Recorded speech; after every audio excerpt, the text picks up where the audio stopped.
Hey guys, welcome to Fanfic Fanatics. So in today's video we are gonna see, what if Deku was Superman and fell for Momo? Part 2. Before starting, make sure to hit that like button and subscribe if you are interested in MHA fanfictions. This story is The Man of Tommorow by Black Thunder 0611_. Now without wasting any more time, let's dive in. That attack I used really did a number on me. Momo, though, as she monologues to herself, while still looking at her arm.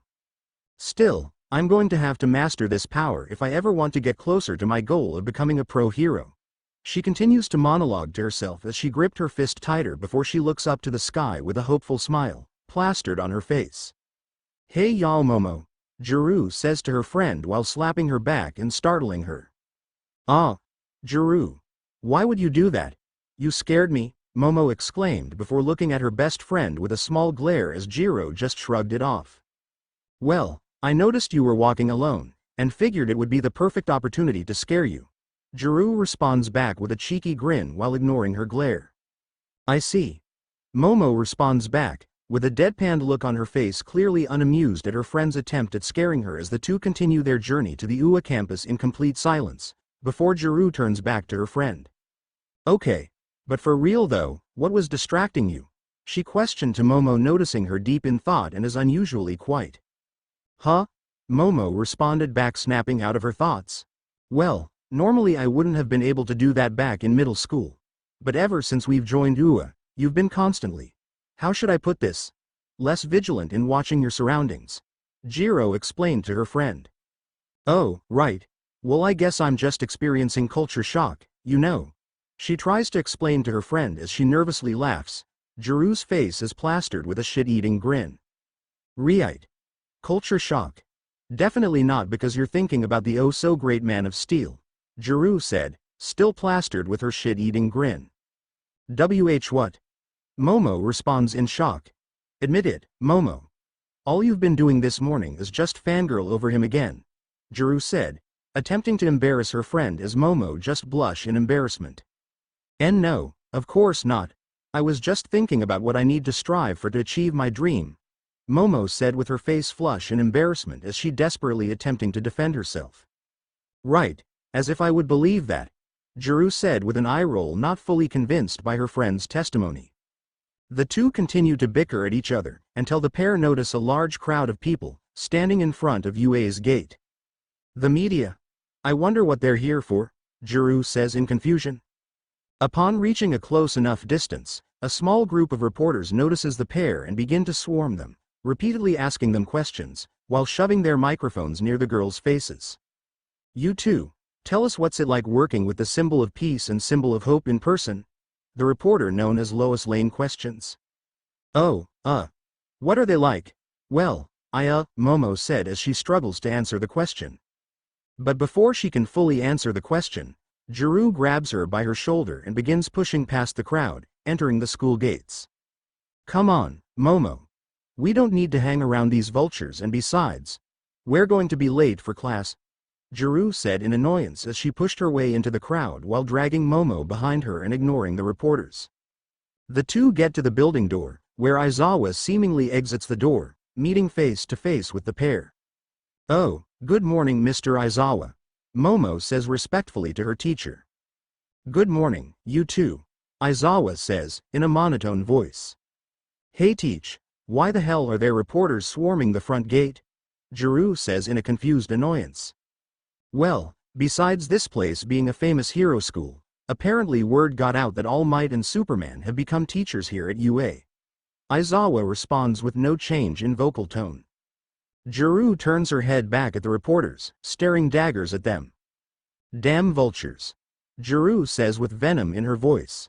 Don't worry about them right now, Jiru. You and Yaoyorozu just head on to the classroom, Aizawa says as he begins to approach the reporters. The two nodded after listening to their teacher as they walk inside the main building, while Aizawa continues to walk towards the reporters, who begin to aim their microphones and cameras in his direction. Please sir, can you get All Might and Superman for us? Lois Lane says in a begging manner. All right, that's enough, Aizawa said in an annoyed tone as he activated his quirk, making them shut up. All Might and Superman are not on campus today. Now get out of here, You've disturbed my students enough today, Aizawa says as he waves his hand, shooing them away. But my viewers want to know how they are doing as teachers, Lois Lane yells out as the other reporters nodded in agreement. The other reporters continue to make comments about the emotionless teacher, while Aizawa simply walks back into the main building.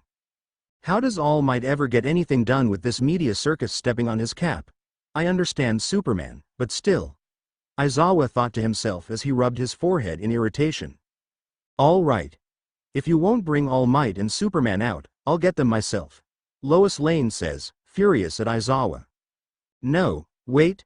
Hold on, Jimmy says in a panicked tone as he tried to stop her as Lois just ignored him. As Lois approaches the school gate, a loud alarm begins to go off, with metal walls erecting from the ground and blocking the entrance to the school entrance. Hey, what's happening? Lois shrieks in fear. Lois, don't you know about the school's defenses? This gate is the UA barrier, Jimmy said, scolding his colleague. Defenses? It practically killed me, Lois said in an angry manner. Yeah, well, it's designed to stop anyone who doesn't have a school ID or special pass from entering the campus. Guess it works, Jimmy exclaims. Apparently, there are security sensors like this all over the place, Jimmy says to Lois. Keeping the public out. This school really does think it's untouchable, huh? Sighs, the least they could have done is just granted me one interview, Lois says in frustration. Well, what can you do? We've been out here for a couple of days and we don't have a single comment on the record, Jimmy exclaims. While the reporters continue to complain at the front of the school gate, we see a young man with light blue hair in his early 20s wearing a black hoodie watch the school gate from a distance, his face covered by the shade of the trees above him. Class 1A were currently in their classroom as the students sat attentively while Aizawa stands at the front of the class. Decent work on combat training, you guys. I saw the video feeds and went over each of your team's results, Aizawa says in a monotone fashion. Bakugo. You're talented, so don't sulk like a child about your loss, okay? Aizawa says, scolding the explosive teen. TCH. Yeah, whatever, Katsuki said, unamused by his teacher's criticisms. Iida, Aizawa said as Iida stood up attentively when he heard his name being called. You did your job well, but you overplayed your part in being a villain, and in turn you gave your opponent to brainwash you, so next time keep your guard up, Aizawa said as Iida nodded. Shinso, you used your opponent's weakness to your advantage and secured the win.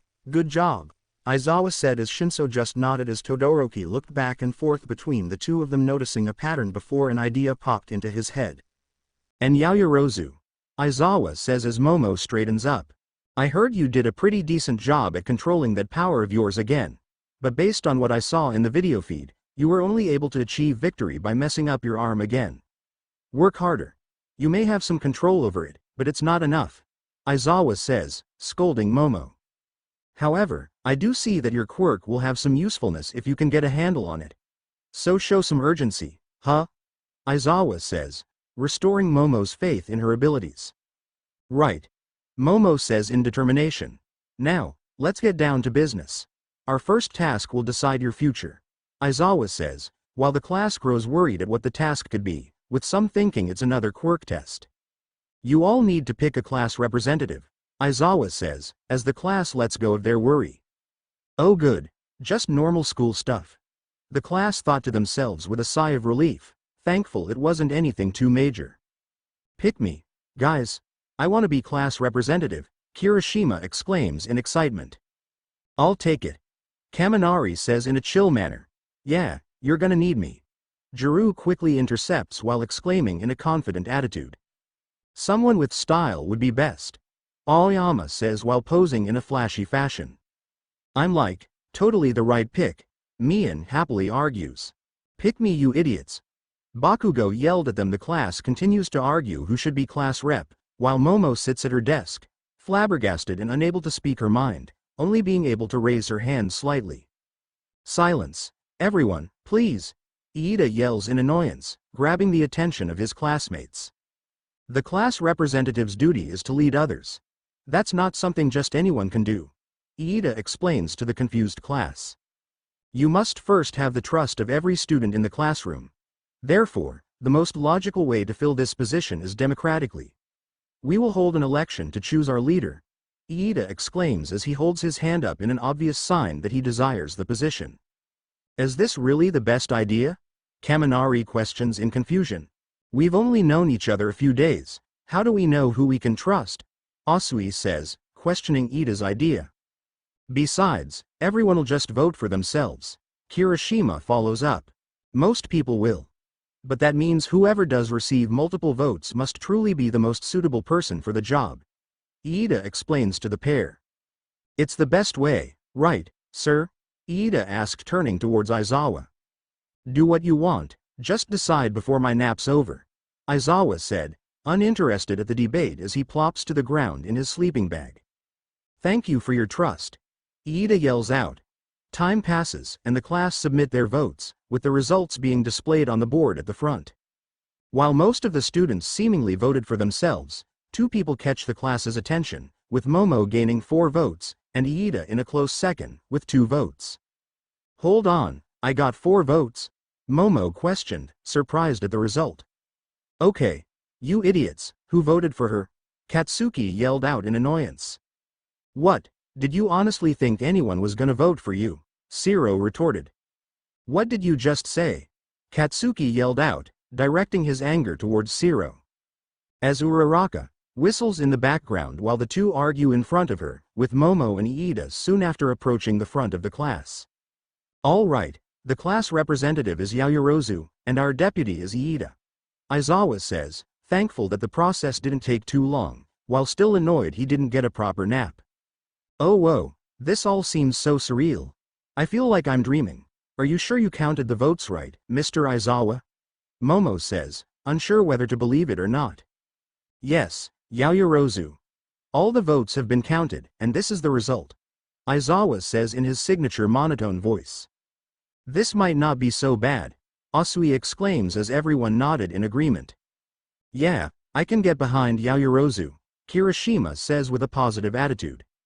While the class reacts positively to the outcome, with Iida feeling slightly annoyed at the results, but still thankful for the position.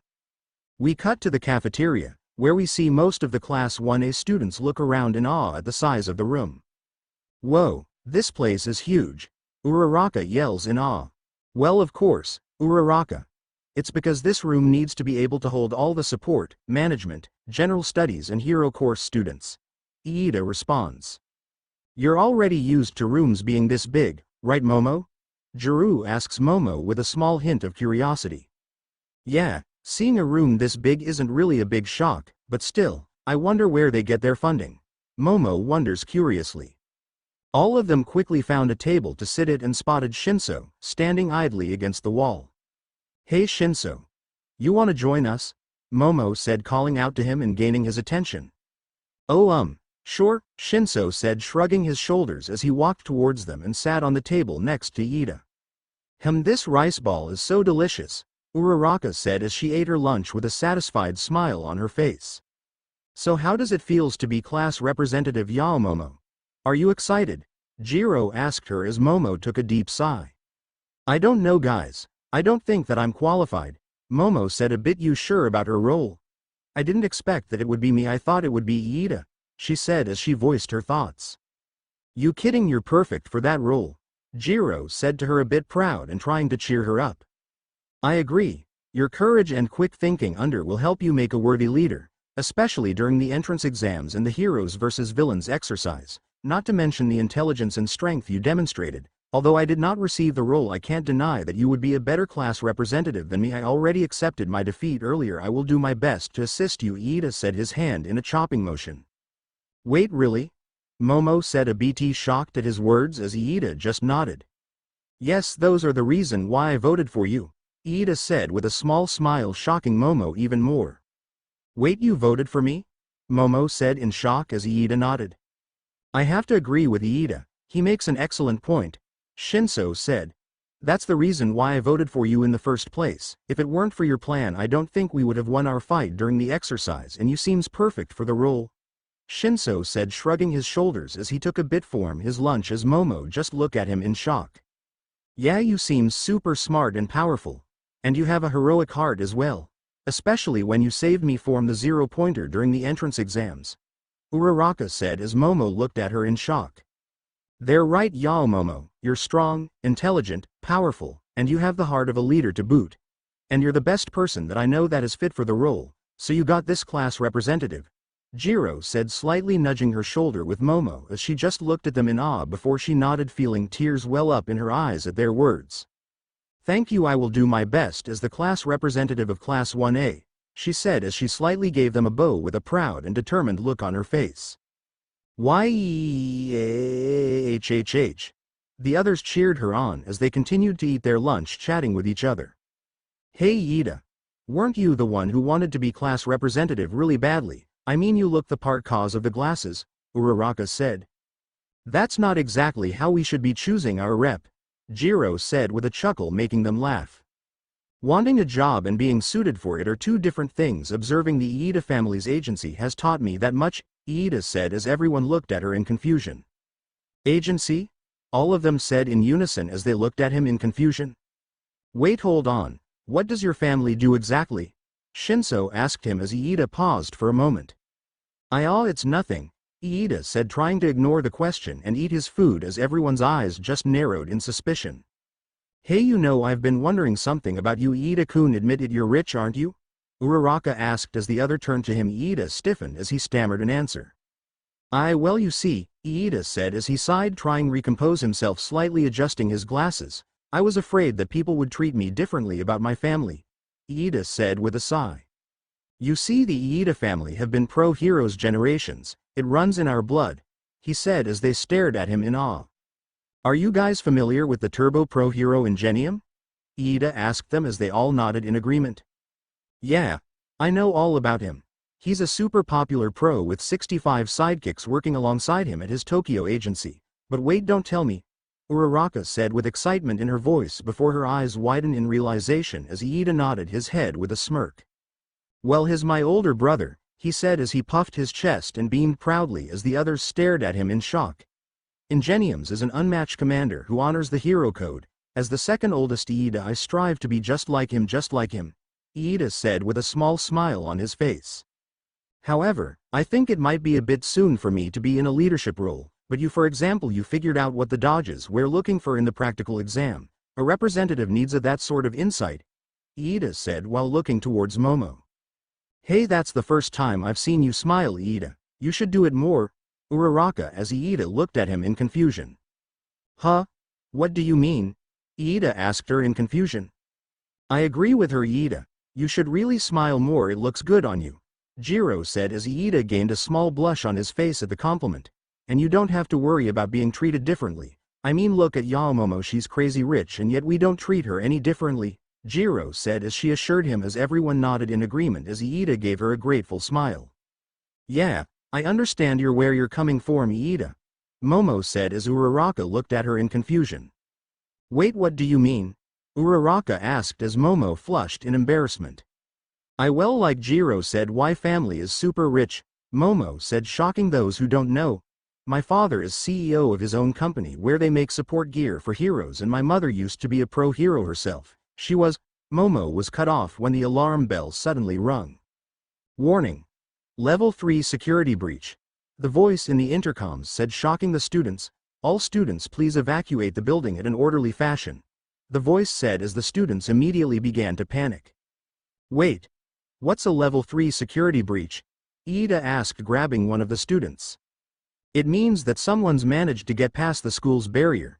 This hasn't happened in my 3 years here. You should get going, the older student said before he ran off towards the exits and shocking the students. Momo and Iida quickly ushered every one of her classmates to the exits carefully. They were squishing and pushing against each other. Ow. This is a total mob, Uraraka said as she was being pushed and shoved around. Everyone is quick to react, as expected from UA students, Iida said as he was being pushed around. Iida, not now, Jiro said with a grunt as she struggled to move due to the crowd. You're right. But they're also causing a huge panic, Momo said as she was suddenly shoved to the window by another student as she got a view outside. What she saw was the press had somehow broken into UA as they were trying to enter school grounds as present Mike and Aizawa who were trying to control the situation and keep the press from entering the private property. All you have to do is give us All Might and Superman. They're here somewhere, Lois demanded with the other reporters nodding in agreement. Like we told you, they're not here, Aizawa said, now getting annoyed. It's their day off. Just give us one good comment on record and then we'll leave, another reporter said, shoving a mic in front of Aizawa much to his annoyance. Look, I know how you people work. Give you an inch and you want a mile, Aizawa said, shoving the mic out of his face. They are trespassing, that means they're kinda like villains. Why don't we just, beat them up, present Mike said in a whisper to him.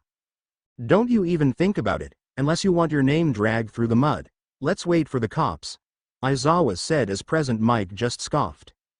That's enough. They heard a voice as they all looked up and their eyes widened when they saw Superman slowly floating down towards them. You people are causing a panic for the students and a ruckus. Plus you're trespassing on private property, please leave immediately, Izuku said as the reporters just ignored him and started to surround him. Superman. Can you give us an interview please? A reporter asked as they began to surround him and ask him questions as Izuku just ignored them and used his X-ray vision on the school, seeing the students causing a panic by shoving and pushing each other around, although his eyes narrowed in suspicion when he saw a figure entering the teacher's lunge before they quickly disappeared. Aizawa, Mike, the students are currently panicking and causing a ruckus. You go handle them while I'll deal with this, Izuku said with a smile as both teachers nodded. Now please everyone calm down. I will answer all of your questions, but please leave before the cops shows. You are trespassing in private property, Izuku said, trying to quell the situation. Everyone, stop freaking out, Kirishima said, trying to calm everyone down, but to no avail before he and Kaminari were swept through the crowd. Momo looked at the window, saw and Izuku trying to calm the news reporters down before a lightbulb went in her head as she created a megaphone and looking around to find Iida as she finally found him. Iida, Momo shouted as Iida turned his attention towards her. It's just the press, I have a plan here, catch. She yelled at him as she tossed the megaphone towards him as he quickly caught it. Uraraka. Uraraka looked towards her. Use your quirk to make Iida float up, she instructed her as Uraraka nodded her head in understanding. Hi, she said as she touched Iida's back, making him float up as Iida uses his quirk to boost himself toward the front of the crowd before landing awkwardly as he looked like the man from the emergency exit sign. Everyone, Iida yelled, gaining their attention. Listen up, everything's fine, Iida said, making the students stop as they quieted down. Please calm down, it's just the press. There's absolutely nothing to worry about. Everything's fine. Just look outside. They all look outside to see that the police had arrived as they quickly saw the press being arrested by the cops for trespassing into UA property as they all sighed in relief. He's right. What villain would be stupid enough to attack a school full of heroes and heroes students? Plus we have the number 1 and number 2 heroes with us, Momo said as everyone sighed in relief, feeling kinda stupid for forgetting that. She's right. So there's absolutely no reason to panic. We are UA students. We need to remain calm and prove that we're the best of the best. Now please, I want you all to return to your classrooms in an orderly fashion. Class reps lead your classmates and make sure that they're safe, he said as they did as what they were instructed. In the classroom, the class quickly made it back in class in time to see Aizawa waiting for them in his desk as they quickly took their seat as. I heard what happened earlier, good job Yaoyorozu, Iida, you handled the situation well. Aizawa praised the two for their actions of dissolving the panic that the students were in earlier as Momo and Iida just nodded with small smiles on their faces. Alright, that's enough. Today's training will be a little different, Aizawa said as the class listened on intently. You'll have 3 teachers to instruct you, me, Superman, All Might and another teacher who will meet us there. We will be keeping tabs on you from now on. 4 pro heroes. Is this about the break-in that happened earlier? Momo thought as the class murmured to each other, a bit shocked. Sensei, what kind of training is this? Zero asked their teacher. This will be a rescue training, to be exact. This special training you'll be dealing with natural disasters, earthquakes, shipwrecks, stuff like that, Aizawa announced to his class. Disasters, huh? Sounds like we're in for a big workout, Kaminari said as he raised his eyebrow at Mina. Totally, Mina said, getting excited. Real hero stuff, real manly. I'm shaking with excitement here. Hiroshima said, pumping his fist. Finally I get to show off how good I am in the water hero Suyu said. Rescue training I've been waiting for this. It will bring me one step closer for being the kind of hero that he is, Momo thought with her look of determination on her face. Guys, I'm not finished yet, Aizawa said in an annoyed tone.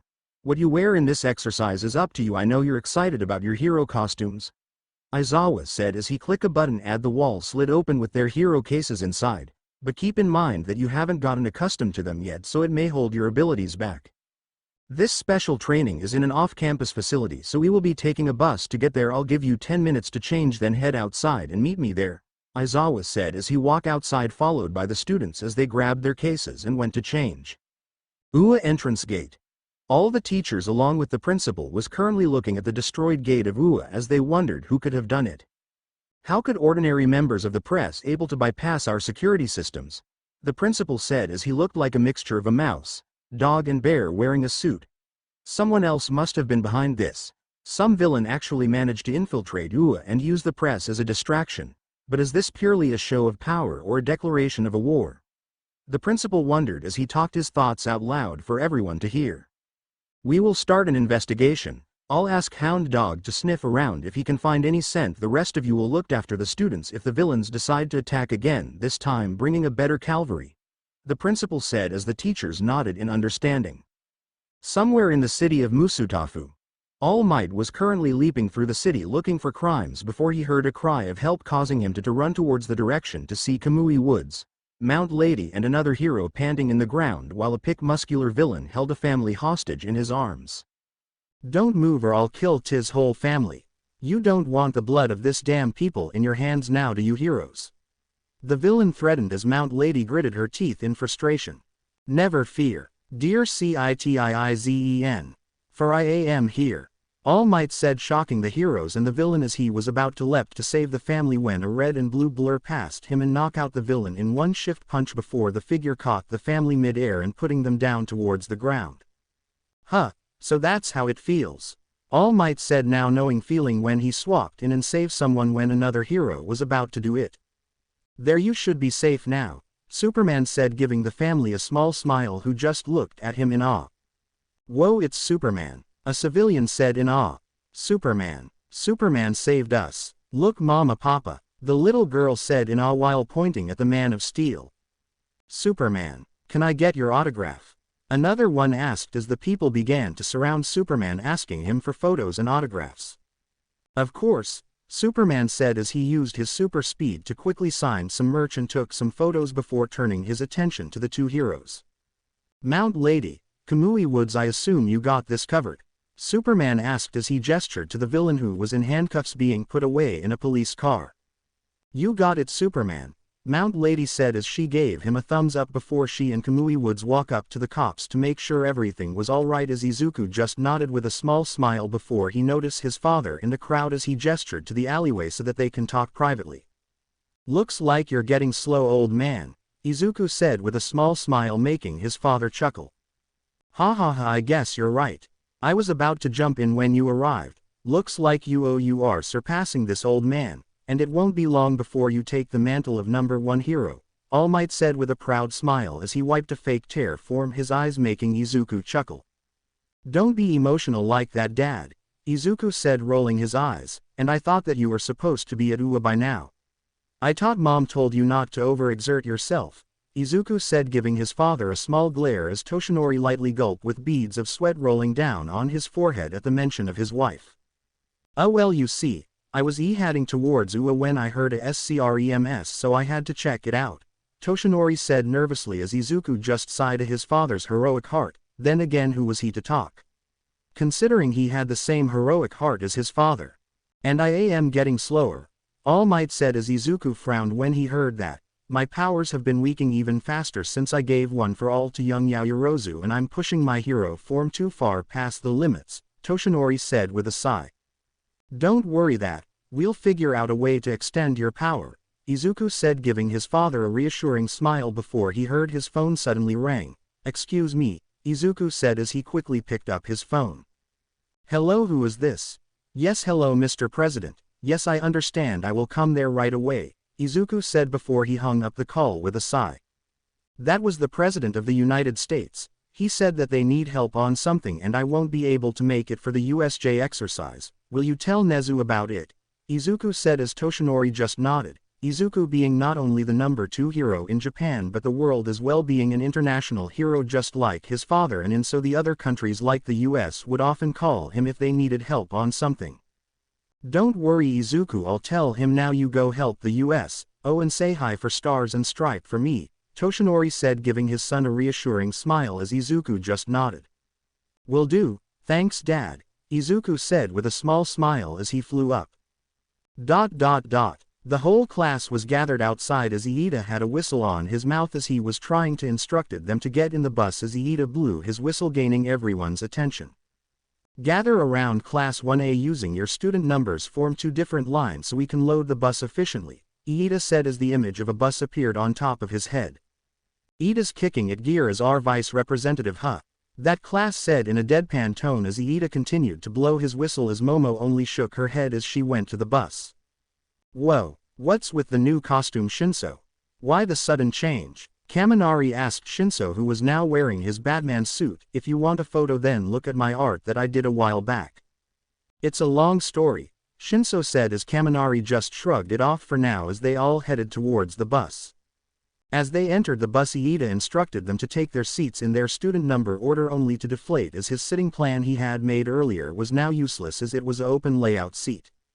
This opened layout seat ruined my boarding strategy, Iida said as he looked down dejectedly. Iida, you need to chill, Mina said in amusement as Iida was sitting on the floor dejected, drawing circles on the ground. Momo was sitting next to Jiro in her left side and Asui was on her right as the class chatted with each other, and Momo was reading a book to keep herself calm. If you're pointing out the obvious then there's something I want to say, Asui said before looking at Momo besides her. Well, it's about you actually, she said as Momo raised an eyebrow at her. About me? What is it, Asui-san? Momo asked her with her eyebrow raised. Yaoyorozu-san, I'm Suyu Asui, but you can call me Su, and I always speak what it comes to my mind, so you mind if I ask you a question? Asui said bluntly as Momo nodded, shrugging her shoulders. Sure, what is it, Su-san? Momo asked her, putting down her book. Yaoyorozu-san, that power of yours, it's quite similar to All Might, Suyu said directly as Momo's eyes widened in shock as she immediately stiffened. Momo was taken aback by the girl's question as she was stammering for an answer, as Todoroki, who was looking bored until now, perked up when he heard that Yaoyorozu and All Might be related, as his brain began to spin wildly as he picked up a notebook and began to write profusely and started muttering about secret love childs to himself. By that question, the whole class looked towards and waiting for her to answer as Momo, who was now sweating bullets and struggled to find an answer. Huh, really? You think so, huh? Well, I never really thought about that, but have 2 quirks, remember? The one with the stockpile quirk and my creation quirk, Momo said as she tried to explain with beads of nervous sweat rolling down her forehead. Hey wait, you're forgetting that All Might doesn't hurt himself, doesn't break his bones, and she explained to us from the start that she can't really fully control her quirk and her draw as broken arms, and All Might's quirk doesn't have that drawback. That makes a hug difference, Kirishima said as Momo sighed in relief, although Jiro narrowed her eyes in suspicion at her best friend at the mention of All Might's power but shrugged it off for Noe. Still, I bet it will be cool to have a simple augmenting type of quirk. You could do a lot of flashy stuff with my hardening, looks super strong and can destroy the bad guys in fight, but it doesn't look all that impressive, Kirishima said as he hardened his arm, showing it to the class as Momo shook her head. Don't sell yourself short, Kirishima-san, your quirk is very powerful, you just have to be the shield that protects people, and besides, being a hero isn't about flashiness, it's about saving lives, Momo said, reassuring him. Hey, you're right, thanks class rep, Kirishima said as he gave her a thumbs up in gratitude. My naval lasers got the perfect combination of panache and strength, Aoyama said. But it's way lame if it gives you a stomachache, sweetie, Mina said as Aoyama looked down deflated. If we're talking about flashy quirks, it would be Yaoyorozu, Todoroki and Bakugo, they might get popular. Shiro said. But Bakugo-chan won't be popular if his manners and personality has to say something about it, Kiro, Asui said as she pointed her finger at the fuming Bakugo. What the fuck did you say about me, frog face? Bakugo yelled furiously as he stood up and gripped the railing of the bus. "See," she said as she shrugged it off while Bakugo was fuming with rage. "You know we basically just met you, but we already know that your personality is flaming crap mixed with garbage," Kaminari said as he shrugged off Bakugo's threats. "What did you say? You're gonna wish you were never born, you loser." Bakugo furiously yelled at him as Kaminari simply shrugged it off. "Enough, you brats were here, stop messing around," Aizawa said, breaking their conversation as they got up and walked out of the bus. In front of the USJ. They walk out of the bus as they were in front of a huge building. Standing in front of the building was a pro hero that looked like an astronaut wearing yellow boots. "Ah, you must be Class 1A. A hero said. She wore what looked like a space suit with yellow shoes. "I've been waiting for you." The class gasped in shock as they instantly recognized the pro hero. It's 13. The space hero. The chivalrous pro who's rescued a ton of people from disasters across the world. "She's one of my favorite heroes," Uraraka exclaimed in awe with stars in her eyes as she admired one of her favorite heroes as she fangirled. "Welcome to the USJ. The unforeseen simulation joint. I can't wait to show you what inside," 13 said as she gestured to the USJ facility behind her. "This is going to be awesome," the class said in unison. They entered the building as they stared in awe at the sight in front of them as they all stood in the entrance of the USJ as they looked to see a place that looked like it was on fire, covered by a red dome with fire design on them. Another one looked like an earthquake had just hit the city and looked like the building got buried in the ground due to a landslide. Another one who looked like it came straight out of an apocalypse movie. Another one looked like a large ocean with a ship in the middle of the water. And another one that looked like a mountain, and lastly one that looked like it was constantly raining and was covered by a blue dome with what looked like fish design on them. "Holy crap, it looks like some kind of amusement park," the class said as they admired the inside of the facility. "Wow, it's huge," Mina said excitedly with stars in her eyes. "Man, I'm hyped," Kaminari said as he pumped his fist before something suddenly slammed into the ground, making the ground quake. "Ha ha ha, I am here to help you during this exercise," All Might said as he landed into the ground, making it shake. "Whoa, even All Might is here," Kaminari said in awe. "This is gonna be so cool," Mina said in excitement. "Hey, where's Izuku?" Momo thought as she looked around trying to find him. "Looking for someone," Jiro said in a whisper, making Momo blush in embarrassment at getting caught. Now everyone, this is the USJ, a shipwreck, a landslide, a fire, a windstorm, etc. I created this training facility to prepare young heroes to deal with different kinds of disasters, 13 said as she gestured to the zones in the USJ. "I call it the unforeseen simulation joint, but you can call it the USJ," 13 said as the class stared at her in awe as Aizawa suddenly walked forward, cutting her off before asking. "Just like Universal Studios Japan," the class thought with a deadpan. "Hey, shouldn't Superman be here by now?" Aizawa asked her, annoyed. "Yeah, about that. Apparently the President of the United States called and said that they needed help on something, so he had to cancel," 13 said as Aizawa nodded. "Well, we should be okay with just the three of us. Come on, clock's ticking, we should get started," he said as he gestured for 13 continue. "Excellent. Before we begin, let me just explain one thing. Well, two things. Possibly 3 or 4, 5, 6, 7. 13 said as the numbers just kept increasing. "It's increasing," most of the class thought as they sweat dropped. "Listen carefully, I'm sure you're aware that I have a powerful quirk," 13 said as she held up her finger. "It's called Black Hole. I can use it to suck up anything and turn it into dust." "Yeah, you've used Black Hole to save people from all kinds of disasters before, haven't you?" Uraraka said as she fangirled in front of her idol. "That's true, but my quirk can also be used very easily to kill," 13 said as the class gasped in shock. "Some of you also have powers that can be dangerous. In our superhuman society, all quirks are certified and regulated, so we can often overlook how unsafe they can actually be. Please don't forget that if you lose focus or the wrong move, your powers can be deadly, even if you're trying to do something virtuous to rescue someone. Thanks to Aizawa's fitness test, you have a solid idea of your quirk's potential, and because of All Might's battle training, you likely experience how dangerous your powers can be if used against other people. This class will show you a whole new perspective. You will learn how to use your quirks to save lives. Your power are not meant to inflict harm," 13 explained. I hope you leave here today with the understanding that you're meant to help people. That's all I have to say. Thank you for so much for listening, 13 said as she did a little bow as the class cheered and applauded her for her speech. Alright, now that's over with, let's got this started, Aizawa said as he got up from the corner he was leaning on.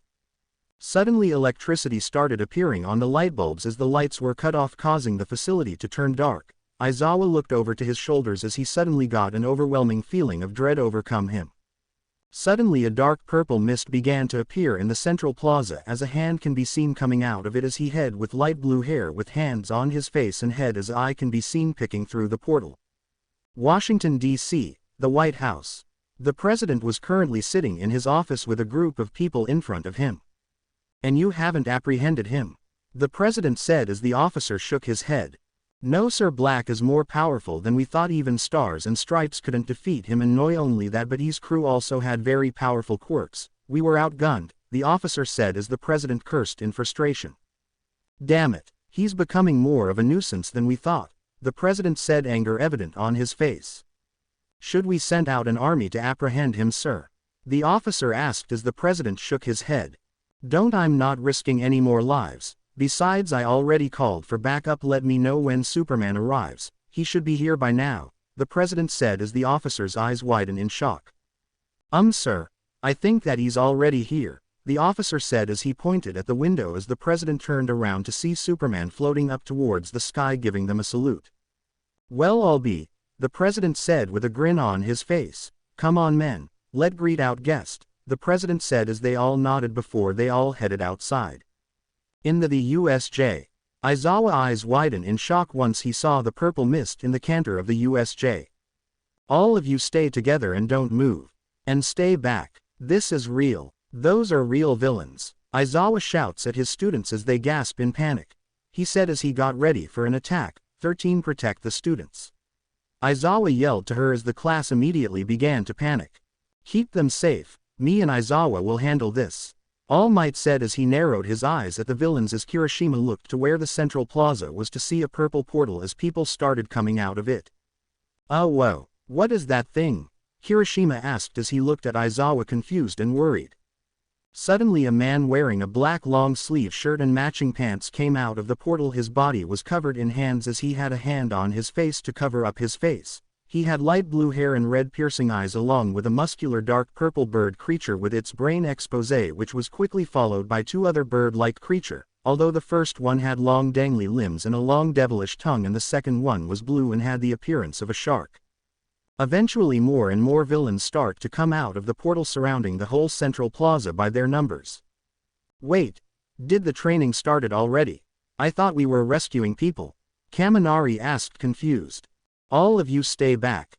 Aizawa glared at the warning them not to get closer as Aizawa put on his goggles and preparing his scarf. This is real, those are real villains, he said as the class gasped in shock. The only real heroes I see are 13, All Might and Eraserhead, the Purple Mist villain said. Perplexing, according to the schedule Superman should also be here, he said as Aizawa narrowed his eyes at that. So you scumbags used the press as a cover and sneaked onto campus. Aizawa shouts at the pair. Where is he? Shigaraki said as he scratched his neck in irritation. Where is Superman? I went to so much trouble of bringing so many friends of mine who were so eager to meet him, the great Man of Steel. And I can't believe he's not here, the man covered in hands said in an annoyed tone at the predicament. They want Superman, the great symbol of hope, and All Might, the mighty symbol of peace, and I can't believe he's not here. Well, at least All Might is here, and maybe if I kill some brats then he'll come out and play, Shigaraki said as a sadistic smirk appeared behind his hand-like mask. The class looked on in horror as the realization finally kicked in. This is not an exercise anymore. Those aren't fake villains, they were real, and their lives are truly in danger as they stared at the group of villains, some fearing their lives, while others in a state of calm. What? Real villains? No way. How could so many of them get into a UA facility this secure? Kirishima says in a state of mild panic. What real villains? No way. Zero said in shock. How can so many villains made it to a UA facility this secure? Yeah, 13, why aren't the alarms going off? Uraraka asked worriedly. Good question, 13 said. I'm not sure, she said, making them gasp. Is the entire campus under attack or is this their only target? Momo said. Either way, if the alarm sensors aren't triggered then something is jamming the signals. They carefully chose this facility as an entry point at a time where a class was being thought they're idiots for trespassing here. But they've thought this out. Whatever they're planning, they must have a concrete objective in mind, but the question is, what is it? Momo explained to them as they gasped in shock. Good observation as always, class rep. Aizawa said before turning his attention towards 13. 13, get them out of here and alert the main campus. Actually, if they got the ability to block our sensors then they might be jamming our regular communications too. Kaminari. Aizawa called out as he turned his attention towards him. Try using your quirk to contact the school, he said as Kaminari nodded. Yes, sensei. Kaminari said as he put his hand on his earpiece. I can't, someone's blocking it. Shit, I have no choice. Aizawa said as his scarf began to levitate and his goggles lit up red from the inside. Let's go, All Might, Aizawa said as All Might nodded. What are you gonna do? You can't fight them on your own. There's too many of them. Even if you can nullify their quirks, your fighting style is not suited for this.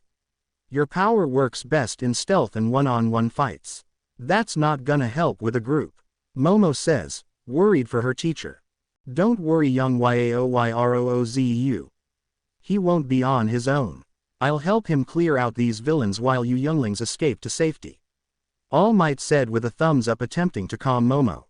Besides, you can't be a pro if you only have one trick, Aizawa says, while putting on his goggles. 13.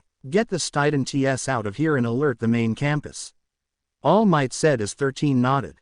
All right, let's go, Aizawa. All Might said, I'll leave it to you to protect the students, 13. He said as 13 nods in agreement before he and Aizawa jumped toward the crowd of villains, his quirk activated and his scarf levitating off him. Shooting squad, take your aim, Victor said as he readies his finger gun quirk as the other followed his instruction. Didn't our intel say it was just gonna be 13, All Might and Superman out here? Who's that? Needle Hair questions, readying her hair quirk. Don't recognize him, but if he thinks he can take us down easily, then he's dead. Stitched Giant retorts. Let's gun him down. The three shout out, ready to fire their quirks at the hero, and began to fire at him when suddenly Aizawa activated his quirk. When noticed they can't use their quirks, began to fire at him because of Aizawa nullifying their quirk with his own. Huh, my quirk. Where are my bullets? Stitched Giant yells. What the hell's happening? What's going on? Damn it. Aizawa, using his capture scarf, suddenly warps his scarf around them, tossing them into the air before slamming them hard on the ground. The villains gasp in shock as they recognize the pro with the yellow goggles and scarf. Hey idiots, that's Eraser Head, a pro, he can nullify your quirks, just be looking at you. The villain explained to the others. An erasing quirk, huh? Bet you can't erase a mutation quirk like mine, a four-armed rock villain said as he rushed at Aizawa, only for Aizawa to spin kick him and grabbing him by his scarf mid-air and tossing him to the other villains. But a villain like you is only dangerous if you reach me, Aizawa said as he dodged a punch to his head before kicking the villain and throwing him away with the others, but I've taken measures to make sure that's never going to happen. Now who's one of you gutter punks is next? The villains began to surround Aizawa as he fought them off one by one like a pro, punching, kicking and throwing his scarf around left and right as the villains were starting to get overwhelmed by him. Smash, All Might said as he punched the air, releasing a massive shockwave that blew away the villains. All Might threw his yellow jacket to the side as he eyed the now terrified villains. Holy crap, it's All Might, I've never seen the guy in person before, a villain said in a terrified tone. I didn't expect him to be so huge, another one said as he stared at All Might in fear. This is no time to talk, you idiots. If we strike him now we can key. He was cut off as a blur knocked him out before he can even react. A blur suddenly began knocking out the villains left and right, only leaving the now unconscious bodies of the villains. Now which one of you gutter punks is next? Aizawa shouts out, while the villains are too worried to approach. Until one by one, each of them are knocked out thanks to All Might. You really have to outdo me like that, Aizawa says, as All Might merely smirks at the teacher. How annoying. The worst thing about dealing with pros is when they live up to all their hype, Shigaraki says, annoyed by the result. Hello Superman, I'm glad you came, the president said as he shook his hand. It's no problem, Mr. President, but may I ask why you called me here? Izuku asked as the president nodded.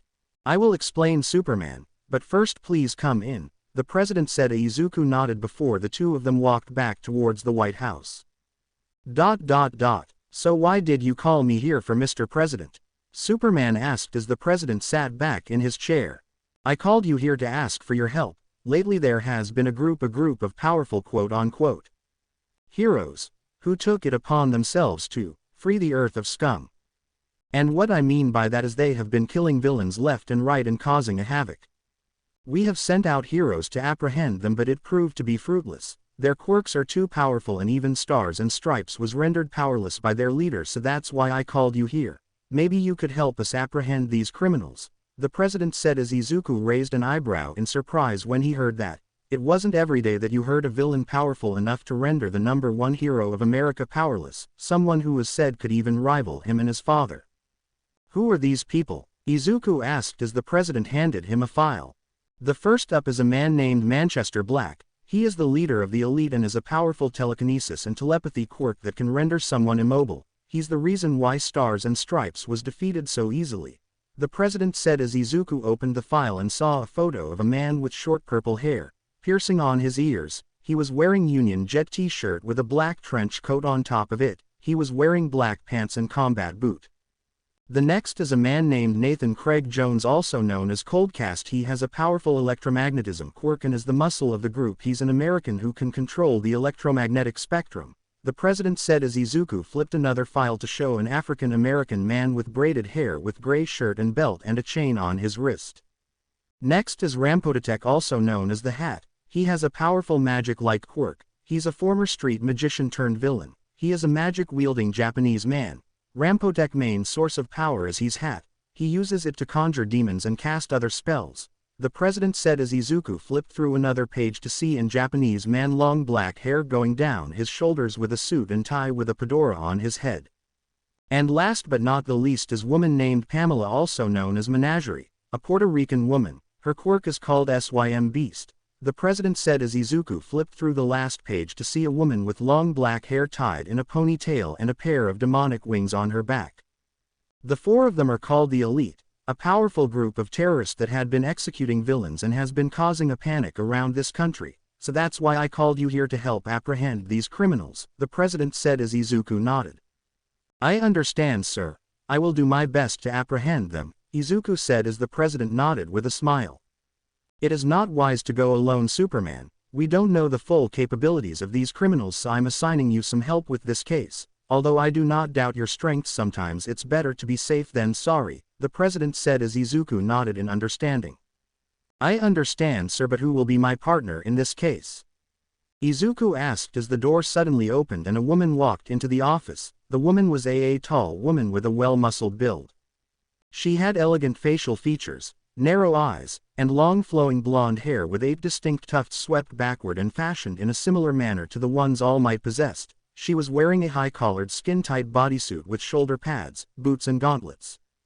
Fitting to her home country and hero name, the upper torso was decorated in stripes, and her gauntlets and collar are studded with metal stars. Completing the outfit was a long, striped cape that resembles of the U.S. flag. This woman is Stars and Stripes, the #1 hero of America. Izuku's eyes widened in shock upon seeing the woman before his face broke out in a grin after seeing his older sister figure. Sup, long time no see, Soups, Stars and Stripes said with a grin on her face. In the entrance, the students were running toward the entrance of the facility as Momo ushered them to move forward. The students were about to make it through the entrance when the purple mist villain suddenly appeared in front of them. There is no escape, the mist villain said. It is a pleasure to meet you. We are the League of Villains. I know it's impolite, but we decided to invite ourselves into this haven of justice to say hello to the future generation of pros. And besides, isn't this a fitting place for All Might, the symbol of peace, and Superman to take his last breath here? And yet I see no sign of him. There must be some kind of change of plan that we cannot have foreseen. Ah well, in the end I supposed it doesn't matter. I still have a role to play, the villain said as he spread the mist around him as 13 opened her finger to use her quirk but was interrupted by Bakugo and Kirishima. Die, you fucking extra. I'll fuck you up, Bakugo said. Take this, Kirishima said as he raised his fist. Wait, don't. 13 said to try and stop them, but they simply ignore her as they rushed at him, creating a large explosion in the process. Did you really think that we're just gonna stand around and let you tear this place to shreds? Kirishima asked him rhetorically. Smoke began to clear as the mist villain unharmed, much to their shock. I see that you live up to your school's reputation, but you should be more careful, children, otherwise someone might get hurt, he said as a metal neck bracer appeared on his neck. You two get out of the way right now, 13 said to the two as she had her fingers pointed at the villain ready to activate it. I'll scatter you across this facility to meet my comrades and your deaths. Suddenly multiple dark purple tendrils began come out of mist villain and began to surround the students. Crap, what the heck is this? Kirishima muttered as he gritted his teeth. Suddenly Iida used his quirk to grab some of his classmates, successfully getting out of the mist villain's grasp as they look in horror at the dark purple mist that's surrounding their friends. Suddenly the same dark purple portal appeared all over the USJ as it dropped of the students.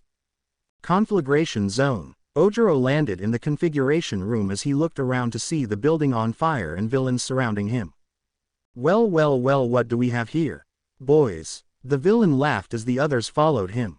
Ojiro readied himself as he smirked to them, his tail waging wildly behind him. Bring it on. Ruin zone. Bakugo and Kirishima landed on the ruined zone as the villains were already waiting to ambush them. Grr, you fucking extra. You wanna die. Bakugo yelled as he started taking down villains left and right, Kirishima following behind him. Downpour zone. Tokiyami and Kota landed on the downpour zone as they looked around to find if any of their friends had been warped along with them. Landslide zone. Todoroki landed into the ground as he groaned in pain as something landed on his back. Oh, what do we have here? A villain said as he and his friends appeared out of nowhere as Todoroki narrowed his eyes at them. Ha, you think you can beat us, you punk? The villain said as he activated his quirk. PSSH. Don't make us laugh, you brat. Another one said as Todoroki glared at them as his right arm began to get cold as smoke was coming from it. Well then, let's get this over with, shall we? Todoroki said as he narrowed his eyes at them. At the mountain zone. Ouch. Kaminari yelled as he, Jiro and Shinso fell to the ground in the mountain zone as Tehi slowly got up from the ground. We're under attack here, Kaminari said as he pointed at the horde of villains in front of them. Guys, get ready, Shinso said as she instantly got on guard. Aren't you scared? Jiro asked him as she looked at Shinso, who oddly had a calm look in his face. No. I've dealt worse than this, Shinso said as he pulled out a collapsible bow staff, making it extend. Era, what do we have here? A villain asked as he looked at them. Oi. Look at those gorgeous girl over there, we'll have some fun with them, another villain said, licking their lips. Great perverts, Jiro muttered as she glared at them. All of you, get ready cause this is going to be bloody, Shinso said as the two of them nodded, both preparing their quirks. So how have you been? It's been a while since I last saw you in All Might. How's the old man doing, by the way? Stars and Stripes asked, trying to make small talks as the two of them flew towards the location that they were given in. He's fine and I'm doing fine myself, Izuku said with a small smile before his expression turned to a worried one, to which she noticed. Hey, what's wrong? Stars and Stripes asked him worriedly. It's nothing, Izuku said as she just narrowed her eyes at him. It's about your dad, isn't it? Let me guess, you're worried about him because of One for All? She asked as Izuku just chuckled.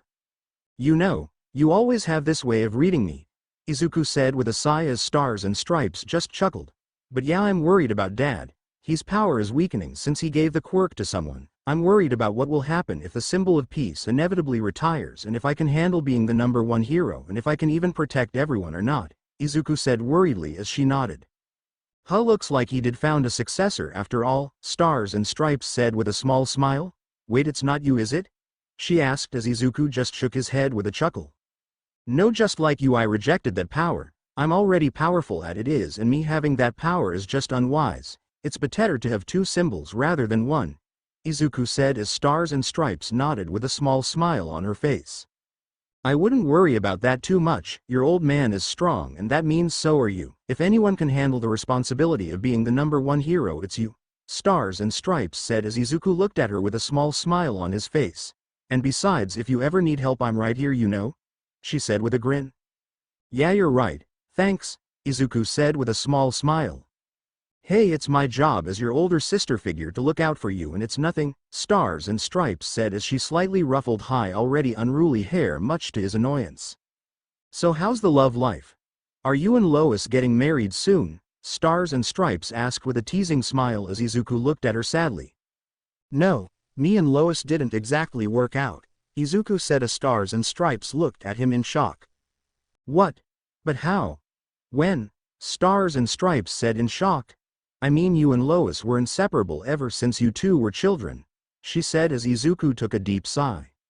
I don't know, I guess we just have different goals in life. I was too busy being a hero and she was busy being a reporter that I guess we just kinda grew apart. We rarely have time for each other ever since we got our jobs. I guess she just had enough, Izuku said with a sad sigh as Stars and Stripes just looked at him with a sad look on her face. I'm sorry, Stars and Stripes said sadly as Izuku just shook his head. Don't, it was a mutual breakup. We decided that for now we'll just focus on our careers, Izuku said with a small smile, but it was clear to her that he was trying to hide his pain. She knew that deep down he still loved her. Hey, don't worry about, maybe I can hook you up with someone, Stars and Stripes said, trying to cheer him up as Izuku just chuckled.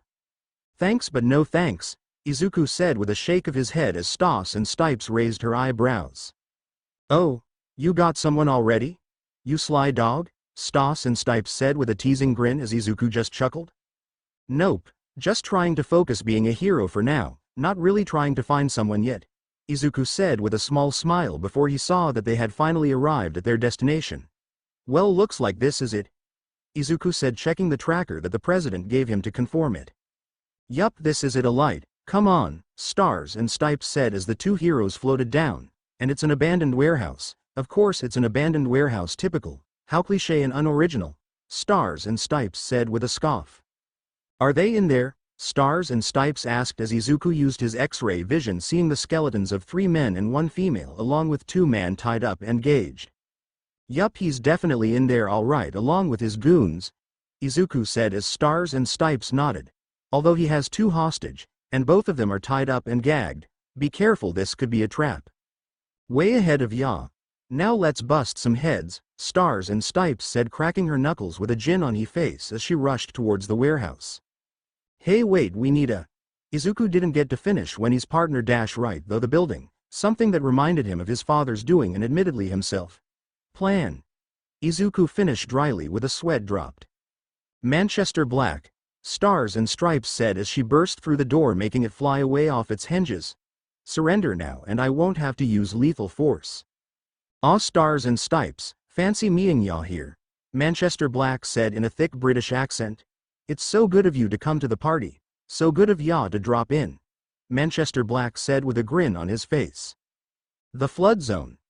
Momo fell out of the portal as she landed on the water on the flood zone. She tried to swim up when she saw a villain about to attack her with his shark-like teeth waiting to eat her whole, only for him to be kicked away from her by Suyu, who rescued her in the nick of time. Hey Yaoyorozu-san, Suyu said as she extended her tongue to warp around her waist as Suyu swam up, dragging Momo with her. Suyu emerged from the water as her tongue gently laid Momo into the boat. As Momo coughed up some water, Suyu had Mineta in her arms as he was slowly trying to wake up. Wow, you got some pretty big boobs, Suamham, Mineta said as he snuggled closer into her breast as Suyu was trying to drown him for his comment before dropping him hard on the floor on the boat. Suyu climbed up to the sides of the boat thanks to her quirk. You saved my life, Asui-san. Thank you, Momo said as she bowed her head in gratitude. I said to call me Su, Asui said as she gripped the railings on the boat and hopped in the boat. This is turning out to be a terrible day of class, Asui said in a sad tone. Yeah, I've been thinking about what that villain said, Momo said as she took her hand on her chin in a thinking pose. They knew our whole schedule and who will be here. They must have gotten into school files when we were stuck in the cafeteria. The teachers were too busy trying to get the media off school ground. That means that they've been waiting the perfect opportunity to do this, Momo said as she narrowed her eyes. Hey, hold on a second, it's not like this guys can really kill All Might and Superman, can they? We have All Might here with us, and when Superman shows up he'll pound these villains until there's nothing left, Mineta said as he made punching motions with his fist. Think about it though, Suyu said, If the villains spend so much time planning this attack, then they probably figured out a way to kill him, otherwise we might not survive long enough to see All Might again. And I overheard 13 say that Superman is out of country by now, and even if he does show up, who knows if he'll make it out alive. Suyu said as Mineta began to panic and began to sweat uncontrollably. No, the pros are gonna save us, right? Yaoyorozu. Tell Asui to shut up. Mineta said as tears began to come out of his eyes as suddenly villains started to come out of the water as they began to surround the boat. Finally, fresh meat, one villain said. Sorry brats, nothing personal, another one said. Asui-san may be right. If they're here for All Might and Izuku, then they might have a way to beat them. They wouldn't have planned this attack if they didn't, but why them after all of the heroes? Because they very existence discourages villainy and evil. Because they're the symbol of hope, peace and justice. Momo thought worriedly. No, it doesn't matter. I don't care what their reasons are. I have to focus and I can't give up yet. I still have to be a hero for him. I'll just have to face this evil head on. Now what would Izuku do? Think, Momo, think. Momo thought as she tried to come up with a plan in her head. If they can beat them, then we have to stop them from doing that. We need to work together and keep All Might and Superman safe. Momo looked at them as she had a look of seriousness on her face. No one at UA knows what's happening. This is up to us. Let's be heroes, she said in a determined tone. If they're somehow able to kill All Might and you think we can take them. Are you insane, Yaoyorozu? Did you hit your head when we got here? Mineta said as he was bawling his eyes out in fear as he panicked around the boat. The best plan is just to wait for Superman or a real pro from UA to come and save us. He said as he started whimpering. Think about it, Momo said as she looked towards the villains analyzing the situation. Those villains down there clearly have the advantage in the water and assume that's where we'll fight them, she said.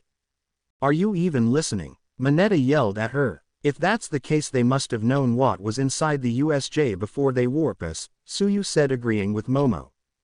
Yeah, but for a group with such careful, there's one that really sticks out to me, something that doesn't add up, Momo said, looking at Suyu. They sent you here, a quirk that's good at swimming. They warped you to the shipwreck zone.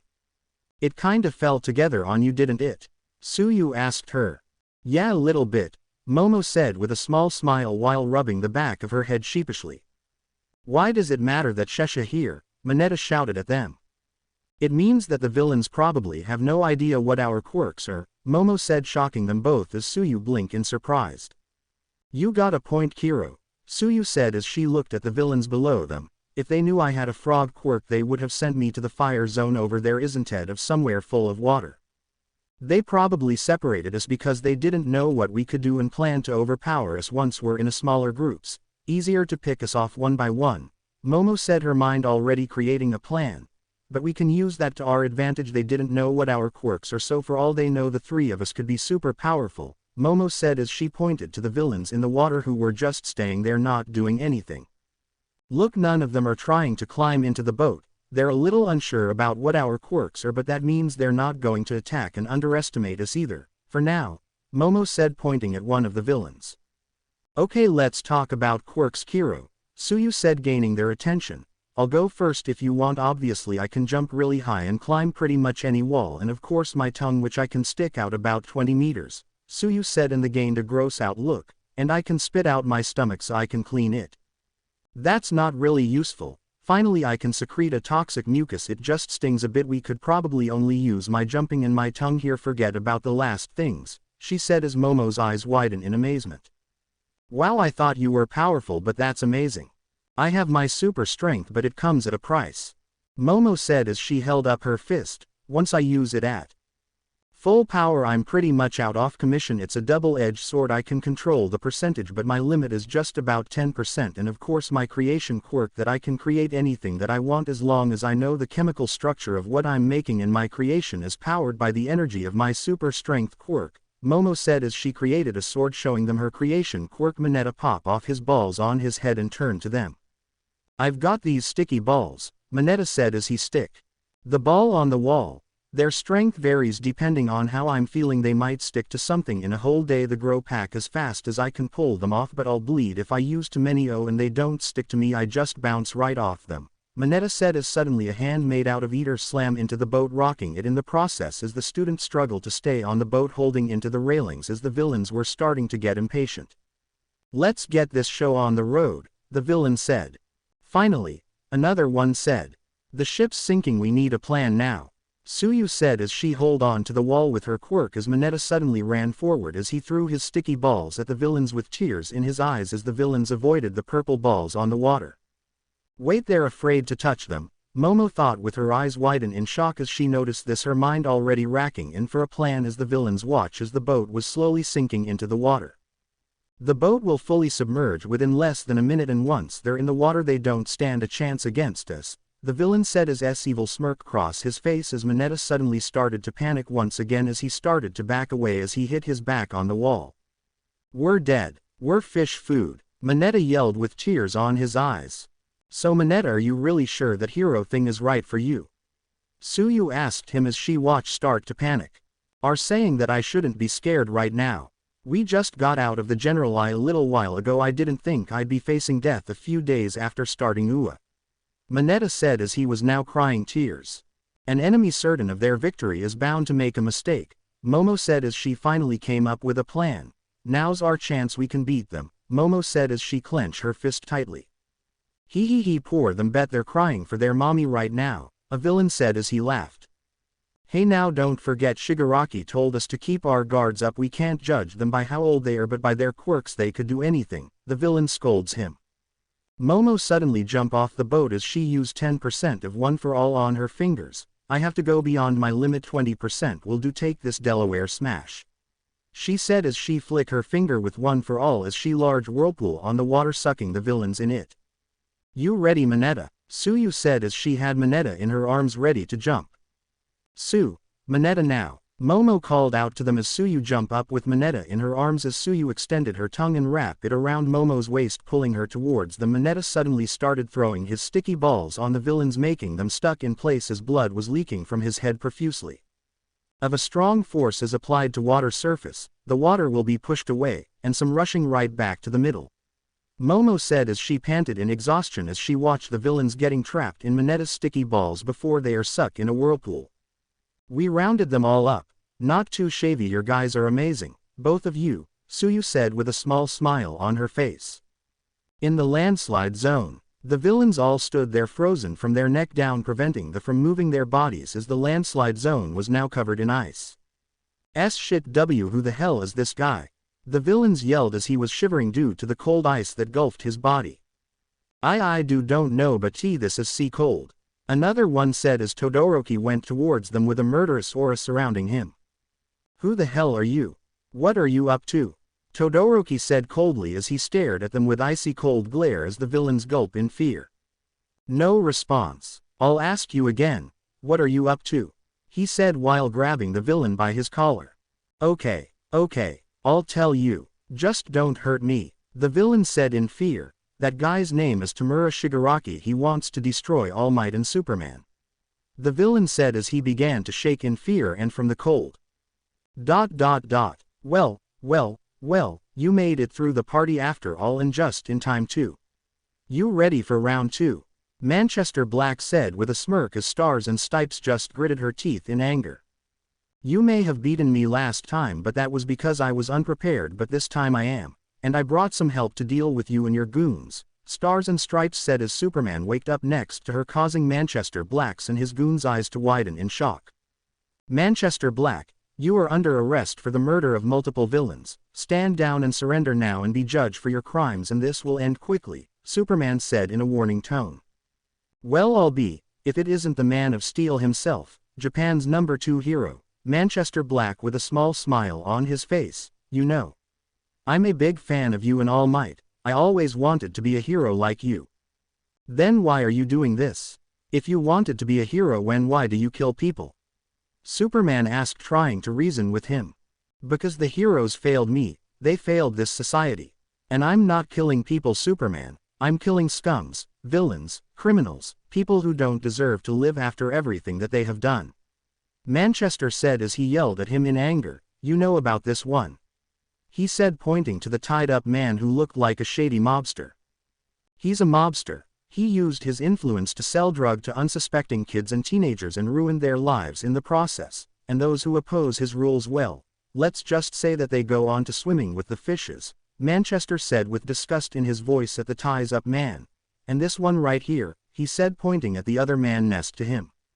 This man is a serial rapist, wanted for rape and murder of multiple girls from the age of 12 to 20. It is said that he has over 50 victims total, even rumored to be 100, and all of them are girls too young for their lives to be cut short. He would assault them and then beat them till they're dead. This man right here is a monster and has ruined many lives, Manchester said with disgust. So you see, these two men are villains, monsters. They don't deserve to live after what they did. Yes, they are terrible people, but it doesn't have to be that way. They can be locked up away forever and never to see the light of day, Superman said, reasoning with his as Manchester only scoffed. Yeah right, let's say we did do that, then what? They either escape or let out free by their lawyers or a corrupt judge, and starting the whole cycle over again, creating more and more misery for everyone. These scums doesn't deserve to live if they are willing to take away someone's life without a second thought. Their victims are innocents, but they deserve justice, Manchester said. And justice will be done, but not like this. Killing is not the answer. You can't just murder people and call yourselves heroes, Superman said as Manchester scoffed at him again. We are above the law. We have to show the world that there's a better way. People can be better. And why not? Your government does it all the time. The army does it all the time, so why is this different? Manchester asked as Superman looked away, struggling to find an answer. Look, Supes, when we take down the baddies, we take the down for good. Isn't that better for everyone? Manchester asked him. Speechless. You know why I'm doing this? It's because you heroes failed us. You failed me.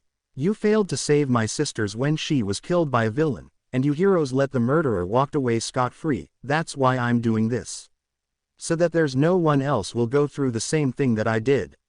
So that no one else will lose someone they love because of these scums, Manchester said angrily as his eyes were beginning to glow green. Manchester, I'm sorry. I know what T feels to lose everything that you have, Superman said as Manchester just snapped at him. I know there are bad men in power. This world is not a perfect world, but we can't just throw morality in the garbage. No, you don't. You don't know what it's like to lose everything that you have. Exclamation mark. You know deep down that I'm right, Supes. You say that people can be better, but that's the problem, they can't. These scums doesn't deserve to live after all of the pain that they have done. You don't know what it's like to live in fear when you're this almighty hero, even thought as a god.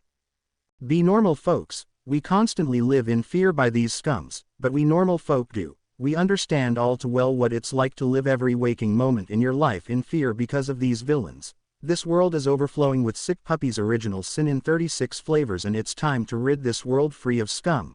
And I'll start with these two, Manchester said as his eyes started to glow green while the two men just looked on in fear. It's time I bring justice to their victims. Say hi for the devil for me, will y'all love? Manchester said with a smirk as his eyes suddenly glowed green as the two men began to scream in pain with blood leaking from their eyes, ears, nose, and mouths. No, stop. Wait, don't, Superman said as he screamed for him to stop, but it was too late. Suddenly both men's head exploded, leaving only a headless corpse, much to the two heroes' shock. Why, you bastard, Stars and Stripes said angrily as she rushed towards him as Manchester's eyes glowed green once again before he sent out a psionic wave that blasted Superman and Stars and Stripes, causing them to clutch their heads in pain. You two have fun with each other. Get us out of here. We're done, Manchester said before he and his goons were teleported out of the warehouse. Superman, are you okay? Stars and Stripes asked as she rubbed her head in pain as she looked up only to find a monster in front of her and no Izuku in sight. Star, are you okay? Izuku asked as he looked up only to find a monster in front of him and no Stars and Stripes in sight. Where's Superman? What have you done to him? Answer me, Stars and Stripes said angrily before she lunged at the monster in front of her. The Mountain Zone. Shinso and Jiro was currently fighting off the villains one by one, with Shinso using his knowledge of martial arts to overpower his opponent before brainwashing them, and Jiro using her quirk to send out massive waves of sound that blew their eardrums off. Damn it, there's too many of them, Shinso said as he gritted his teeth as he dodged another punch from one of the villains before punching them hard on the gut. They just keep popping out of nowhere, Jiro said as she nodded in agreement before she opened her mouth and sent out a cry of sound that sent the villains flying away. Kaminari, how many volts can you electrify them? Shinso asked him as he thought about it. 1,000,000 volts I think, he responded as Shinso nodded his head while rubbing his chin in thought and thinking of plan. After a while a light bulb appeared on his head. Good, I want you to fry them up, Shinso said as Kaminari looked at him in shock. What, but you guys will get hurt too, Kaminari said with worry. Don't worry about us, now do it, Shinso said as he covered Jiro with his cape protecting her as Kaminari just nodded. Alright, I trust you man, now let's fry them up, Kaminari said with smirk on his face. 1,000,000 volts coming right up, he said as electricity came out of him and into the villains, shocking them to unconsciousness. Are you guys alright? Kaminari asked as he panted in exhaustion. Yeah, we're fine. Good job Kaminari, Jiro said with a small smile, with Kaminari returning it with his own before he suddenly screamed in pain much to their shock. Arrrrgggghhh, Kaminari screamed in pain as a lightning bolt hit him in the stomach, catching her off guard and making him fly back. The others looked to see that they had missed one villain who was hiding patiently to attack them as he saw his opportunity when they were now exhausted and was now walking towards them as Jiro and Shinso instantly got on guard. Finally, it took you brats some time to take out my comrades and tire yourself out, he said with a smirk, and now time to die, the villain said as he sent a massive bolt of lightning towards Jiro and Shinso. And no, Jiro, Shinso, Kaminari said as he grunted in pain and slowly got up before he began to run towards the two of them and blocked the massive bolt of lightning with his body, much to their shock as Kaminari screamed in pain and agony. You, where's Superman? What have you done to him?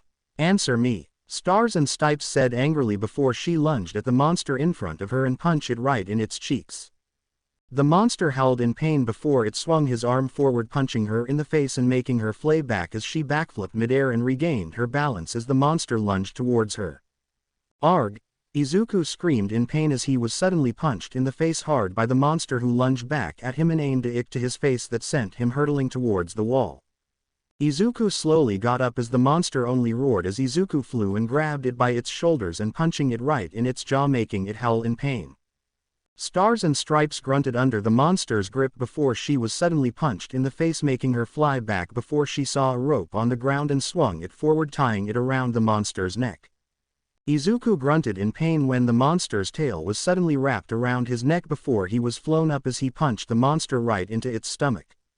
Stars and Stripes grunted in pain when she felt the monster's punch as she pulled the rope around the monster's neck tighter, making it thrash around trying to break free before the monster suddenly flew up towards the ceiling and slammed his back into it, squishing her in the middle, causing her to grunt in pain as she let go of the monster's grasp before she fell down towards the ground with a loud boom. Izuku rushed towards the monster only for it to pick up a car, throw it towards him as Izuku fell down with the car still on top of him. Stars and Stipes flew up as the monster slowly got up as he lifted the now on fire car before it suddenly threw it towards her as she managed to dodge the car just in time as the monster suddenly lunged towards her with a growl as she saw an electrical wire and snapped it in half, making electricity come to life. Izuku screamed in pain when a bolt of electricity suddenly hit him from the monster's arms before he removed the arms off him as the monster slammed its fist right into Izuku's head, making him fall towards the ground with a loud crash before Izuku grunted in pain when the monster suddenly landed hard on his back. Izuku said in shock as he looked towards the reflection of the water to see Stars and Stipes instead of the monster that he was fighting. Wait. Star, it's me, Izuku called out before Stars slammed her fist into his head, breaking the ground underneath him. Stars and Stipes suddenly grabbed Izuku by his head before throwing him towards the ground as he landed towards the ground with a grunt as he slowly got up. Star, stop, it's an illusion, Izuku said, trying to snap her out of the illusion but to no avail as she just lunged towards him before she punched him across the jaw, which was followed by another punch from the cheek. Izuku held his hands up as a shield as Stars and Stipes just kept throwing punches after punches at him, making him skid back from the amount of force from the attack before she aimed a kick at his face, sending him flying back as he was sent flying through multiple walls as he leaned towards the ground with a grunt.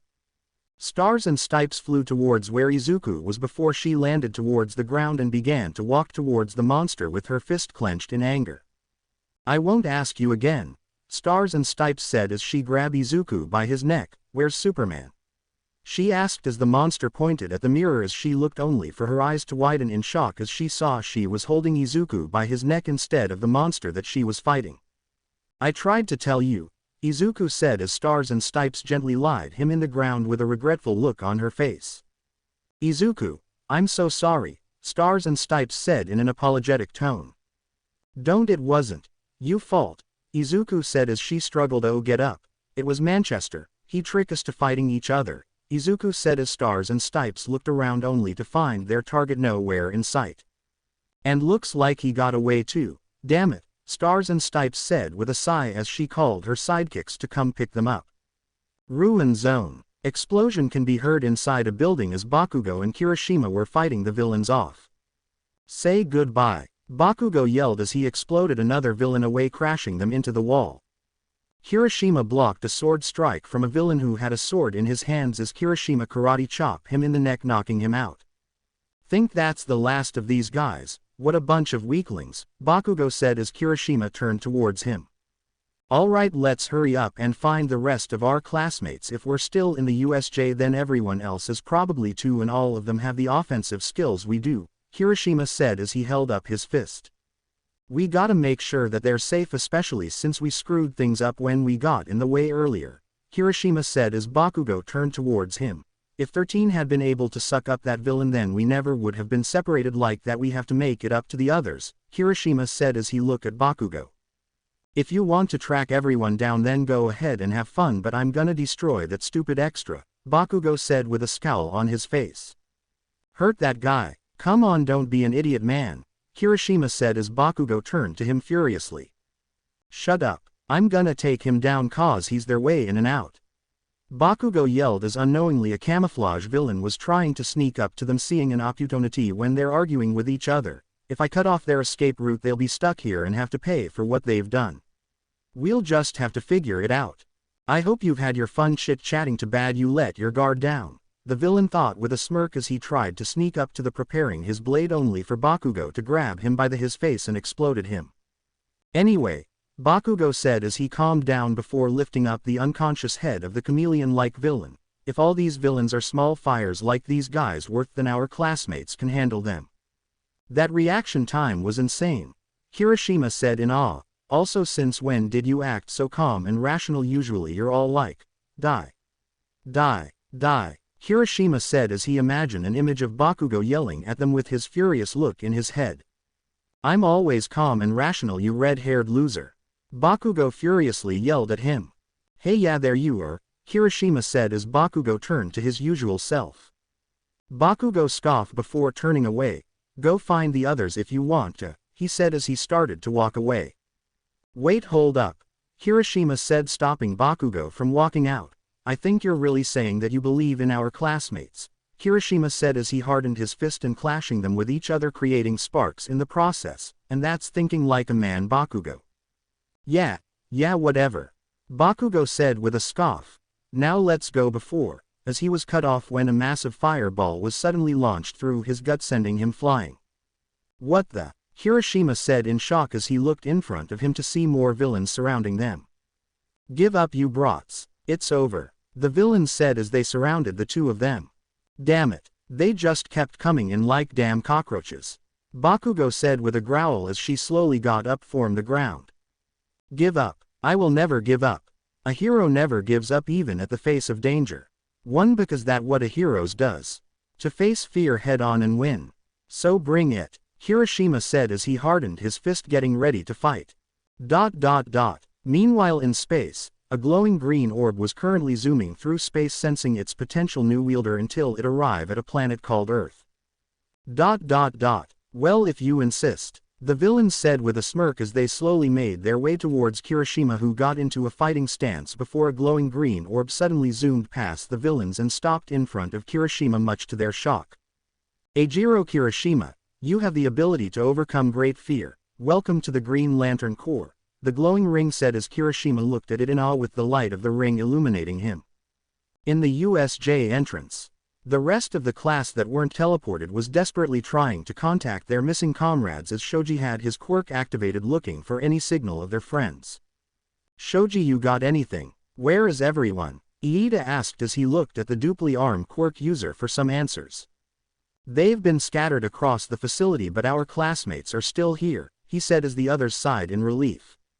What do we do? This guy's not affected by physical attacks and he can apparently teleport stuff. Zero asked as he looked towards the mist villain who was still in front of them. 13 turned her attention towards Iida, Vice Rep. Go to the school and tell the faculty what's going on here. The alarms aren't sounding and our phones and radios have no signal, so it's useless right now. One of these villain must be jamming the signals somehow. Even though Eraserhead is canceling people's quirks left and right, we're still completely sealed off from the outside world. Likely whoever is causing this interference is as soon as they warp into the USJ they could be anywhere, impossible to hunt down. It will be faster for you to run and get help than for us to find whoever is jamming everything, 13 said. Yes, but it would be disgraceful for me to leave you all behind, Iida said in protest. Sato suddenly walked forward.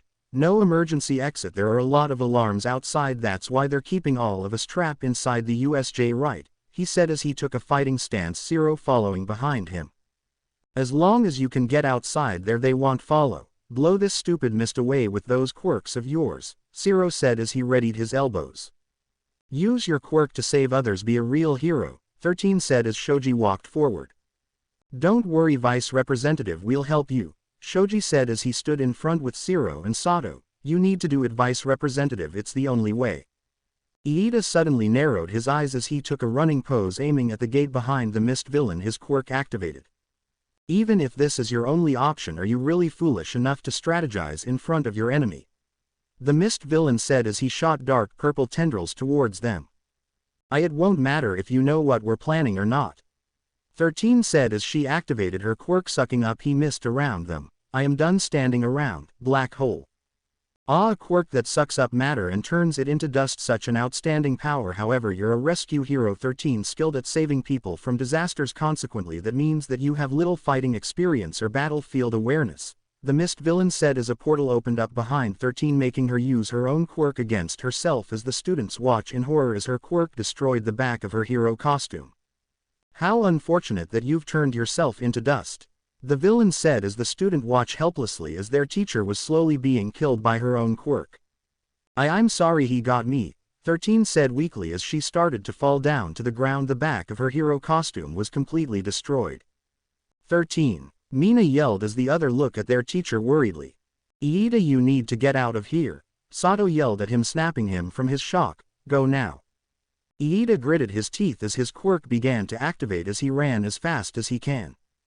You have tried to escape from me before. I won't let it, the mist villain said as he turned his attention towards Iida as a portal opened in front of him as he gasped in shock. Once the other heroes arrive it will be harder for us to put an end to All Might, the mist villain said as Iida came to a halt in the nick of time. This responsibility was entrusted to me. Classmates, I'll keep you safe, Iida thought as his eyes flared in determination before Shoji grabbed the villain from behind, distracting him, allowing Iida to continue. Run. I've got him, Shoji said as he gritted his teeth, tightening his hold on the villain to make sure that he doesn't escape. Iida ran forward as the mist villain escaped from Shoji's grasp and turned his attention towards him. You impertinent child, the villain said as he shot forward. You won't set foot outside those doors. I have no time for this, he said as mist began to surround Iida. Not so fast, Zero yelled as he used his tape to wrap it around the mist villain's metal neck piece as Sato grabbed the tape from Zero's elbow and yanked the villain hard away from Iida, as Iida prying the gates open as he ran towards Ua, his engine bursting with speed propelling him faster. With Izuku lied in his bed, moving around as he couldn't sleep. All he could think of was Manchester's words, repeating in his head over and over again. Are they really wrong? Were his and his father's ideals obsolete? Is killing criminals for good the right things to do? Is Black's way of justice really right? Is executing villains the right way to do? With them dead there's no way they can cause any more harm again. All of these questions plague Izuku's mind as one man in particular, one villain that had caused so much pain and suffering, flashed through his mind. With a sigh, Izuku closed his eyes once more in a desperate attempt to sleep, only to find none as those thoughts keep flashing through his head, preventing him from getting any sort of sleep. Looks like he wasn't getting some sleep tonight. With a sigh, Izuku got up from bed and grabbed his hero costume and put it on. Maybe doing some hero work and saving some people will clear his head. Izuku opened the window and flew out through the sky as he took some deep breaths to calm his nerves and get himself of all those thoughts as the familiar cold air hit him before he looked at the busy town of Manhattan below him. People going around their business chatting and conversing with one another, they were so happy and so peaceful at the same time. Looking at the ground, at the people who were happily talking and conversing with one another. It made Izuku realize something. No, Black was wrong. All life is sacred. All life is worth saving, all life is precious. Even the life of a tiny ant is sacred, even the lives of villains is worth saving. It wasn't their jobs to be judge, jury and executioner. It wasn't for them to decide who lives and dies, their jobs was to protect people from danger. To give them hope in the face of fear and darkness. To give them hope even though all things are lost, to give them hope even though they had none left. It is a hero's duty to carry the world on their shoulders. To make sure that everyone live a safe and happy life away from harm. To guide them and be there for them as an example, and the example that Black is giving them right now is wrong. Killing isn't the answer, it will only make things worse. It's not their right to choose who lives and dies, it's not their right to play God. He already lost one home before and he'll be damned if he'll lose this one as well. He was going to protect the planet that took him in all those years ago, he was going to protect his home no matter what it takes. This is why I love Superman so much. Even though he's basically a god, he doesn't use that power for evil and his own gains, but he uses it for good. He's just a guy who wanted to help people for the goodness of his heart and sees the good in everyone, even in the criminals that he fights. That's why he's one of my favorite superheroes, and that's why I'm disappointed that his movie adaptations were forgettable or mediocre at best, but let's hope that Superman legacy do him some justice. With a small smile, Izuku continued to fly around for a while before he heard something from below him, causing him to skyrocket through the location before he arrived at what seems to be a safe house of some kind. Izuku looked around until he heard the familiar voice of Manchester Black along with the rest of the elites form inside the building as he saw an open window above and decide to enter it. The elite all sat in their tables discussing their next plan until they saw Superman floating above them with his hands folded across his chest as they all stood up from their seats and got into a fighting stance. Sorry to barge in, but I saw a window open and decided to just let myself in, Superman said before noticing their fighting stance and their quirks activated. Relax, I came here to talk, that's all. Well, you heard the man. Stand down, Black said as the others reluctantly stand down. Well, welcome to our base of Operation Soups. So what brings you here? He asked.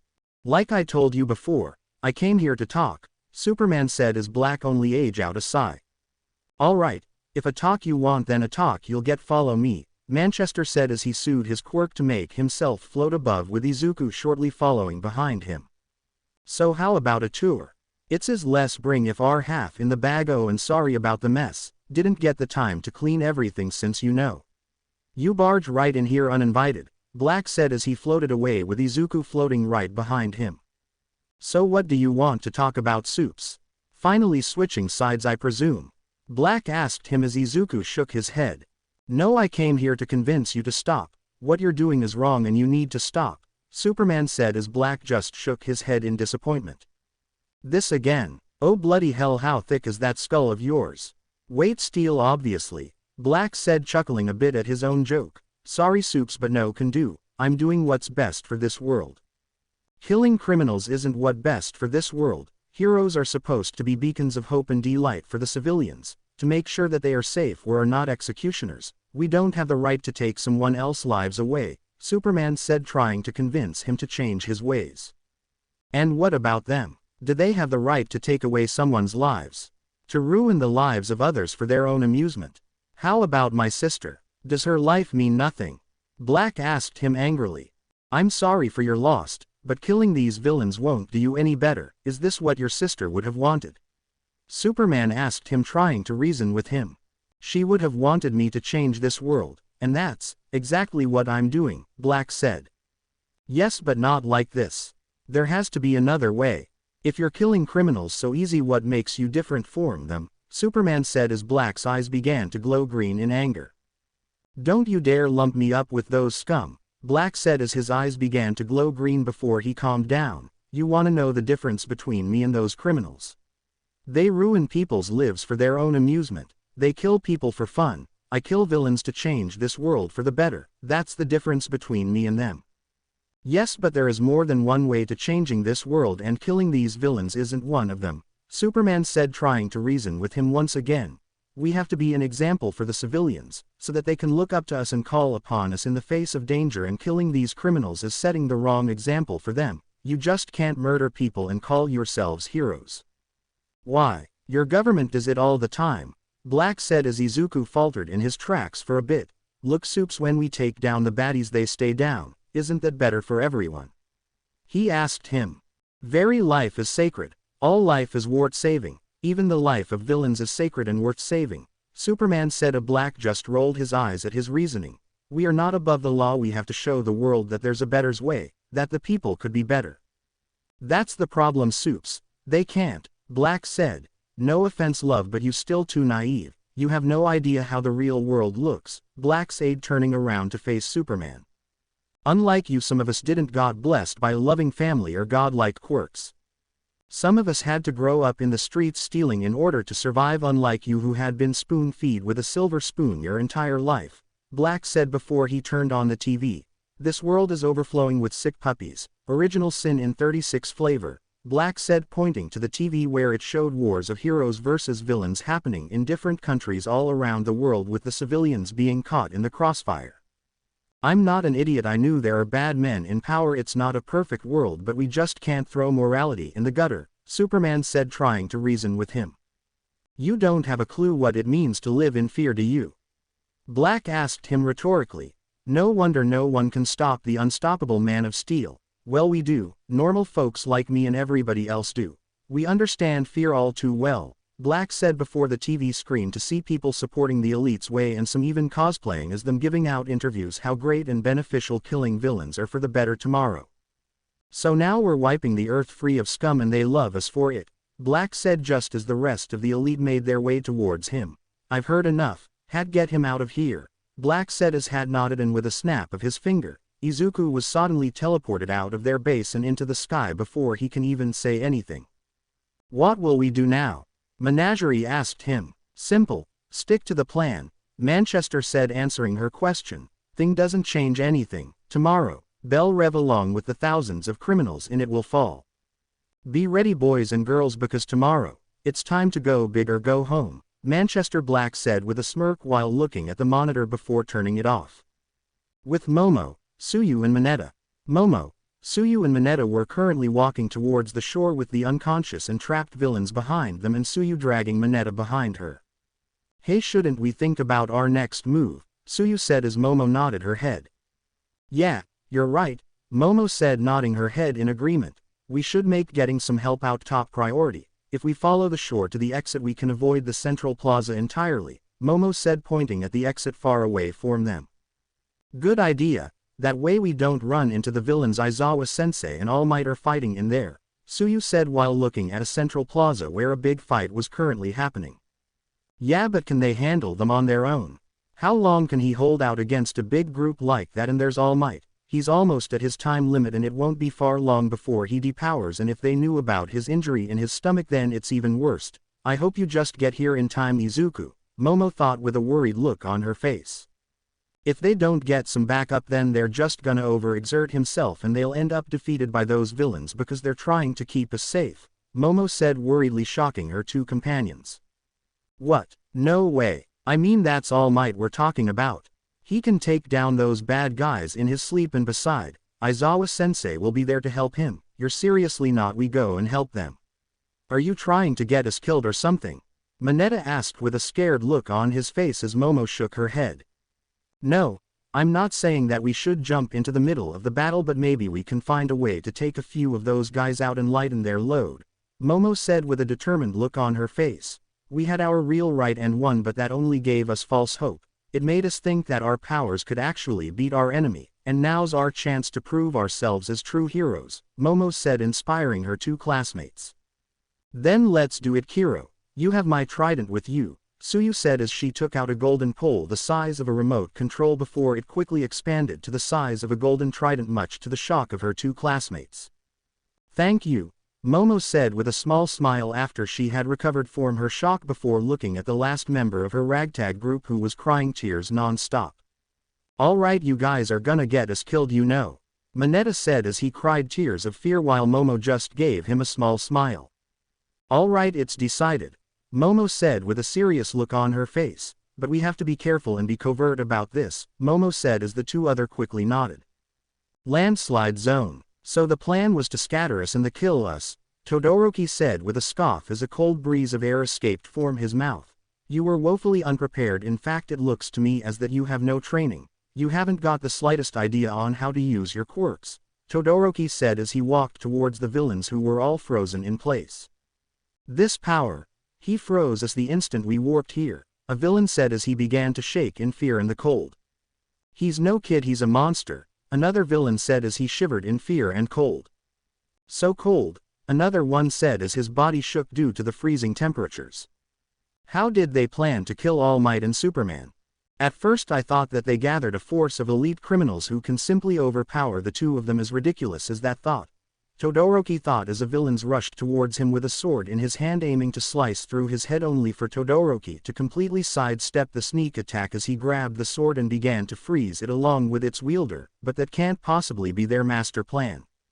Most of these villains are low-level thugs and are just pawns. From what I can tell, they are only 4 or 5 truly dangerous people here. Then if that's the case, then what we need right now is more information, Todoroki thought before turning his attention back to the now frozen and terrified villain in front of him. Listen well, if you stay frozen then your cells will slowly die as your body succumbs to frostbite and hypothermia, Todoroki said as the villains just looked at him in fear. Luckily for you, I wanna be a hero, so I'd like to avoid unnecessary cruelty, Todoroki said as the villain began to cry in fear when Todoroki held up his hand above his face while producing a misty ice. Your friend already told me that they want to kill All Might and Superman. Now what I want to know is how. That's the only way to survive, Todoroki said in an icy tone as the villain just stared at him in fear. With Izuku and Stars and Stripes. Stars and Stripes walked towards the guest room of her agency to see Izuku watching the news about the elite and their violent ways of stopping crime. Looks like the elite have once again saved the day with the execution of 2 well-known villains and criminals. The elite's way of putting down criminals for good proved to be more effective, with the crime rates going down to 30% than it was before. Those responsible for those bad deeds would be allowed to continue on in prison, eating square meals a day as a guest of the state if the elite hadn't intervened and killed them, and would create another monster again. The age of heroes like Stars and Stripes, Superman and even All Might himself sparing villains over and over again is now old and outdated, and it's now over. It is time for a new generation of heroes to arrive to save us, and that heroes is the elite. This is Jack Ryder, signing off, the reporter named Jack Ryder said as Izuku turned off the TV. Hey, how have you been? Stars and Stripes asked, snapping Izuku from his deep thoughts. Stars and Stripes and Izuku was now inside of Stars and Stripes' agency after Manchester Black had tricked them into fighting each other. Oh, I'm fine, trust me, I've been through worst, Izuku said, snapping out from his deep thoughts before he continued to stare blankly at the TV as Stars and Stripes just sighed as she pursed her lips together, already having the feeling what he might be thinking about. I know what you're thinking. You're thinking about what Black said, are you? Stars and Stripes asked as Izuku only sighed. I went to see him last night, Izuku said, shocking her. You what? Stars and Stripes said in shock. I went to find him to have a talk. Try to convince him to change and see the error of his ways, but he ignored me and he escaped, Izuku said with a sigh as Stars and Stripes shook her head. This is the kind of guy Izuku was, a person who can see the good in everyone, even in the villains. How long have this been happening? Izuku asked as Stars and Stripes took a deep sigh. For a while now, and what's worst is the public seems to have their full support, Stars and Stripes said as she turned back on the TV showing Izuku footage of people supporting the elite and their ways of peace. Me and the rest of the heroes have been doing our best to keep order, and the president has been doing his best to fix all of this and keep everyone together, but that wasn't enough. The country is torn by 2 sides, those who supported the heroes and those who supported the elite. The elite's popularity from the public seems to increase day after day. And now the public's trust on the heroes seems to fade day after day, and they are now rioting for public execution of villains, and things only got worse from there. Looks like the public are getting sick of villains escaping from jail and doing more crimes and risking people's lives over and over again. Now they want to end criminals permanently, that they won't cause any more crimes, and what's worst is Black's quirk. His quirk is really powerful. Even I couldn't get close without being blasted by his psionic beams. That's the reason why the president called you here. Maybe you can help us. Stars and Stripes said as she flipped through another channel showing Izuku people rioting at the White House or police stations demanding the execution of villains, with the police holding them back with riot shield and pepper gas, with all of them supporting the elite. Izuku looked towards the ground and took a deep sigh. But you know, he's right, Stars and Stripes said as Izuku looked at her in shock. Those people are criminals, villains, monsters, and don't deserve to live, and if I had it my way then they would be dead too, Stars and Stripes said before she paused and took a deep breath. But unfortunately we are heroes, and we are not above the law. Just because we have powers doesn't mean that we're above the law. We aren't the judge, jury, and executioner. Sure, we can just end their villainous career in an instant instead of sending them to jail and they escape before we repeat the cycle again. But we are heroes, and we heroes need to be better, to be a better example for our people, to lead them into an era of peace instead of violence. Sure, the elite's way may be effective, but that will only lead humanity to a dark path full of hate, death, and bloodshed. The public may have full support of them, and they are led to believe that the elite's way of justice is the only, Stars and Stripes said as Izuku nodded with a small smile on his face. You're right, thanks, Izuku said with a small smile on his face. I don't see that the world is broken. When we talk about the world, we truly meant our people. People at Terry Core are good. Everyone deserves to live, even if they're good or bad, and it is our job to save them. Even villains can be saved. Humanity has a limitless potential for good, and the purpose of heroes is to help them unleash that potential. The good of humanity is everywhere, we just need to open our eyes to see it, Izuku said with a small smile as Stars and Stripes just looked at him with a small smile of her own. That's the spirit, kid, Stars and Stripes said, lightly nudging him by his shoulder before one of her sidekicks suddenly burst into the room, startling both of them. Sorry to disturb you, ma'am, but it's about Black and you will want to see this, the sidekick said as both Izuku and Stars and Stripes immediately got up and followed the sidekick to the monitor room as they both saw Manchester Black in the TV. Hello ladies and gentlemen. It is I, Manchester Black. And today I'm here at Belle Rive Prison, home to the criminals that run rampant, ruining people's lives and killing innocent people. Well, today that's ends. Today this prison is going to be the burial ground of these criminals, but for now, Stars and Stripes, Superman, I know that you're watching this, so why don't we finish this once and for all? Meet me at New York, Manhattan. Today I prove to the both of you that the elite's way of justice is the only way. Be there, say your wills, say your prayers, say your goodbyes, because tomorrow the world will forget about you too. And with that, the monitor suddenly went black, ending the broadcast. When was this? Stars and Stripes asked one of her sidekicks. It was live, ma'am, one of her sidekicks said. But not only that, we also discovered some damning evidence about Black, he said as Stars and Stripes raised an eyebrow at that. What is it? Stars and Stripes asked. Black's backstory is a load of crap, the sidekick said as Stars and Stripes gestured for him to go on. Well, for starters, lying about his sister's death is a good example, and his dear old dad suffered a massive heat attack when Black decided that he was due for one, and how a train crash resulted in the death of a dozen people when he first awakened his quirk, he said as Stars and Stripes' eyes widened in shock. Does the president knows about this yet? Stars and Stripes asked as the sidekick shook his head. Not yet, ma'am, but the British intelligence are doing the best they could to erase this information, but luckily we were able to send them, he said as Stars and Stripes nodded her head. Looks like they don't want to admit that they took a narcissistic, angry teenager and tried to make a hero out of him, Stars and Stripes said as she shook her head in disappointment. Make sure that you give this information to the president immediately. This need to go out of public, she said as the sidekick nodded his head affirmatively. Yes, ma'am, sidekick said with a nod of his head. Good. Now Izuku, we need to. Stars and Stripes paused as she looked besides her, seeing Izuku was no longer there, causing her eyes to widen in shock. Shit. Everyone, head to New York and evacuate everyone immediately, Stars and Stripes said, ordering her interns before she flew off towards New York where Izuku was. Mountain Zone, Kaminari. Jiro said with tears in her eyes as Kaminari kept screaming in pain while the villain poured his electricity into his body. Shinso quickly recovered from his shock as he threw some bat-shaped boomerangs that pierced itself into the villain's arm, causing him to wince in pain and stopping his attack on Kaminari, causing him to slump down towards the ground. Ow, damn it, the villain said as he winced in pain before Shinso quickly threw more bat-shaped boomerang in the ground that started to beep before they eventually exploded, causing the villain to back away while Jiro quickly rushed towards Kaminari with tears on her eyes. Jiro, stay back. Make sure Kaminari's safe. I'll take care of this guy, Shinso said as he got in front of his two classmates to protect them.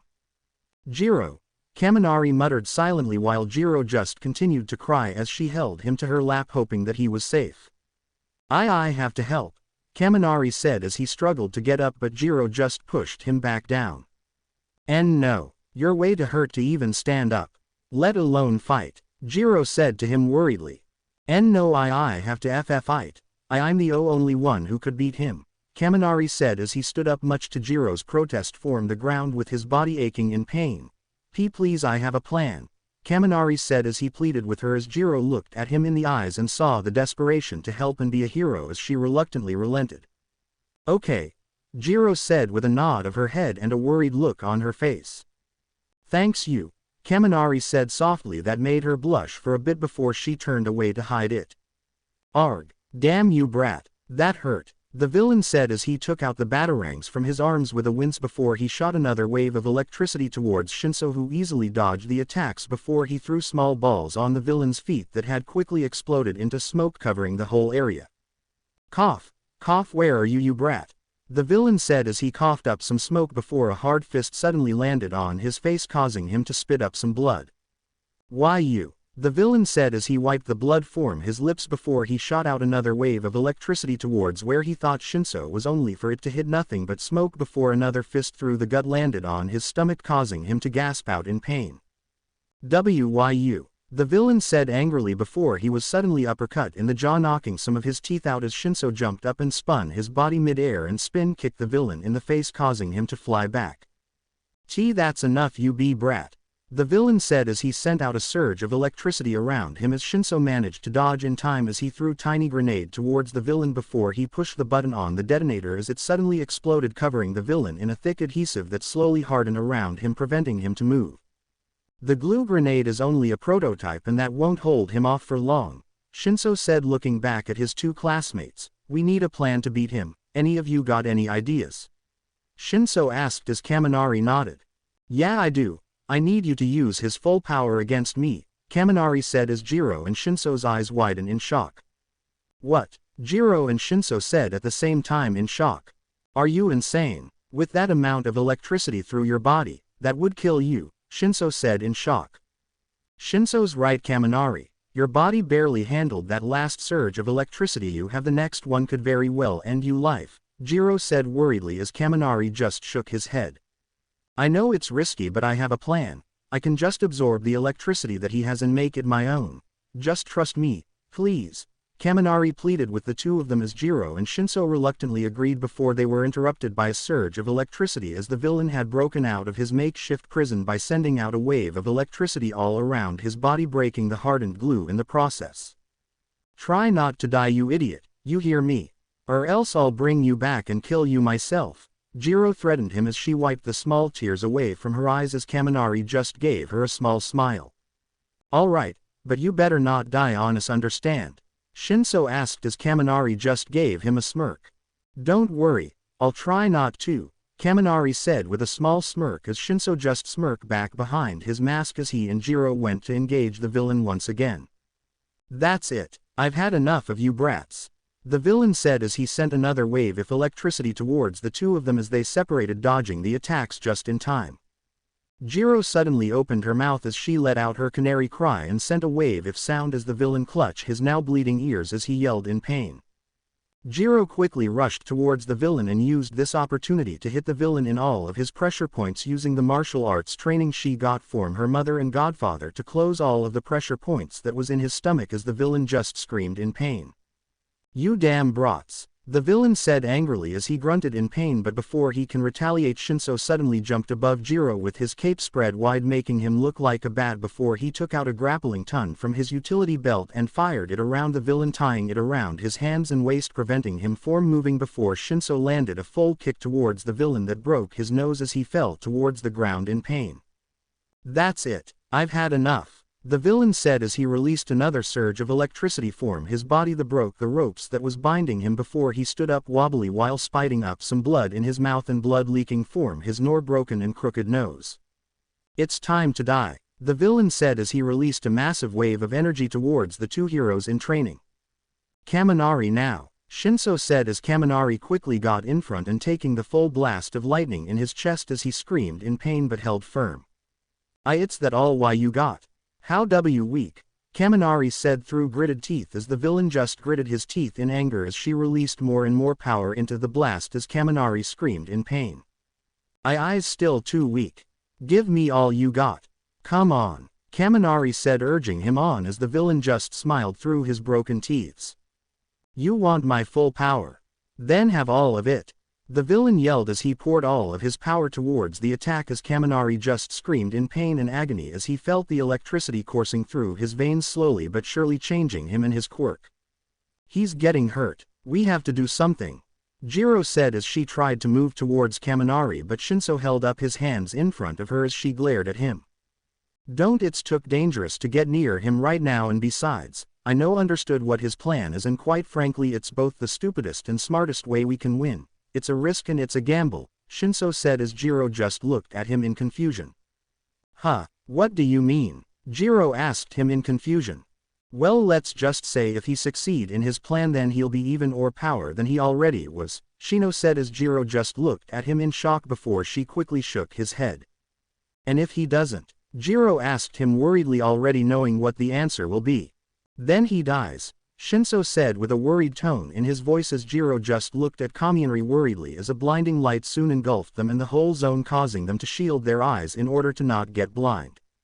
Soon the blinding light faded as Jiro and Shinso looked towards Kaminari to him panting heavily as he was now standing in his own crater with lightning crackling around his body and his clothes torn apart. "Kaminari," Jiro said as she quickly rushed towards him as Kaminari slumped down into her arms exhausted. "Are you okay?" she asked him worriedly as Kaminari managed to crack a small smile. "I'm fine," Kaminari said with a small smile as he stood up while using Jiro as a leverage for him to stand as the two of them looked towards the villain who was slowly beginning to stand up. "Why, you brat," the villain said weakly as he tried to use his quirk only for a tiny spark to come out of his hands before it quickly disappeared. "What happened to my quirk?" "What did you do?" the villain said angrily as he tried to use his quirk again but to no avail. "He drained you of all of your quirk," Shinso said, gaining the villain's attention. "Kaminari's quirk not only releases lighting but also absorbs it, and by you releasing all of your power in one big attack and Kaminari absorbing all of it means that your quirk is now gone, so in other words, you're all out of juice," Shinso said with a smirk behind his mask as the villain just glared at them angrily as he gritted his teeth in anger. "You brat, you took my quirk," the villain said as he ran up towards Kaminari with his fist raised for a punch. The villain quickly approached them and as if time suddenly stopped, Kaminari's surroundings suddenly become slower as he quickly grabbed Jiro and easily dodged the punch while in slow motion. The villain aimed a punch but was surprised to see that his target was no longer there as he looked around before he found the boy right behind him. "Surprise?" Kaminari asked before he punched the villain square on the jaw with his hands vibrating in an unnatural speed as the villain fell down towards the ground in exhaustion. "We move so fast, how did you do that?" Jiro asked him in shock and awe as from what she can remember she was in front of the villain who was rushing towards them with a punch, and the next thing she knew she was suddenly behind him. I don't know," Kaminari said in shock and awe as he examined his vibrating hand in awe before his hand suddenly stopped vibrating. "I have some idea of what happened, but we need to get to the others for now. They might need our help," Shinso said as Kaminari and Jiro both nodded their heads in agreement and both mentally decided to ask the questions that were in their minds later before Shinso bolted out towards the central plaza. "All right, let's go," Kaminari said as he was about to run after Shinso when he noticed something form the corner of his eyes. It was a man dressed in yellow with his body vibrating and red lighting surrounded him. "Hey, are you okay?" Jiro asked him worriedly as she noticed him spacing out a bit before Kaminari blinked. He saw the figure was now gone.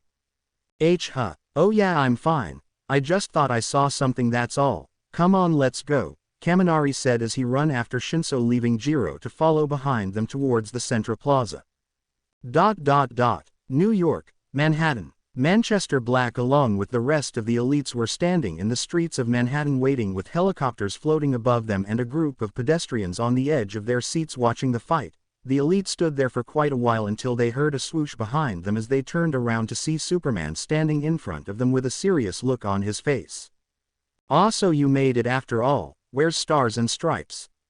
"Too afraid to come?" Manchester Black asked with a smirk on his face. "She's a little late. Let's get this over with," Izuku said with a serious look on his face. "Well, since you're so eager to start, any last words?" Manchester Black asked as Izuku took a deep breath. "I've tried to reason with you. I've tried showing you that there's another way, so I'm begging you to help me end this without further bloodshed. So stand down and be judged for your crimes and maybe we can all get out of this in one piece," Superman said with the news camera broadcasting the fight to the whole world for them to see. "Sigh, you really are an inconceivable wanker," Manchester Black said with a sigh before his eyes started to glow green as Superman was launched back by a psionic attack. "Pay attention, would-be heroes and glorious people of Earth. School's in session, and Professor Chester gonna teach you how the world will work from this day on. Now let's have some fun, shall we?" Manchester said to the camera before Cold Cast, Hat and Menagerie all rushed towards Superman. "Rule number 1. He who has the power make the rules, obviously," Manchester Black said as Superman slowly got up with a groan just as Cold Cast leapt up towards him with his fist cackling with electricity before punching the ground only for Superman to leapt up towards the sky dodging the attack. "Rule number 2. Joke love is a crock of SCOTUS. This isn't about love. People don't want babysitters in spandex to spank them when they're bad. They want surgeons to cut out the vested in us to make sure they never come back. Dr. Black at your service," Manchester Black said to the cameras before snake-like creatures began to wrap all around Superman's body as he struggled to break free from its grasp before he was suddenly tossed towards the ground by Menagerie. Superman then grabbed one of the snake-like creatures before he pulled Menagerie towards him before he slammed he towards the ground as he sued his super strength to break free from the snake-like creature's grasp just as Hat took of his Pandora and summoned multiple missiles towards Superman, who flew up and dodged the missiles with ease before he used his heat vision towards Hat only for him to dodge. Cold Cast suddenly rushed back at Superman before he leapt up and delivered an electrified punch at Superman's cheek before he quickly followed the attacks by a left hook before he quickly followed it with a punch to the gut as Superman gasped in shock before Cold Cast grabbed Superman's head and kneed him hard before he grabbed the collar of his shirt and tossed him towards the air. Superman was tossed in the air in a daze before he quickly regained his balance air before but he can move. He was suddenly wrapped up in multiple snake-like creatures once again preventing him from moving. Superman grunted in pain when he snake-like creatures tightened their hold on him before his eyes began to heat up as he sued his heat vision to cut the snake-like creatures that had surrounded him, freeing himself from their grasp. Superman flew towards Manchester Black to quickly end all of this, but before he can reach him, 2 earth columns suddenly slammed into him, trapping him and preventing him from moving before he broke out of the rock columns, sending dust and debris everywhere. Superman looked to where the source of the attack came from only to see Hat before he took a deep breath and blew a massive guts of cold wind towards Hat as Hat took out his Pandora and aimed it as the cold wind was suddenly sucked into the Hat in an instant. Hat quickly tapped his finger on his Pandora as if performing a magic trick before multiple rock creatures came rushing out of the Pandora before they all rushed towards Superman. Superman flew towards the rock creatures as one of them tried to grab him only for Superman to step out of the way before he punched the creature right through its chest, making the creature crumble into dust and debris. Another one of the rock creatures suddenly grabbed him from behind as another one tried to punch Superman in his face only for Superman to catch the punch before he kicked the rock creature away before quickly grabbing the other on behind him and tossed it towards the other rock creature, making them both stumbled back. Superman rushed towards the two rock creatures before slamming both of their heads together, making them both crumble into dust before he looked around to see more rock creatures surrounding him form all side as they all rushed towards him, only for Superman's eyes to glow red before he spun around, cutting the rock creatures in half using his heat vision. Cold Cast suddenly rushed towards Superman while he's distracted as he aimed a punch, only for Superman to sidestep the punch before he quickly grabbed Cold Cast's arm and kneed him in the gut, returning the favor. Form earlier, making Cold Cast gasp in pain before Ku9 Kla aimed an electrified punch towards him, only for Superman to catch the punch with his hands as Cold Cast aimed his other fist towards Superman, only to be caught by him once again as the two struggled for dominance before Superman tightened his grip on Cold Cast's hand tighter, making him grunt in pain as he went to one knee while screaming in pain as his hand was slowly being crushed before Superman suddenly head-butted him as Cold Cast stumbled back in a daze before Superman quickly punched him in the gut, making him fly back crashing into the ground. Multiple snake creatures suddenly rushed towards Superman, who dodged the attack just in time before he grabbed one of the snake creatures and pulled Menageries towards him. Menageries was suddenly pulled towards Superman before he delivered a hard punch at her chin that sent her flying back up towards the sky before she regained her balance and shook her head to get rid of her dizziness before she saw Superman flying towards her in immense speed. Superman flew up towards Menagerie in immense speed before he cocked his fist and aimed a punch, only to be blocked by Menagerie, who had her hands up to protect herself before she morphed her hand into a sword as she went for a downward swing to cut Superman in half, only for sword to shatter in pieces once it made contact with Superman's skin. Superman quickly grabbed her outstretched hand before he flung her towards the sky as he disappeared and reappeared in front of her, much to her shock before he delivered a hard upper punch towards her, sending her flying up even higher before disappeared and reappeared in front of her one again and punched her in the gut that sent he crashing back towards the ground. Hat quickly summoned a gigantic earth giant using his Pandora to crush Superman. The giant rock golem reached up to crush Superman in his grasp as it quickly clenched its fist, presumably crushing the Man of Steel before its hand started to rumble before it suddenly erupted in dust and debris as Superman burst out of its grasp with a single punch. Superman quickly flew towards the giant golem as the giant golem reached its other hand at Superman in an attempt to grab him as Superman dodged the hand before he flew up towards the giant golem's head as it crumbled into dust by a single punch from Superman's fist.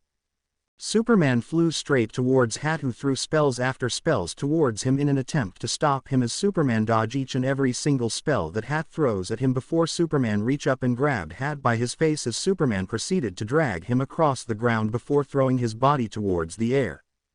Hat quickly regained his balance midair as he floated in the air using his magic before Superman suddenly appeared in front of him in a blink of an eye, much to his shock before Superman suddenly punched him in the gut, making Hat gasp in pain before Superman suddenly uppercut him, sending him flying even higher in the sky. Superman quickly flew up towards Hat and aimed a punch towards him, only for Hat to catch the punch as he took a deep breath and blew a torrent of fire towards Superman's face, only for it to have no effect on him at all before Superman took deep breath of his own and blew a massive gust of cold wind towards Hat's face that froze his mouth in place before he grabbed Hat by the collar of his short and tossed him back crashing towards the ground. Hat landed towards the ground with a large boom, creating a small crater in the process before Superman landed towards the ground as he glared at Manchester Black. "It's time to end this once and for all," Superman said before he flew towards Black, ready to end this once and for all, just as Black's eyes began to glow green before he created a force field in front of him blocking Superman's punch before he blasted Superman with another psionic blast that launched him back.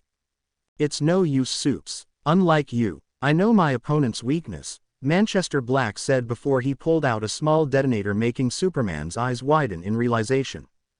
"There's a reason why I pick a crowded place like Manhattan for our big battle," Black said before he pressed the detonator, making the buildings exploded as rocks, rubbles and debris began to fall towards the scared civilians, making Izuku's eyes widen in terror. Ruin Zone. Eijiro Kirishima of Sector 2818. You have demonstrated the ability to overcome great fear. Welcome to the Green Lantern Corps.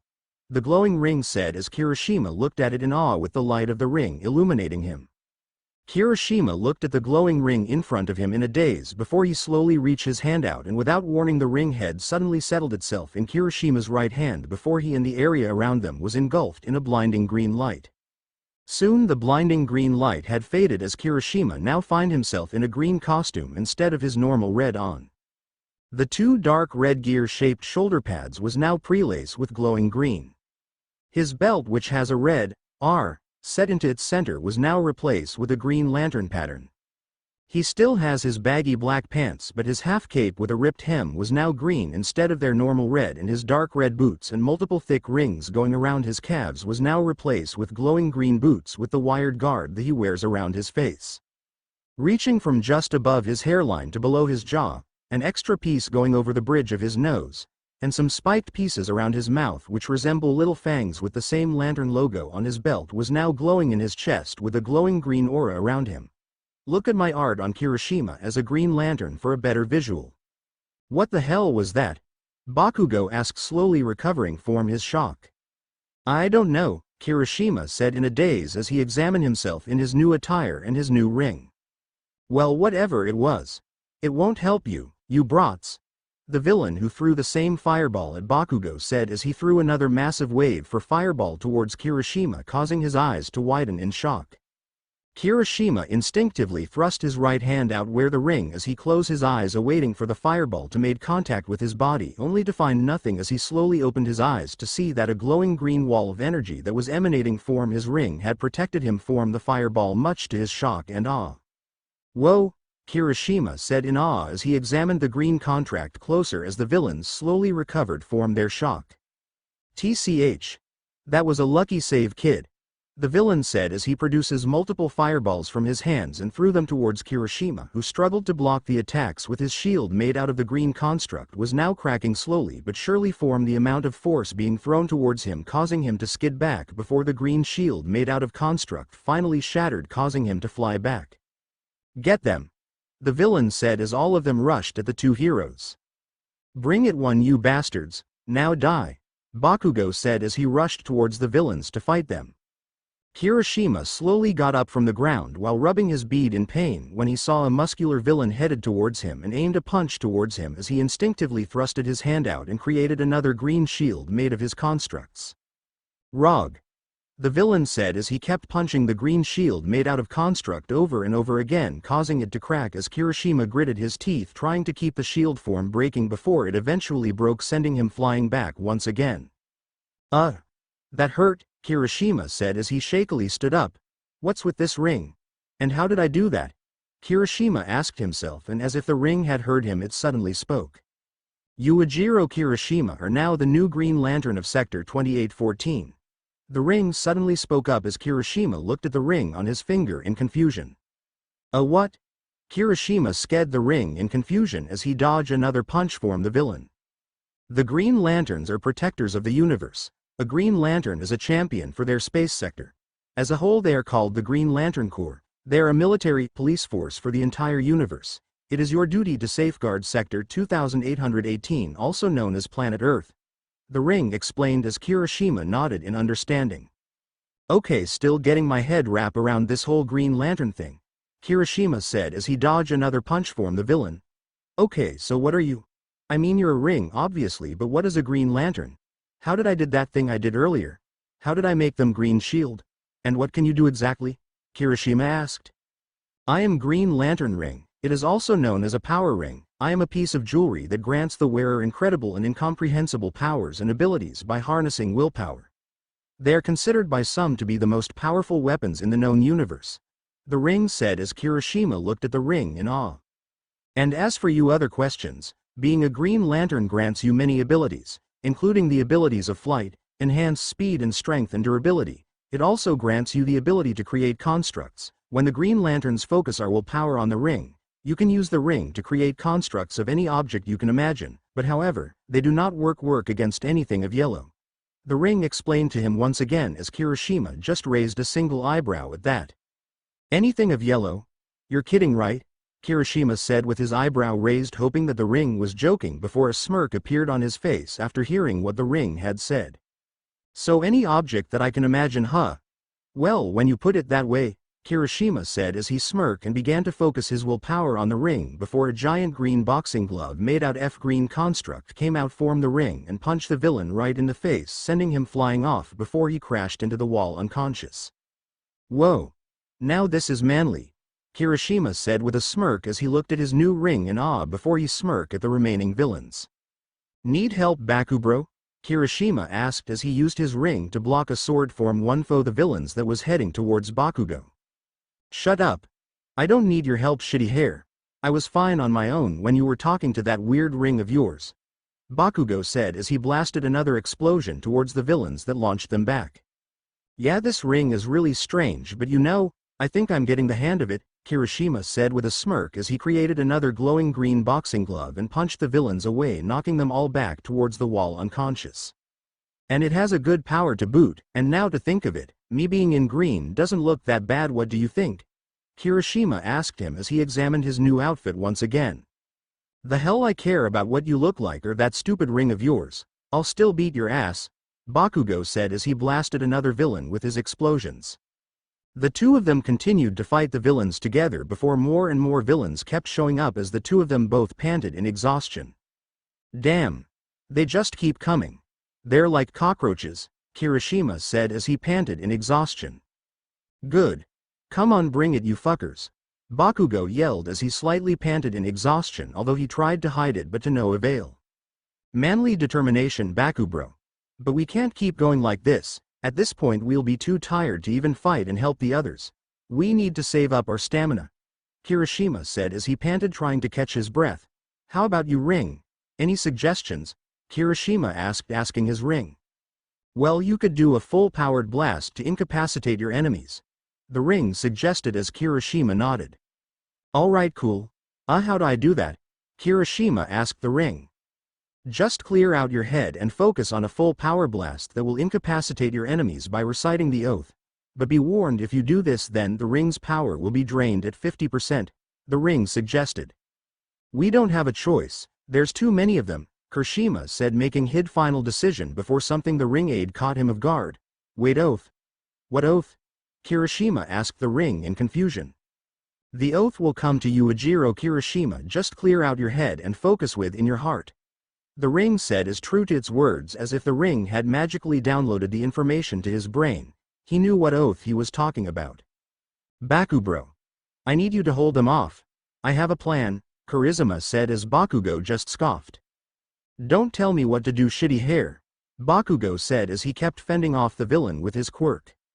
Kirishima closed his eyes as he calmed himself and cleared out his head just like the ring had said as he began to focus, or as much as he can focus, with Bakugo's loud explosions and the villains around them, and almost instantly he began to speak without even thinking. In brightest day, in blackest night, no evil shall escape my sight. Let those who worship evil's might beware my power, Green Lantern's light, Kirishima said as the ring began to glow brighter than brighter before soon a blinding light soon emanated from the ring which covered the whole area, and before they knew it, the villains were now lying on the ground either unconscious or in pain while groaning to hurt to even keep fighting. Whoa, Kirishima said in awe while looking at his ring with a huge grin on his face. What the hell was that? Bakugo asked him, still in a bit of shock himself. I don't know, but whatever that was, it was manly, Kirishima said with a grin. Whatever, shitty hair, Bakugo said, now recovering from his shock earlier. Now let's go towards the other. I wanna bash some more skulls since you ruined my fun, Bakugo said as he blasted himself towards the central plaza.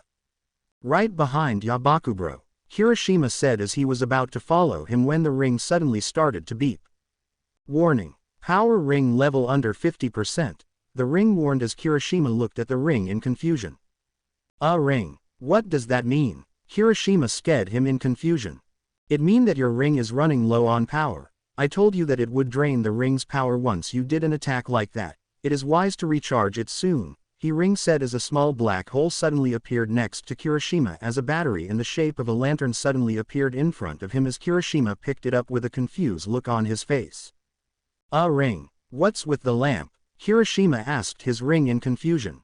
That is a power battery, used to recharge the power rings of Green Lantern when they ran out of power. You can even store it to your own pocket dimension meant to hold the power batteries so you don't have to carry them around everywhere, the ring said as Kirishima nodded in understanding.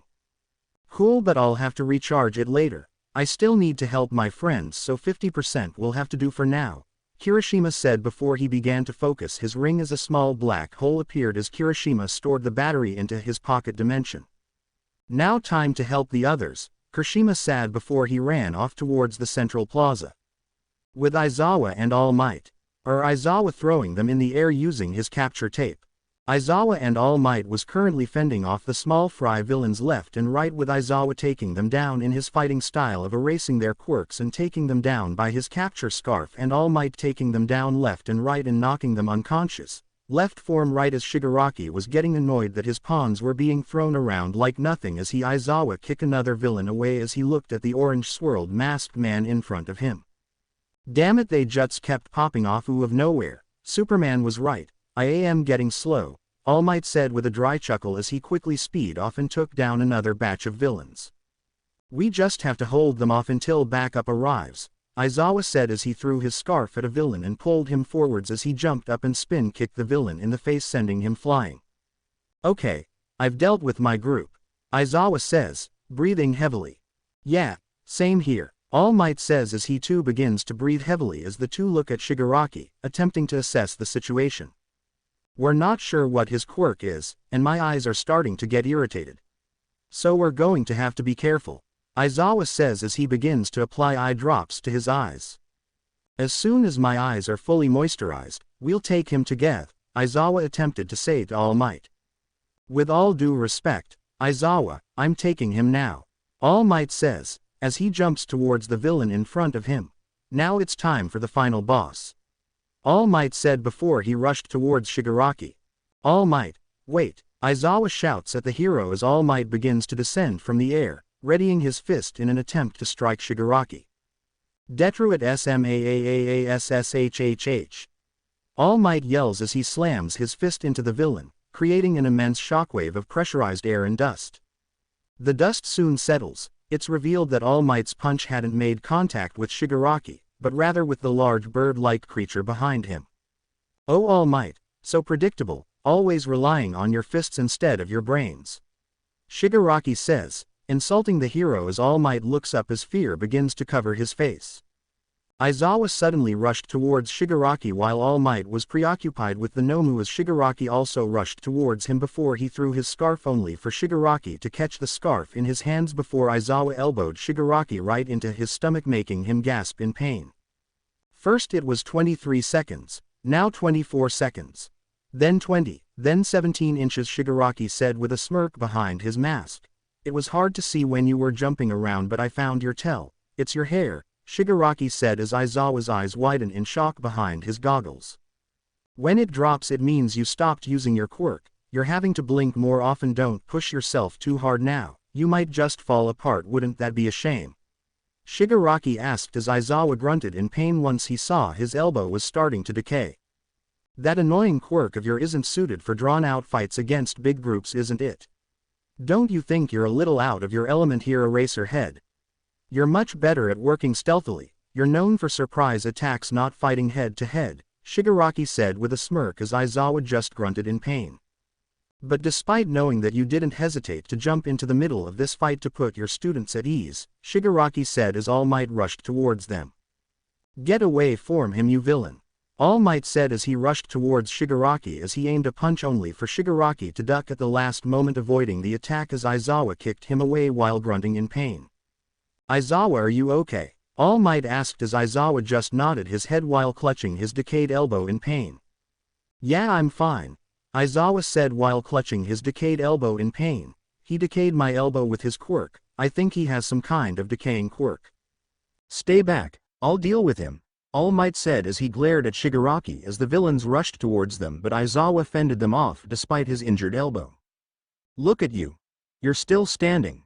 You really are a pro, Shigaraki said in a twisted fanboy kind of way. All Might.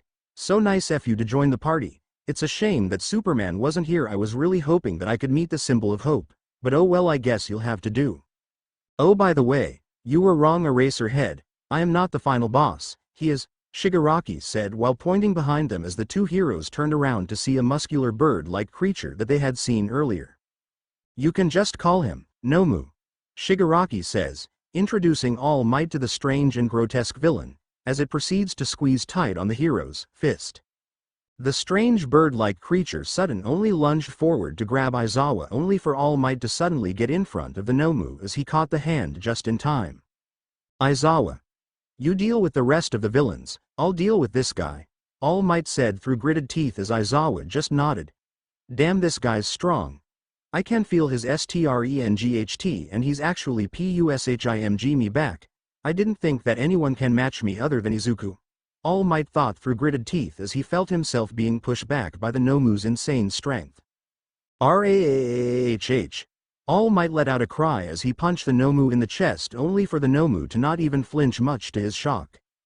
Of course a government hero relies on violence, Shigaraki said as he looked at All Might. I wasn't prepared, I couldn't even see him when he moved, but he's not as fast as I thought he would be, not as fast as he used to be. I guess it's true after all, Shigaraki said as he smiled sinisterly towards All Might. All Might really is getting weaker, Shigaraki said as All Might turned to Shigaraki with his signature smile before rushing at him, his hands in a crossing motion. Carolina smash, All Might said as he crossed his arms in a scissor motion at Shigaraki but was blocked the Nomu as a shockwave was heard. The Nomu suddenly reached its hand out as he tried to grab him only for All Might to tilt his back dodging the attack before punching the Nomu in the gut, which didn't phase. Take this. All Might punched the Nomu in the face as the Nomu roared and tried to grab All Might once again only for All Might to jump backwards. Doesn't even matter where I punch you, does it? All Might said as landed and punched the Nomu once again who was rushing at him. That because Nomu here has shock absorption, All Might, Shigaraki said as he watched All Might punch the Nomu again and again. The only way you're going to hurt him is to slowly gouge out its flesh, but of course I don't think it'll just sit back and let you do that. Looks like you finally met your match, Shigaraki said as he smirked beneath his hand-like mask as All Might dodged another punch from the Nomu. Thanks for telling me how to beat it, All Might said as he grabbed the Nomu by the back of his waist and lifted him up. Now all I have to do is wear him down, then it's on to you, he said as he slammed the Nomu to the ground by its head, performing a suplex creating a crater and shockwave in the process. In the entrance of the USJ, the students watch in shock as such power as they cheered All Might on. Yeah, take that, bird brain, Sato cheered as he watched the fight.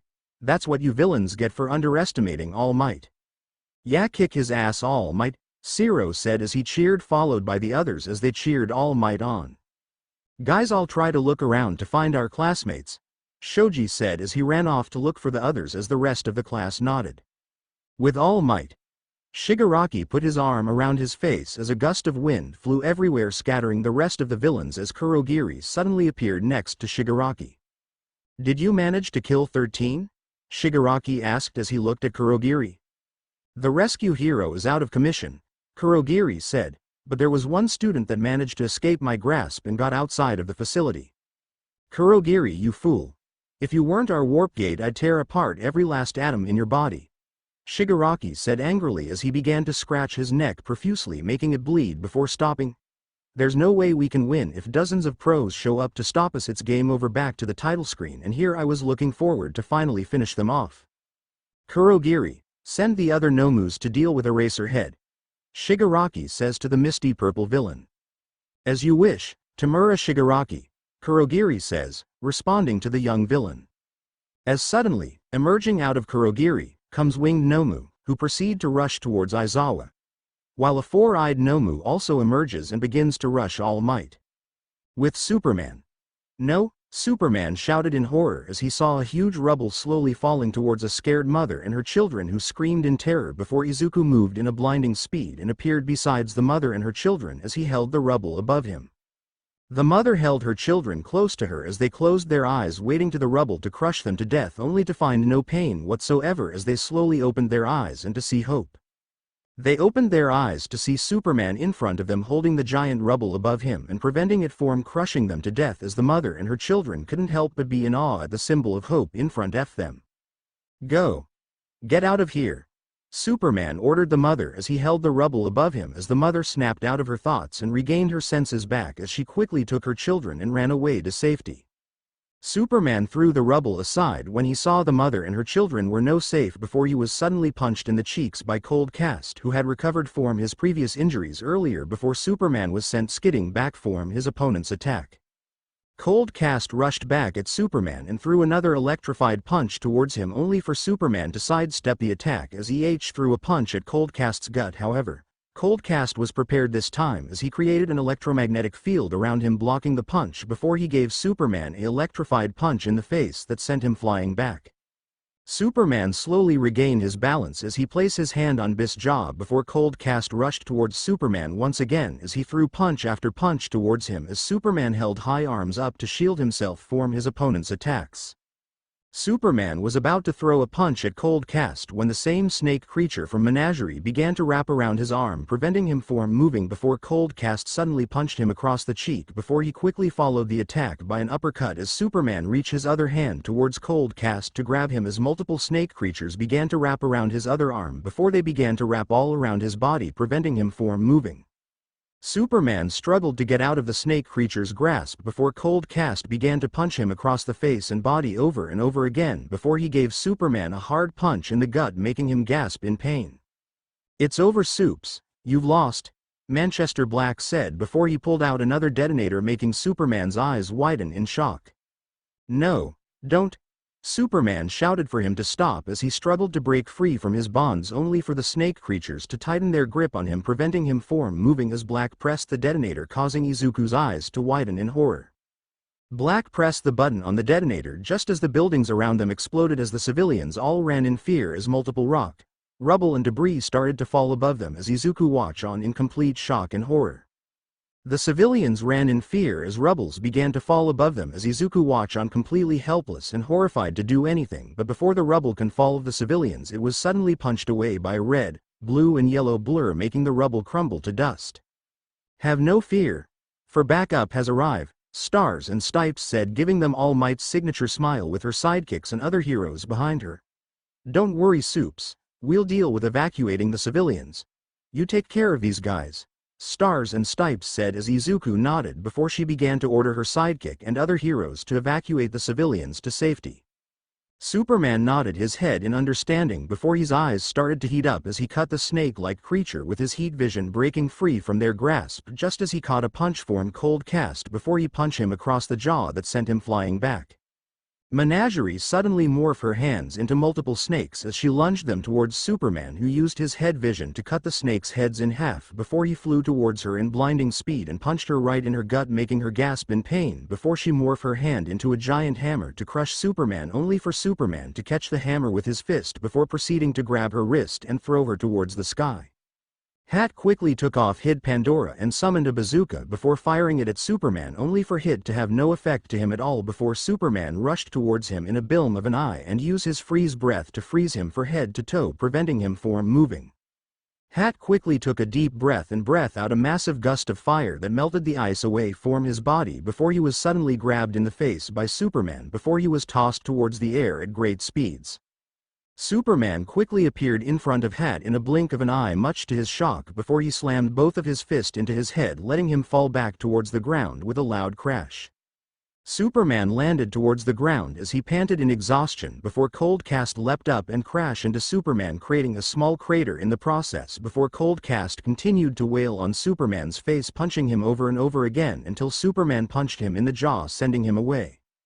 Superman slowly got up just as Menagerie hopped onto his back before she morphed her hand into a giant snake head to eat Superman's head off before Superman stopped the snake from biting him with his fist as he grunted while struggling to keep the snake away from him before he ripped it in half before he turned around and aimed a punch just as Menagerie flew up to avoid the attack.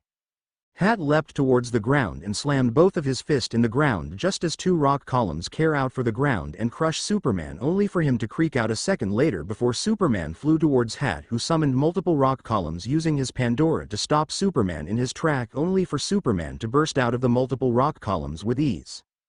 Menagerie suddenly leapt towards Superman, making them both fall towards the ground before she began to scratch him all over his face over and over again as Superman used his heat vision to get her off him. And last but not the least, rule number 3, no more capes, as this ends quicker than any of you ever imagined taking. Blue Boy is the first, but if any of these costumed cronies rise up to avenge their fallen and dream, you'll get worst. I promise. Manchester Black said towards the camera just as Superman then rushed towards Black. The dream is over, viva reality. Black said before his eyes started to glow green just as Superman flew towards him at immense speed before he suddenly clenched his ears hearing a deafening sound before he lost his balance as he was sent rolling down towards the ground. No witty retort. Black asked him rhetorically. Oh wait, you're in the middle of a seizure, sorry mate. I cannot read your mind but I sure as hell can muck about with your brain. Black's aide before his eyes started to glow green once again as he began to give Superman another seizure that made his eyes and mouth bleed as Izuku screamed in pain. Hollow capillaries like little tubes of country but still vulnerable, Black said as Izuku continued to scream in pain before he fell down towards the ground as all around the world the people watch on in shock and terror to see one of the strongest and greatest heroes to ever exist falling down to his knees by one man.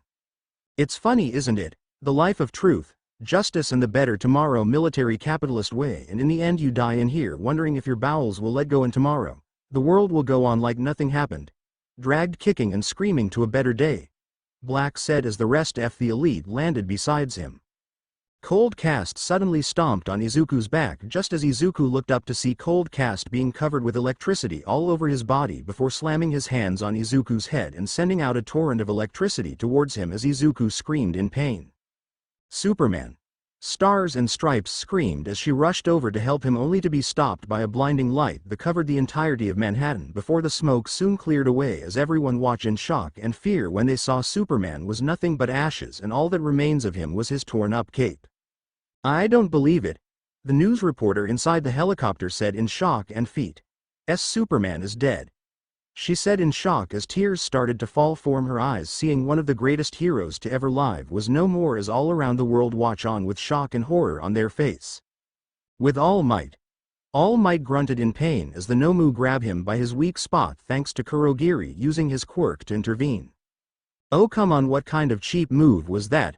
All Might said as he grunted in pain as blood started to leak from his wound as the students watch on in shock. Nice, you were trying to bury him in the concrete so he couldn't move around anymore, but sorry, that wouldn't work. Nomu is as strong as you are, that won't stop him. Shigaraki said as he began to chuckle madly. Nice work, Kurogiri. Shigaraki said as he looked towards Kurogiri. We've got him just where we want him now. All Might grunted in pain as he gritted his teeth as the Nomu tightened its grip on his weak spot.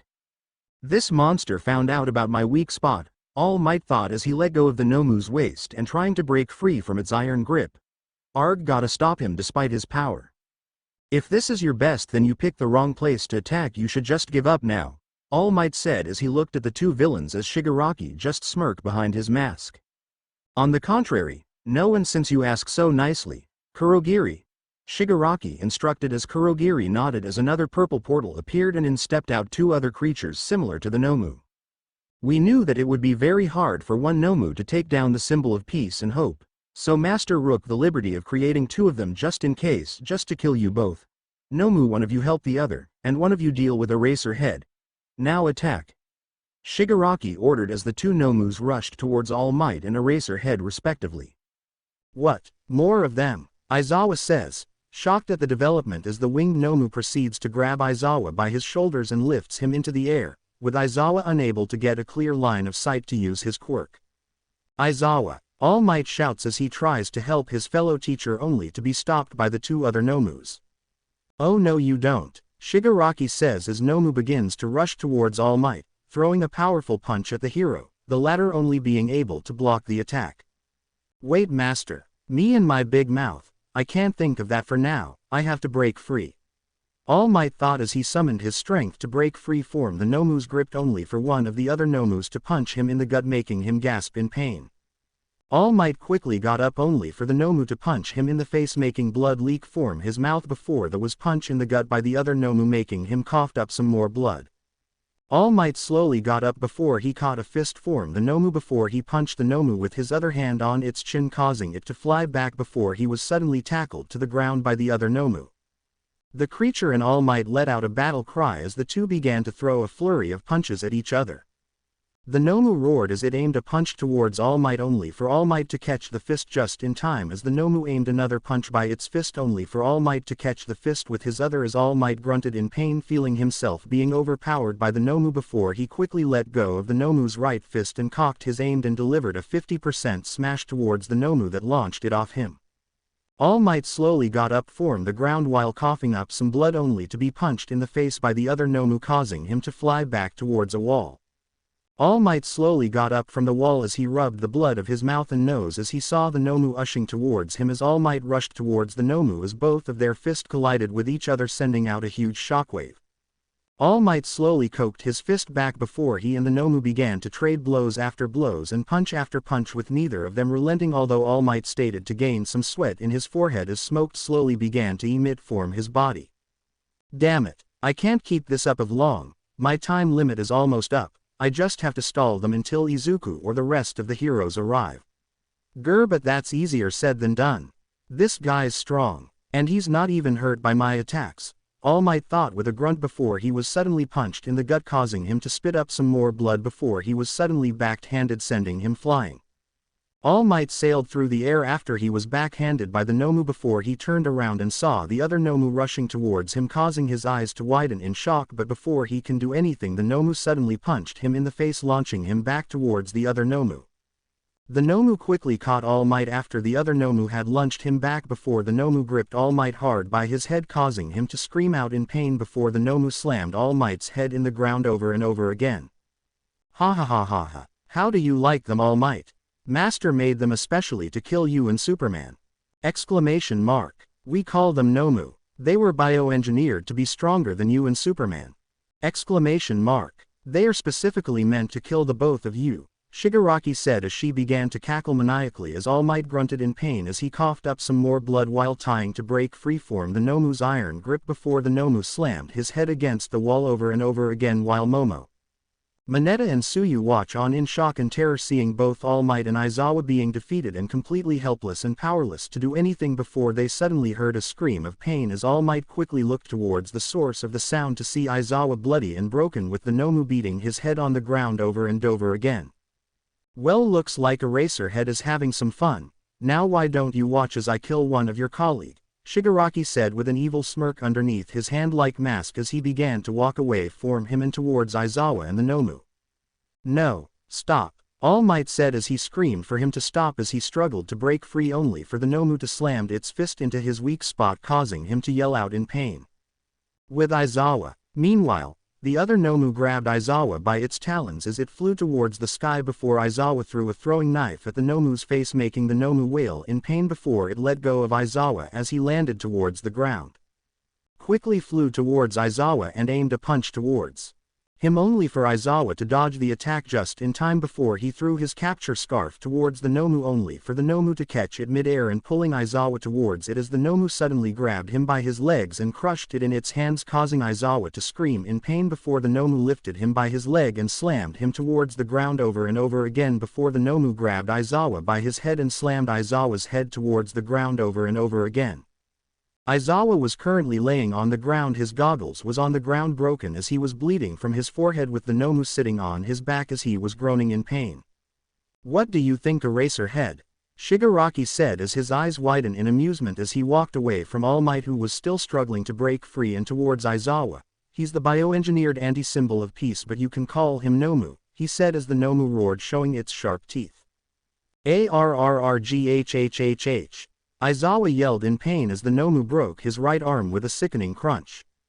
"You can eraser people's quirks, that's irritating, but it's nothing impressive when faced with true devastating power. You might as well a curriculous child," Shigaraki said as he looked at Aizawa as he groaned in pain as the Nomu held his left arm as he gritted his teeth. "He's breaking my bone like twigs. I'm positive I erase his quirk, but that means he's super strong even without powers. I think he's as strong as All Might," Aizawa thought as the Nomu held up his head with its massive hands and slammed his head on the ground. "Now let's get this over with. Before we leave, let's make sure the symbol of hope is both helpless and broken. Let's crush his spirit," Shigaraki said maniacally. "Nomu, kill him," Shigaraki ordered as the Nomu suddenly raised up both of its fists aiming to crush Aizawa's skull as Momo, Tsuyu and Mineta's eyes widened in shock and terror. We have to do something," Momo said shakily as without thinking she immediately rushed towards Aizawa and the Nomu, much to her two classmates' shock.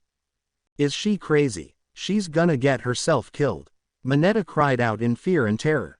"Come on, we have to make sure that both All Might and Aizawa-sensei are safe," Suyu said, gripping her trident tighter in an attempt to quell her fear as she quickly followed Momo's example and rushed towards Aizawa and the Nomu, much to Mineta's utter horror. Okay, just focus on one for all, remember what Izuku and All Might said. Momo thought as red and black lightning began to cackle around her fist as she used one for all at 10% and rushed towards Shigaraki.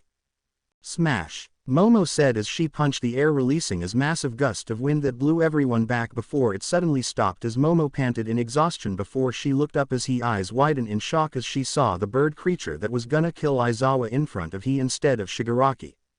No way, it didn't even hurt him, Momo thought in shock as she saw that the Nomu was unfazed from her 10% attack. Wow, they are pretty powerful, but now powerful enough, Nomu kill her. Shigaraki called out as the Nomu reached its hand to grab he as Momo completely froze up in fear before a trident was suddenly thrown in the Nomu's eyes, piercing it and causing it to stumble back as it wailed in pain. Yaoyorozu, are you okay? Suyu asked her worriedly after she had caught up to her as Momo shook her head to calm herself down. Why, yeah, I'm fine, Momo said shakily as she shook her head to calm herself down. We need to get Aizawa-sensei out of here, Momo said as she quickly created a sword and a shield using her quirk as Suyu just nodded her head as she called her trident back to her. Grr, damn, another brat, Nomu, kill them, Shigaraki ordered as the Nomu roared with its eyes already healing as it suddenly rushed towards Momo and Suyu as both of them prepared themselves for the incoming attack. And no, Aizawa said as he tried to get up to fight again but to now avail as he was too damaged and broken to even fight with him, losing blood quickly. The Nomu rushed towards the two girls as it reached its hand out to try and grab them, only for Momo and Asui to move away at the last second as Momo plunged her sword right at the Nomu's leg, causing it to wail in pain. The Nomu wailed in pain as it punched the sword, shattering it to pieces as Momo jumped away just in time before the Nomu roared once again as it raised its fist up and went to punch Momo as she held her shield when the fist landed on the shield, causing her shield to dent and causing Hero to skid back from the amount of force for the attacks. The Nomu raised its fist once again and with a roar, its fist made contact with Momo's already broken shield, causing it to shatter in pieces. Momo looked on in shock as the Nomu raised its fist again, aiming to crush her with one smash when a trident was suddenly placed at the Nomu's back, with Suyu holding in onto her trident trying to hold on for dear life as the Nomu continued to wail in pain as it shook its body trying to shake her off. The Nomu wailed in pain as Suyu held into her trident tight as she twisted it and plunged it even deeper, causing the Nomu to roar in pain even more as Suyu planted her foot on the Nomu's back when it suddenly began to trash around trying to get her off its back. Momo, quickly seeing the perfect opportunity, immediately created another sword as she plunged it straight at the Nomu's chest, causing it to let out a cry of pain as it quickly had enough. It grabbed Suyu off its back and tossed her towards Momo, who lucky caught her just in time but causing the two of them to fall towards the ground. I've had enough of you brats. Nomu, quit messing around and kill them now, Shigaraki ordered as the Nomu roared as it rushed towards the two students, causing Momo, Asui and Aizawa's eyes to widen in shock. And no, Aizawa shouted as he tried to get up and move his broken body to go help his students, but to no avail as the Nomu was slowly getting closer and closer to the two girls. The Nomu quickly made it towards the two girls as it reached its hand out in slow motion, ready to crush their heads in its palms as Momo and Asui closed their eyes, too scared to even move as they awaited the touch of death. The Nomu quickly made its way towards the two girls, petrified girls who were too scared to even move as Momo watched on in slow motion as she closed her eyes awaiting for death. I guess this is it, at least I got to meet my hero. The person who saved me all those years ago, Momo thought with a small smile as a small tear escaped her eyes as her life flashed before her eyes waiting for the touch of death when suddenly life started to flash before her eyes, the image of her mother, her father, then All Might, then Jiro, Kaminari, Iida, Uraraka, Shinso, all of the friends she had made since she was accepted into UA, and then lastly, the image of Izuku giving her a bite smile as he encourages her to do her best to become a hero during the sludge villain incident. She remembered all of those as Momo suddenly opened her eyes wide open in shock. But you also displayed great bravery when you risked your life to save your friend, and that is what it takes to be a hero. A hero needs bravery and the strength to do what is right. We heroes strive for truth, justice and a better tomorrow for our people, Superman said as Momo looked at him in awe with the tears still in her eyes, and Superman puts his hand over her head as he smiled towards her. And you, my dear friend, have what it takes to be a hero. I believe that you will become a great hero someday," Superman said softly as those words kept repeating on Momo's head over and over again, causing her to open her eyes in shock as she remembered those exact words. He's right, Momo thought to herself in shock. I can't give up now. Not after all of this. Not after All Might, my parents, my friends. Not after they all believed in me. Not after Izuku believed in me. They all believe in me that I can be a hero. Momo thought in a newfound determination as red and black lighting began to cackle around her. A hero never gives up. Izuku never gave up. A hero saves everyone despite the face of danger. And I will become a hero. Momo mentally yelled, and with that, she felt something weird inside of her. Something deep inside of her snapped. Something deep inside of her awakened after being dormant for too long. As her body slowly began to be covered in a black and red aura surrounding her and began to cackle around her wildly, she glared at the Nomu who was slowly approaching towards them with a newfound determination. The Nomu rushed towards the two girls with a roar as it cocked its fist back and thrusted it forward to kill the two girls, only for the Nomu's fist to completely catch the Nomu's fist with one hand and creating a huge shockwave in the process as Asui, Aizawa, Mineta, and Shigaraki stared at her in complete shock. One for all. 100%. Momo yelled in her head as she clenched her fist and cocked it back with red and black lighting cackling all over her fist. Smash. Momo yelled in her mind as she punched the Nomu with 100% of One for All before the fist made contact with the Nomu, as the Nomu was suddenly sent flying away, much to her and the others' shock. What was that? Momo thought in shock as she looked at her hands that was covered in red and black lighting in shock. Gee, that was 100%, but I didn't even feel any pain. I didn't even feel my bone break. Momo thought in shock, but before she can figure out how she was able to do that, she suddenly heard a roar as she turned around to see the Nomu rushing back towards her.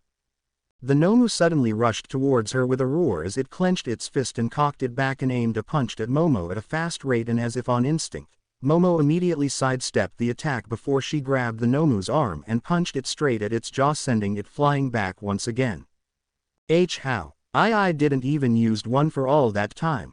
Momo thought in shock as she stared at her fist in awe and wonder before she noticed something. She was no longer standing on the ground. No, in fact she was floating. What the? Am I floating? Momo thought in shock as she looked towards the ground, and lo and behold, she was levitating by 2 feet from the ground. Momo continued to stare at herself in shock, but before she can find out what was fully going on about the Nomu suddenly roared in anger once again as it rushed towards her and threw a volley of punches.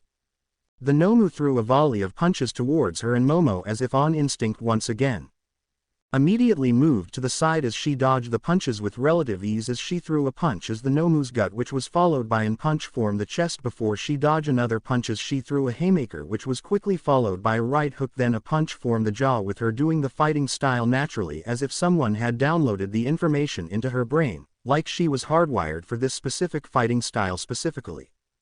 The Nomu aimed another punch only for Momo to catch the fist mid-air before she let out a battle cry as she gave the Nomu another uppercut, sending it flying back once again and creating a huge shockwave in the process that blew everyone back.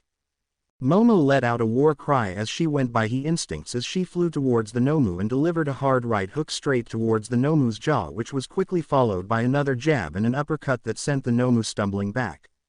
Momo quickly created a rope and tied it around the Nomu's waist as she spun around, dragging the Nomu with her before she flew up high in the air and slammed the Nomu into the ground hard, creating a huge crater in the process. Yaoyorozu, are you okay? Asui asked as she ran up next to her. Why, yeah, I'm fine, Momo said as she slightly panted in exhaustion. That took a lot out of me than I realized.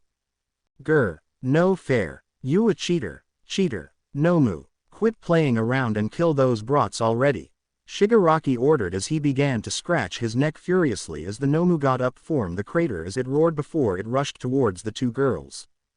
Heads up, Asui said as she prepared her trident as Momo created another sword and shield as both of them took their fighting stance. The Nomu lunges towards TGE with a roar only for two of them to dodge out of the way in the last second before Suyu plunged her trident right into Yae Nomu's knee, making it wail in pain. Biofre she kicked the Nomu in the stomach, which was quickly followed by an uppercut, making the Nomu stumble back in pain. Momo lunged up, seeing the opportunity before she punches the Nomu across the jaw as TGE Nomu roared as it suddenly swiped at her, only for Momo to duck towards the ground as she slashed her sword at the Nomu's stomach. The Nomu roared as it raised its fist up to punch Tsuyu, only for Tsuyu Yo call upon Yhe water around to Yo create a wall of water blocking the punch when water tendrils suddenly appeared from the water as it began to wrap around the Nomu, preventing it from moving. The Nomu trashed around trying to break free from the water tendrils just as Momo leapt up once again and delivered a right hook one for all and this new unknown power as she punched the Nomu's cheek that created a small shockwave. Yhe blew everyone back before it was quickly followed by a left jab breaking the water tendrils as Yhe Nomu was sent flying from the attack. The Nomu roared once again as it got up from the ground and suddenly raised its hands up and slammed it towards the ground as the two girls got away just in time for the ground to shake, creating a small earthquake from the Nomu's fist. Yaoyorozu, I have a plan. I need you to distract him. Tsuyu called out as Momo nodded in agreement. Alright, I'll try, go hold him off. Momo said as black and red lighting began to course around her body as she prepared herself as she got on a fighting stance once she heard the Nomu roar in anger. Grr, Nomu, forget All Might and go help the other one. Kill those two brats, Shigaraki ordered to one of the Nomu who was holding off All Might as the Nomu just nodded as it charged at Momo with a roar with the other one following closely behind it. Tsuyu placed the trident in front of her as she closed her eyes. She began to focus as she began to call out to all marine life around and far away from her just as the two Nomus reached Momo. The two Nomu quickly made their way towards Momo, who prepared herself just as the Nomu punched Momo's shield, making it crack as Momo staggered back before she slashed at the Nomu's chest, making the Nomu howl in pain before she ducked out of the way from an incoming punch from the other Nomu. Momo lunged up and powered one for all at 50% before she kneed the Nomu hard in its chin, making the Nomu stumble back in a daze before she quickly grabbed the Nomu by its arm and spun it around before tossing it towards the other Nomu, making the two of them stumble back. The two Nomus got up from the ground just as Momo created another rope and tossed it towards one of the Nomu before she pulled it forward using her newfound enhanced strength and immediately bashing it across the head with her shield hard while using her newfound super strength and one for all combined, making the Nomu fly up. Momo immediately threw her shield, hitting the Nomu on the chest before Momo leapt up and punched the Nomu hard across the jaw while using one for all, sending the Nomu flying back towards the ground before she grabbed her sword from her back and with a war cry, she plunged the sword right into the Nomu's chest. The Nomu let out a wail of pain before the Nomu slammed into the ground with a loud boom, sending out massive gusts of wind and shockwave everywhere that blew everyone back and creating a huge crater on the ground, with Momo standing on top of the Nomu as she gritted her teeth and plunged the sword even deeper into the Nomu's chest before she pulled it out just as Tsuyu opened her eyes wide with a grin on her face. Yaoyorozu, it's done, Tsuyu called out as Momo looked at her questioningly, but before Momo can asked her what she meant by that, a literal rain of sharks, piranha, and other sea creatures suddenly started to fall from the skies before they bit into the other remaining Nomu, biting and gnawing at its flesh as the Nomu wailed in pain as it trashed around trying to get the creatures to it as the Nomu was slowly being eaten alive by the thousands of sea creatures as Momo just looked on in shock. Who said that talking to fish is a dumb idea? Tsuyu said with a smirk as Momo just looked at her in shock. Wait, you can talk to fish? Momo said in shock with her jaw slightly hanging open as Tsuyu just shrugged it off. I got it from my grandfather, Tsuyu said with a shrug. Now let's go and get Aizawa-sensei and All Might out of here. That won't hold the thing for long, Tsuyu said as Momo nodded her head in agreement. You're right, let's go, Momo said as the two of them made their way towards Aizawa. Come on Aizawa-sensei, we have to get out of here, Momo said as she and Asui wrapped Aizawa's arms around their shoulders as they began to walk away while dragging Aizawa with them. And no, you two have to get out of here now, Aizawa muttered weakly as Momo just shook her head. No, we aren't leaving you here to die, sensei, Momo said shaking her head before they heard a loud roar behind them, causing them to turn round to see the Nomu that Momo had fought rushing towards them with its injuries slowly recovering, with Te Nomu slowly getting nearer and nearer to them second by second as it reached its hand out reaching for the three of them. Watch out, they heard a voice behind them as a yellow streak of lightning quickly grabbed Momo, Suyu and Aizawa out of there before the Nomu could even reach them, which was quickly followed by a smoke bomb suddenly exploded at the Nomu's face, obscuring its vision, which was quickly followed by a loud sound wave as the Nomu clutched its ears in pain trying to stop the deafening noise. "Are you guys okay?" Kaminari asked them as they appeared a safe distance away from the Nomu with Shinso and Jiro besides him. "Yeah, we're fine," Momo said, "but how did we get here?" Momo asked them, wondering how did they get away from the Nomu so fast like that. "Long story, tell you later," Shinso said before turning his attention at the Nomu. "What happened here?" he asked them. "We're currently fighting those two things. They're called Nomu and they easily defeated All Might and Aizawa," Suyu said as Kaminari, Shinso and Jiro looked at her in shock. "No way. That thing easily defeated All Might and Aizawa-sensei?" Kaminari asked them in Hawk as Momo just nodded grimly. "Yes, and from what we can gather, they seems to have multiple quirks and they are every tough opponents. Every damage that we deal with them they seems to be regenerating more and more," Momo said, shocking the other three once again. "Well, that's obviously a problem," Jiro said as she gulped in fear. "Yao Momo, you're the smartest person I know, so you got a plan?" Jiro asked as Momo shook her head.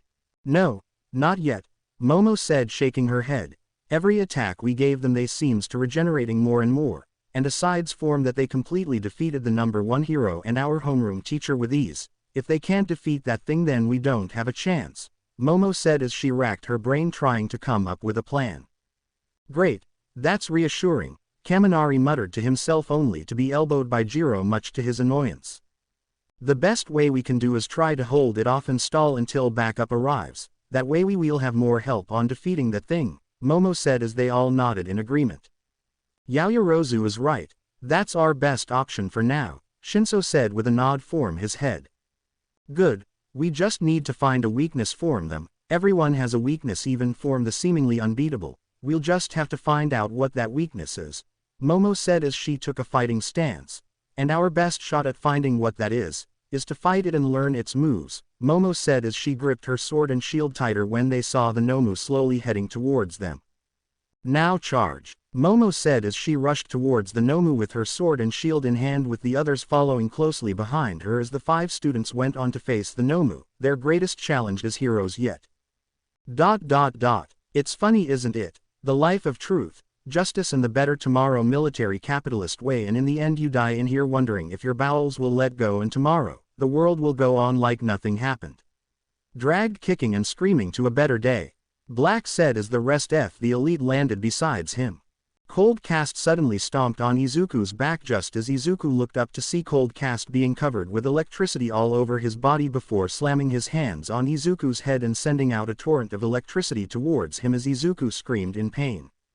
"Superman!" Stars and Stripes screamed as she rushed over to help him, only to be stopped by a blinding light that covered the entirety of Manhattan before the smoke soon cleared away as everyone watched in shock and fear when they saw Superman was nothing but ashes and all that remains of him was his torn-up cape. I don't believe it," the news reporter inside the helicopter said in shock, and Superman is dead," she said in shock as tears started to fall from her eyes, seeing one of the greatest heroes to ever live was no more as all around the world watch on with shock and horror on there. "How is it that no matter you badly you massacre one of these thong and blankets oafs, some shredded of their unmentionable still survives the blast?" Black asked as he picked up the torn-up cape from the ground. "Did my best, boss, least you got a trophy out of it," Cold Cast said, walking up towards him. That's true," Black said as he hummed in thought. "Right, who else has business to perform in this shroud before we hang itself? I for one should like to describe my," Black said, but he was cut off by Stars and Stripes, who started to yell at him angrily. "Why, you bastard!" Stars and Stripes yelled at him angrily with tears on her eyes, seeing the person who has been like a little brother to her die right in front of her. Stars and Stripes then rushed towards them angrily to avenge her fallen brother, but before she can reach them, they suddenly heard a voice that made their eyes widen in shock. "I finally get it. Thanks you," a familiar voice said, making their eyes widen in shock. "No friggin' way," Hat said in shock as he began to look around at the source of the voice. "Cool it, Hat," Cold Cast, Black asked, turning towards him. "Nothing could have, that was like 15 suns exploding in his face," Cold Cast said in shock. "I made the mistake of treating you people like people," the voice all around them said. I was a fool. I thought I could convince you to turn yourselves in peacefully and we could avoid all of this bloodshed, but I realized that I couldn't. I couldn't change you. You made me realize that Black, thank you, the voice all around them said. No sonar, I couldn't smell him either, just scorched air, Menagerie said looking around for the source of the sound. And now I finally understand. There is no changing you, there is no changing to people like you, I now understand better, the voice around them said. I'm getting a tight spincher here, Chester, Hat said turning towards their leader worriedly. I understand now what the world wants, what it means, Superman said as a small needle suddenly pierced right through Menagerie's neck. Ow, something bit me, Menagerie said taking out the small needle from her neck before she suddenly began to scream in pain as she fell down towards the ground with multiple snake-like creatures slithering out of her body. Do something, Cold Cast said to them worriedly. Do what? He poisoned her and the buggers walk out, Black said with a worried look on his face looking at one of his allies scream in pain. He's supposed to be dead, Hat said before Menagerie suddenly stopped screaming as Cold Cast gently took her in his arms. She's not breathing. Damn it, Chester, Cold Cast said in shock feeling no pulse form her. She's dead, Hat said in shock. Bugger me, he's playing it our way, Black said in shock, leave her. Blister the land and flush him out. Black ordered him. I can't, not after a blast like that, Cold Cast said still holding onto Menagerie's dead body. Guys, Hat said as the two other men turned around to see a massive tornado forming in front of them. The world needs people in charge who were willing to put the animals down. The voice said as a silhouette of a man was seen inside of the tornado, which was followed by a pair of glowing red eyes that sent shivers down their spines. Meanwhile the people along with the rest of the heroes continued to watch on in shock with shock and fearful look on their faces while Stars and Stripes looked towards Izuku with a worried look on her face. Holy crap, is that Superman? One of her interns asked Stars and Stripes in shock. No, not anymore, Stars and Stripes said in shock. That's his true power and now he's not holding back anymore, she said, shocking the other heroes even further, knowing that Superman was holding back in the fight the entire time. The giant tornado slowly made its way towards Black and the others before they were blown away and Menagerie was sucked into the giant tornado. Pam, Cold Cast called out seeing her get sucked inside of the giant tornado. She's gone. We gotta go, Black said putting a hand on Cold Cat's shoulder stopping him. Hang tight, I'll deal with this, Hat said as he leapt up towards the air. Don't let it separate us, Black called out to him as Hat levitated above them. Here's a little Chinese secret, Hat said taking off his Pandora before he suddenly placed his hands on his throat, slowly feeling the air being sucked out of him because of the giant tornado. How? Cold Cast said in shock as he watched Hat hacking and coughing as he struggled to breathe. That wind is clocking in at 500 miles a minute. His body may not be taken to the heads with his lungs just came from the vacuum. Back said before Hat started to turn blue from lack of oxygen before he limply fell down towards the ground. Do something. Bind his brain or something. Shut it down, Cold Cast said in a fearful tone. He thought this through. He's been playing us this whole time, Black said in shock. Chester, he killed Pam and the Hat. Get with it, Cold Cast said before he suddenly disappeared in a red and blue blur as Black turned around to see a massive tidal wave of earth, rocks and debris heading towards him. Holy shit, Black muttered in shock before he created a green force field around him protecting him from the wave of earth, rocks and debris that was heading towards him. Where did he go? Where did he freaking go? Black said as he began to look around for Cold Cast with a scared look on his face. Orbit. He went into orbit a Mach 7, the voice of Superman said as he landed in front of Black, menacingly sending shivers down Black's spine. If you had super hearing, any second you'd hear the pop, Superman said looking at Black with a crazed look on his face as Black just backed away in fear. Remember when you told me that killing villains is the right thing to do? Well, I think I finally understand your reasoning, Superman said as he paused for dramatic effect. And I think I'll start with you, Superman said with a crazed look on his eyes before he lunged towards Black. You son of a bitch. You killed my team, Black said angrily before his eyes started to glowing green before he sent a psionic blast towards Superman that made the ground crack underneath him. Back in the USJ.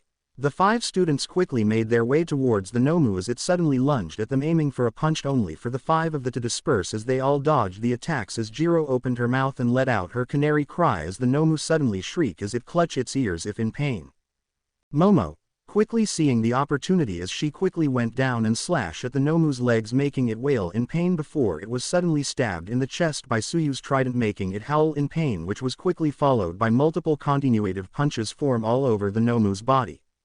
Momo quickly aimed on a tear upper punch form the Nomu's jaw, creating a small shockwave before she flew up and delivered a right hook towards the Nomu before she quickly followed by a left jab before she started to punch the Nomu over and over again, causing it to skid back before the Nomu finally had enough as it slashed towards her with a roar, only for Momo to jump away just in pain before she created another strong rope and wrapped it around the Nomu's outstretched wrist as she spun it around before tossing it towards the wall, causing the Nomu to crash into the wall with a loud boom.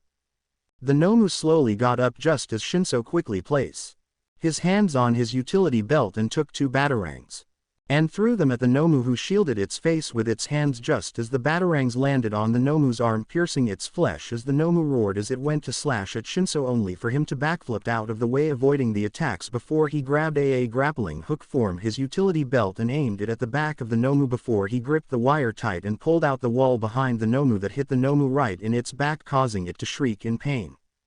The Nomu roared once again as Kaminari suddenly appeared in front of the Nomu as he sent multiple continuative punches at the Nomu, only for it to have no effect at all as the Nomu suddenly aimed a fist at him, causing Kaminari's eyes to widen in shock before time began to suddenly slow down as Kaminari dodged the punch with ease as time went to normal, with the Nomu throwing punch after punch at Kaminari, only for him to dodge the attacks with ease using his newfound super speed as Kaminari suddenly vibrated his fist and delivered a hard uppercut towards the Nomu that sent it flying back. The Nomu slowly got up from the ground as it suddenly began to screech in pain by Jiro's canary cry as the Nomu clenched its ear in pain, trying to silence the deafening noise just as Jiro placed her earphone jack on the ground and sending out a huge sound wave that made the ground shake as she quickly moved forward while the Nomu was distracted as she delivered a kick towards the Nomu, only for the Nomu to catch her by her leg mid-kick as she let out another canary cry, causing the Nomu to let go of her before she spun her body mid-air and kicked the Nomu right in the face, causing it to slightly stumble back. The Nomu stumbled back as it went to wipe at Jiro, only for a trident to suddenly pierce right through the Nomu's hand, causing it to screech in pain. Biofre the Nomu went to swipe at Suyu, only for her to roll out of Yhe way as she recalled her trident back to her, ripping out of the Nomu's flesh, causing it to shriek on pain once again before the Nomu roared as it lunged towards her once again as Suyu slammed her trident into the ground as water erupted from it before all of Tay water came flowing down towards the Nomu, washing it away. "Okay, that's have to taken that thing down right?" Kaminari asked, slightly panting in exhaustion as all of them run towards Suyu's direction. "Nomu, quit playing and kill those brats.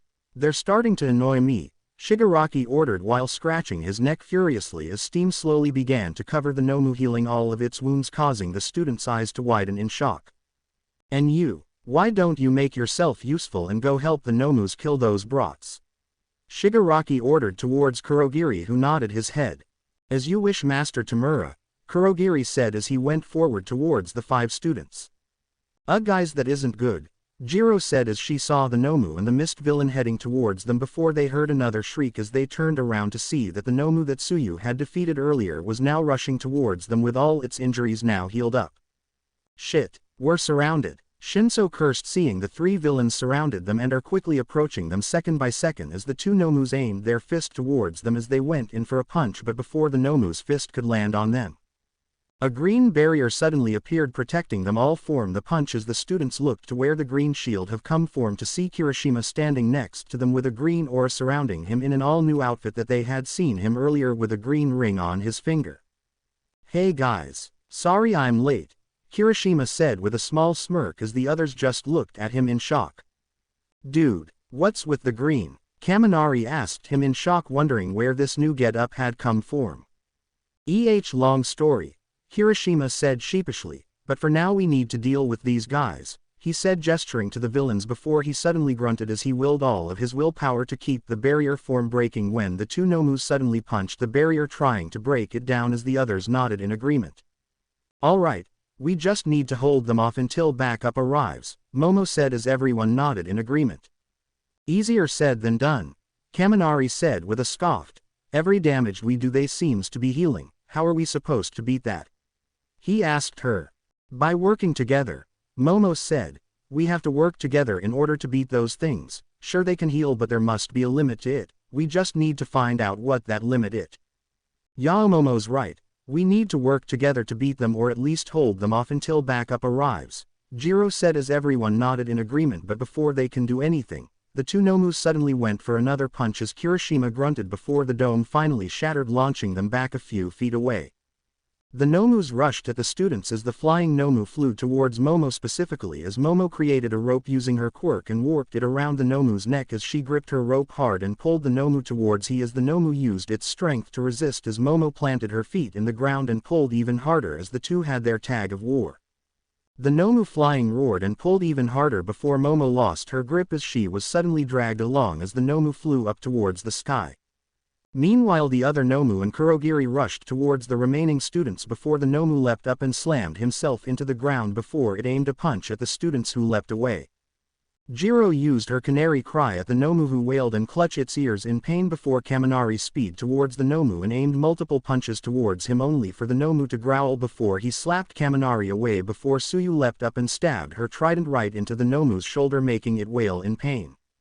The Nomu roared before it suddenly grabbed Suyu and tossed her aside before pulling the trident off him and tossed it towards the ground as Shinso leapt up and threw multiple batarangs that exploded into the Nomu's face before a glowing green fist suddenly slammed into the Nomu making it stumble back in a daze.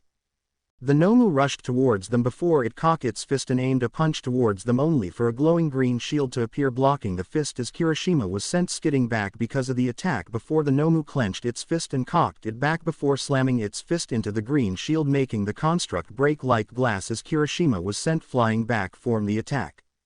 Shinso took out multiple batarangs from his utility belt and threw them towards the Nomu only for a purple warp gate to appear sucking the batarangs before the same purple warp gate appeared behind him as he jumped up avoiding his own batarangs. Shinso looked to the source of the attack to see Kurogiri before he narrowed his eyes and threw multiple batarangs towards him only for the same purple warp gate to appear just as Shio back flipped out of the way to avoid his own batarangs.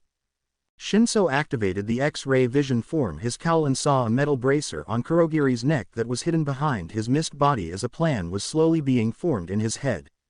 Kurogiri then created a warp gate underneath Shinso causing his eyes to widen in shock as he was slowly being sucked into the warp gate before he took out a grappling hook from his utility belt and fired it above him before the hook pulled him away from the warp gate.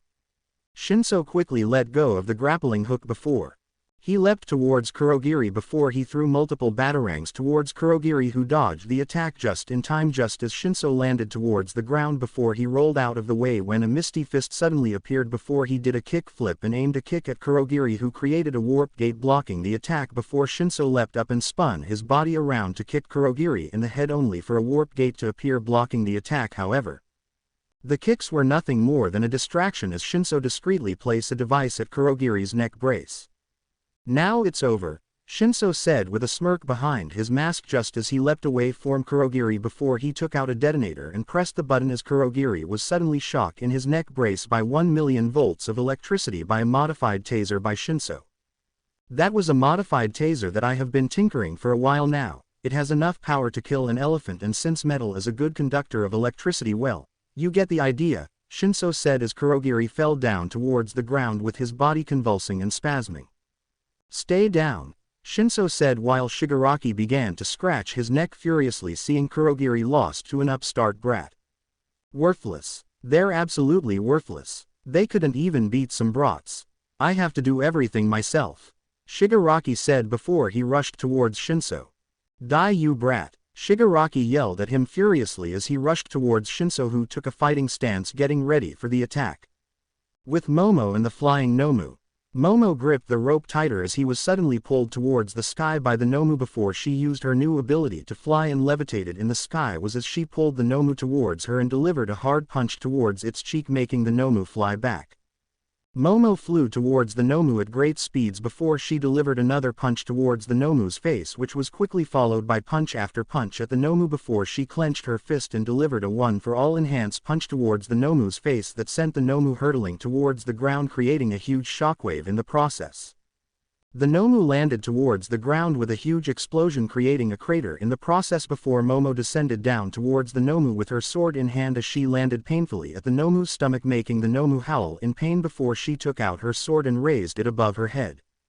Momo took out her sword and raised it above her head, and with a war cry, she slammed the sword right into the Nomu's chest, making the Nomu howl in pain before she took out her sword and grabbed the Nomu by its neck and tossed it towards the air once again. The Nomu slowly regained its balance mid-air before Momo rushed towards the Nomu and aimed a punch only for the Nomu to dodge the attack before punching Momo in the cheeks just as Momo recovered from the attacks and slammed her fist in the Nomu's face, returning the favor. Momo aimed a punch towards the Nomu before the Nomu suddenly caught her fist before grabbing her wrist as the Nomu spun he around and tossed her towards the air before the Nomu roared and rushed towards her. Momo slowly regained her balance mid-air just as she flew towards the Nomu, with the Nomu flying towards her as well before they cocked their fist and aimed for a punch just as their fist landed one each other, creating a huge shockwave that blew them back away from each other. Momo rushed towards the Nomu before she delivered a devastating punch in the gut that made the Nomu gasp in pain before she roughly grabbed its head and slammed her knee hard into its head before she cocked her fist. Red and black lighting began to cover her body before delivered another devastating punch towards the Nomu's cheek. The Nomu roared before it clenched its fist and delivered a punch towards Momo's cheek before Momo quickly recovered from the attack and delivered a hard punch in the Nomu's gut, making the Nomu wail in pain. Momo delivered another devastating punch towards the Nomu's cheek that created a huge shockwave before she quickly grabbed the rope that was still attached to the Nomu's neck and spun the Nomu around before she tossed it back towards the ground. The Nomu was slowly descending towards the ground just as Momo suddenly appeared in front of the Nomu as she delivered multiple punch after punch at the Nomu's gut before he raised both her fist and slammed it towards the Nomu's head, sending the Nomu crashing back towards the ground with a huge boom. Momo landed towards the ground as she saw the Nomu unconscious with its bod slowly healing in time before she leapt up to go help the others. With the others and the Nomu roared as it rushed towards Kaminari and aimed a punch towards him only for Kaminari to super speed out of the way, dodging the attack before the Nomu slammed its fist towards Kaminari only for Kaminari to super speed out of the way once again, as this continued on with the Nomu throwing punches after punches in an attempt to hit him and with Kaminari using his super speed to dodge out of the way, essentially playing a dangerous game of whack-a-mole. The Nomu roared as it clenched T-fist and aimed it towards Kaminari in an attempt to punch him only for Kaminari dodged another attack from the Nomu once again before Kaminari finally had enough as he zoomed towards the Nomu with a trail of yellow lightning following behind him and began to run around it, creating a massive gust of wind that eventually formed into a massive tornado. The Nomu roared as it flailed its hand around in an attempt to catch Kaminari, who was too fast for him before the Nom was slowly being lifted towards the air because of the tornado. Holy crap, since when can Kaminari do that? Kirishima asked them in shock. Long story, Jiro said with a smirk as Kirishima simply huffed, having his own words used against him. Now's not the time, Suyu said, snapping them both from Terry thoughts before she willed the water to erupt underneath her, launching her towards the Nomu before stabbing the Nomu right in its chest with her trident, making the Nomu scream in pain. The Nomu roared in pain as it swung its arm in an attempt to catch her only for Suyu to pull her trident out of the Nomu's chest before she jumped off, being caught by a giant green hand by Kirishima. Jiro then rushed towards the Nomu before she opened her mouth and let out a massive canary cry as the Nomu clutched its ears in pain as it was suddenly launched back by the massive sound wave.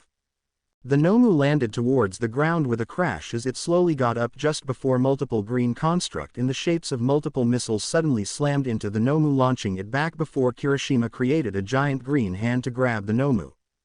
The Nomu roared as it ushed its immense strength to break the green construct that was holding it, breaking free from its grasp before it landed towards the ground and rushed at the four hero students.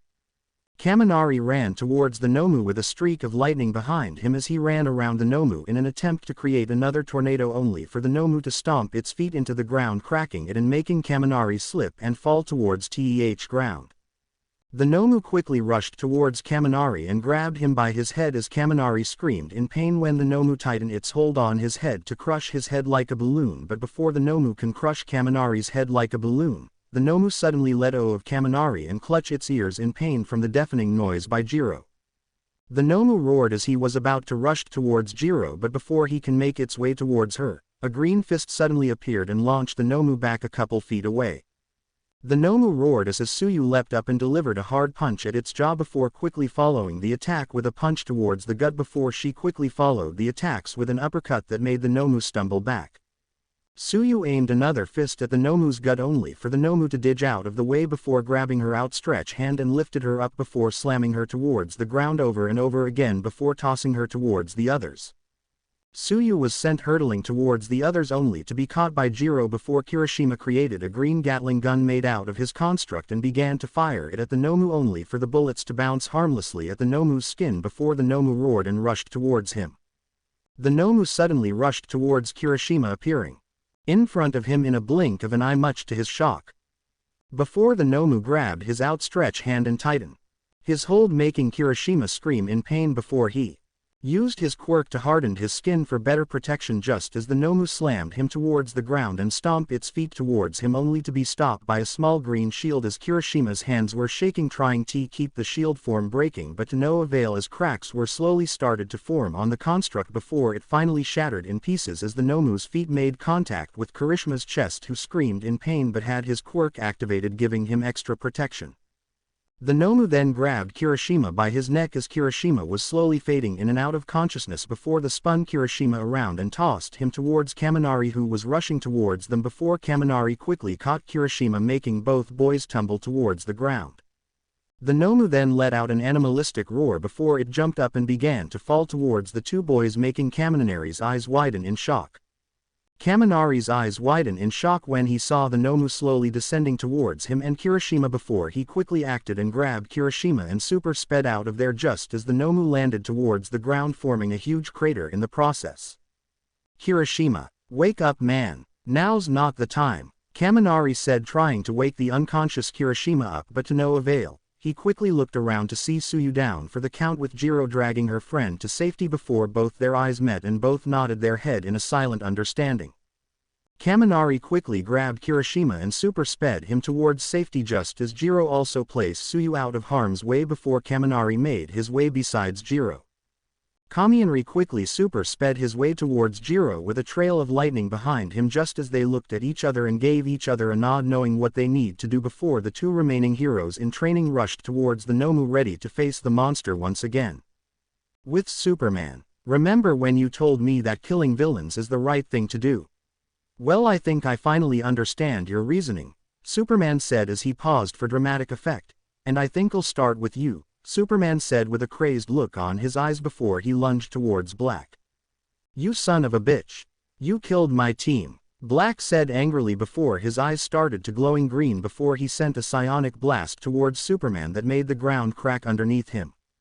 Your team of killers, Superman said as he dodged the attack with ease before Black sent another wave of psionic blast only for Superman to dodge it with ease. Now guess what? They won't be killing anyone else, Superman said as he suddenly appeared in front of Black, who stumbled back in fear before he suddenly cocked his fist with an insane look on his eyes before Black created a force field in front of him just as the fist made contact with the force field, sending a huge shockwave that blew everyone back. See, I've finally bought what you've been selling, Superman said as he punched the green barrier over and over again with Black struggling to keep the barrier in place before cracks started to appear in the barrier before it finally broke, launching Black a few feet away. Black gritted his teeth as he glared at Superman before he pointed at a car and some debris and began to use his telekinesis, lifting the car and rubble up before slamming them towards Superman. Black slammed the car and rubble towards Superman while using his telekinesis, trapping him before Black panted in exhaustion just as Superman broke out of the car and rubble, sending the debris everywhere. You bloody psychopath, Black yelled as his eyes started to glow green before he went another wave of towards Superman that made the ground underneath him crumble. How does it feel, Black? Superman said as he slowly walked towards him while shrugging the wave of psionic blast with ease. How does it feel to be deconstructed? To be the victim? To watch your dreams die? Superman said as he kept walking towards Black with his costume being torn to shreds because of the psionic blast. Then let me show ya, you self-righteous hypocrite. Black said before he sent a giant green beam of psionic energy towards Superman that launched him back before Superman slowly got up from the ground before his eyes started to glow red. Heat vision. You can barely stand let alone fry my face. Black said taunting him as Superman just gave him a smirk. Oh, but I'm not aiming for the face. Superman said with a sinister smirk made even scarier by his glowing red eyes before he used his X-ray vision before Black suddenly screamed in pain while clutching his head as he fell down towards the ground. Why, you're not dying. But I'm thinking it. But why can't I feel my quirk? Black asked him in shock and fear. I scanned your brain for abnormalities and when I found one, I cut it out, Superman said with a smirk while pointing at his head as Black just looked at him in shock. What? Black said in shock as he got up in shock.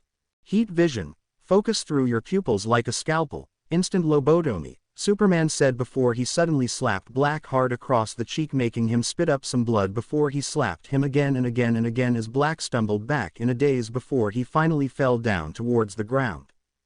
This isn't you. You don't do this, Black said as he looked up at him with tears on his eyes.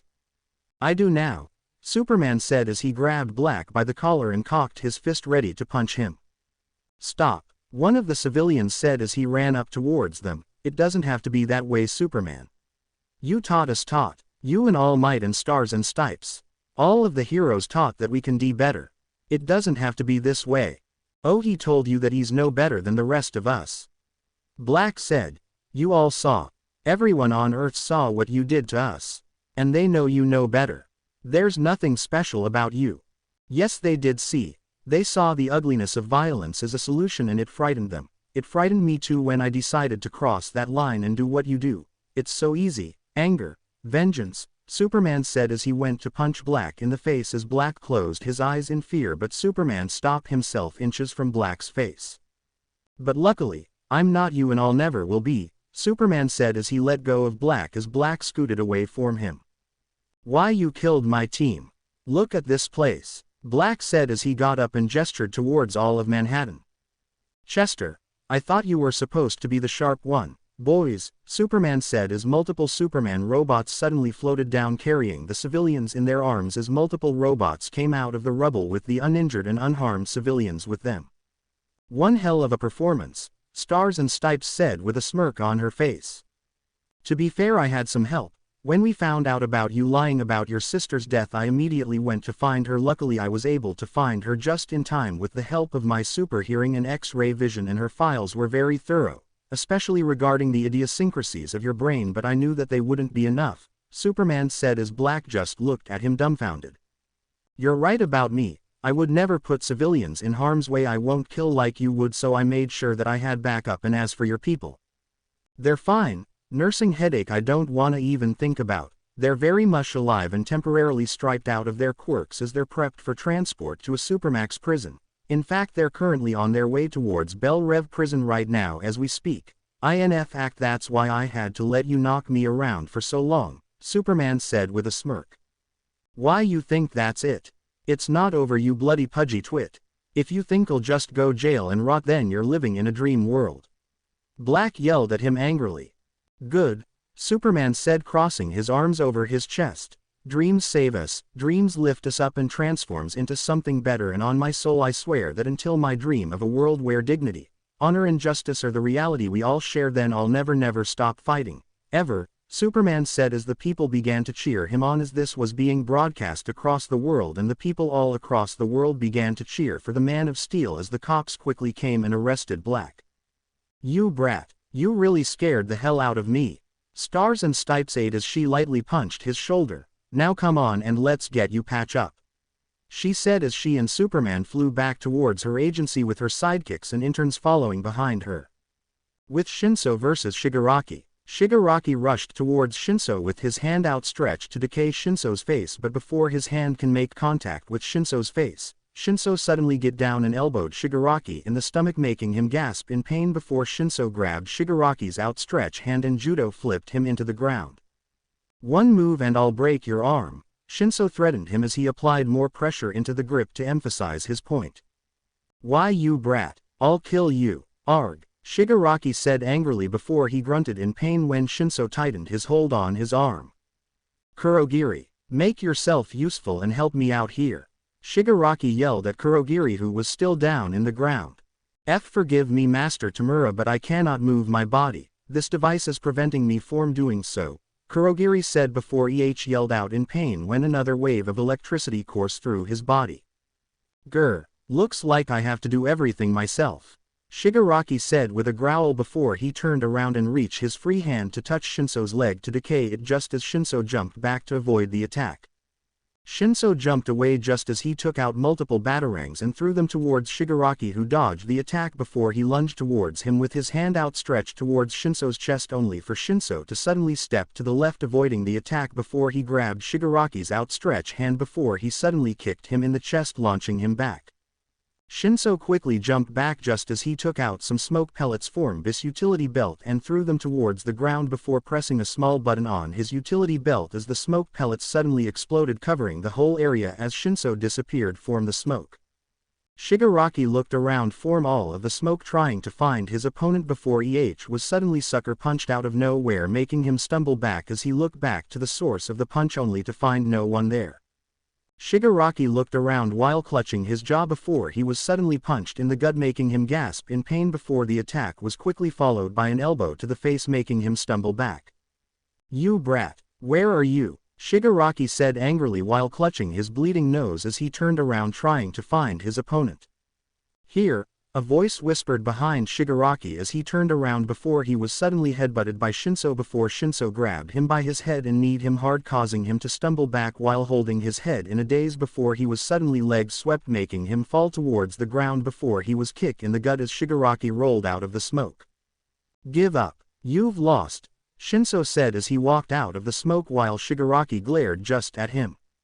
"You brat, I'll kill you," Shigaraki said through gritted teeth before he got up and lunged up towards Shinso, who jumped away to avoid the attack before Shigaraki rushed towards Kurogiri and placed all 5 fingers on the modified taser, making it crumble to dust and freeing Kurogiri from his electric prison.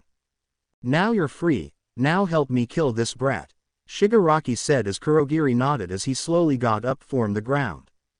"As you wish, Master Tamura," Kurogiri said before he and Shigaraki ushed towards Shinso as Shigaraki reached his hand towards Shinso, who jumped away to avoid the attack only for a purple warp gate to appear besides Shinso as a hand came out and grabbed his arm with all 5 fingers as Shinso's eyes widened in shock when he saw a piece of his armor was slowly crumbling away to dust. Shinso quickly jumped back to gain some distance between them while looking at his decayed armor in shock before he cursed under his breath and got into a fighting stance. "Careful, Master Tamura. According to the files that we took from Ua, his quirk allows him to brainwash someone when they responded to his words," Kurogiri said, warning him as Shigaraki raised his eyebrow at that. "Really now? A brainwashing quirk, huh?" Shigaraki said as he hummed in thought as he looked at Shinso intently. "Well, why don't you join us? We could use a quirk like yours in our side," Shigaraki said, trying to convince him to join them. "In your dreams, scum. I'll never join you," Shinso said as he glared at Shigaraki angrily. "Why, do you really think that you can become a hero with a villainous quirk like yours?" Shigaraki asked him rhetorically. "No, people like us are just villains, no matter how much you try to convince yourself, how much you try to convince them, how much you try to convince the world. In the end, they will always see you as nothing more than a villain, so why don't you join us and embrace what you are?" "No, you're wrong," Shinso said, glaring at Shigaraki. "A quirk doesn't define you. A quirk doesn't make you evil, it's how you use your quirks that truly matters. I am to be a hero to prove to the world that even people with a villainous quirks can be a hero. To bring hope to the people who have villainous quirk and treated terrible because of it. We may have villainous quirks, but the difference between us is that you use your quirk for evil. You use your quirk to harm others, to ruin their lives, to kill them for fun. I use my quirk to save people, to stop criminals like you with a simple word and to give them hope that they can be a hero even if they have villainous quirks like he gave hope to me. That's the difference between you and me. I made a promise to him a long time ago. I made a promise to Superman that I will become a hero, and I won't be abandoning that promise anytime soon. I will be a hero no matter what." Shinso said as he got into a fighting stance with a newfound determination, and I'll start by capturing you villains. Grr. Superman. Superman this. Superman that. Everywhere I go all I hear about is his name. How great he is. Along with those other heroes. And quite frankly I'm getting sick and tired of that. Shigaraki said, scratching his neck furiously out of anger. Well then, if you won't join us then I'll just kill you myself.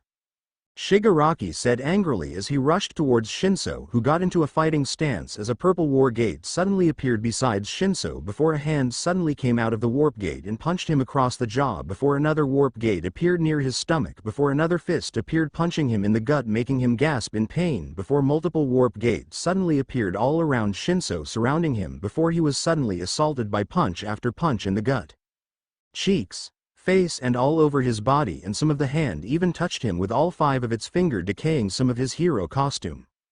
A fist suddenly landed on Shinso's face making him stumble back as Shinso stood there panting heavily with blood pouring from his lips and his hero costume torn to shreds before another fist made contact with his stomach making him gasp in pain before he fell down towards the ground while panting heavily.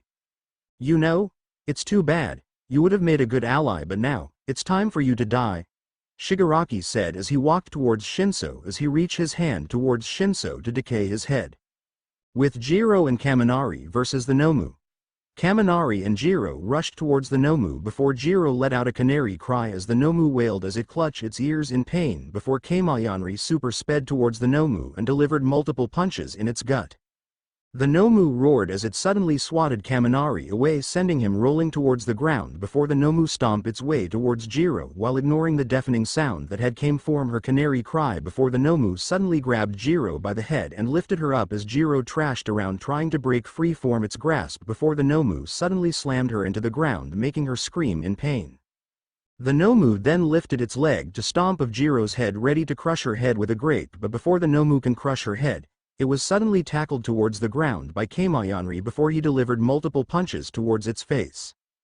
Kaminari continued to deliver multiple punches towards the Nomu at a fast speed before the Nomu suddenly grabbed Kaminari's arms and headbutted him as Kaminari stumbled back in a daze.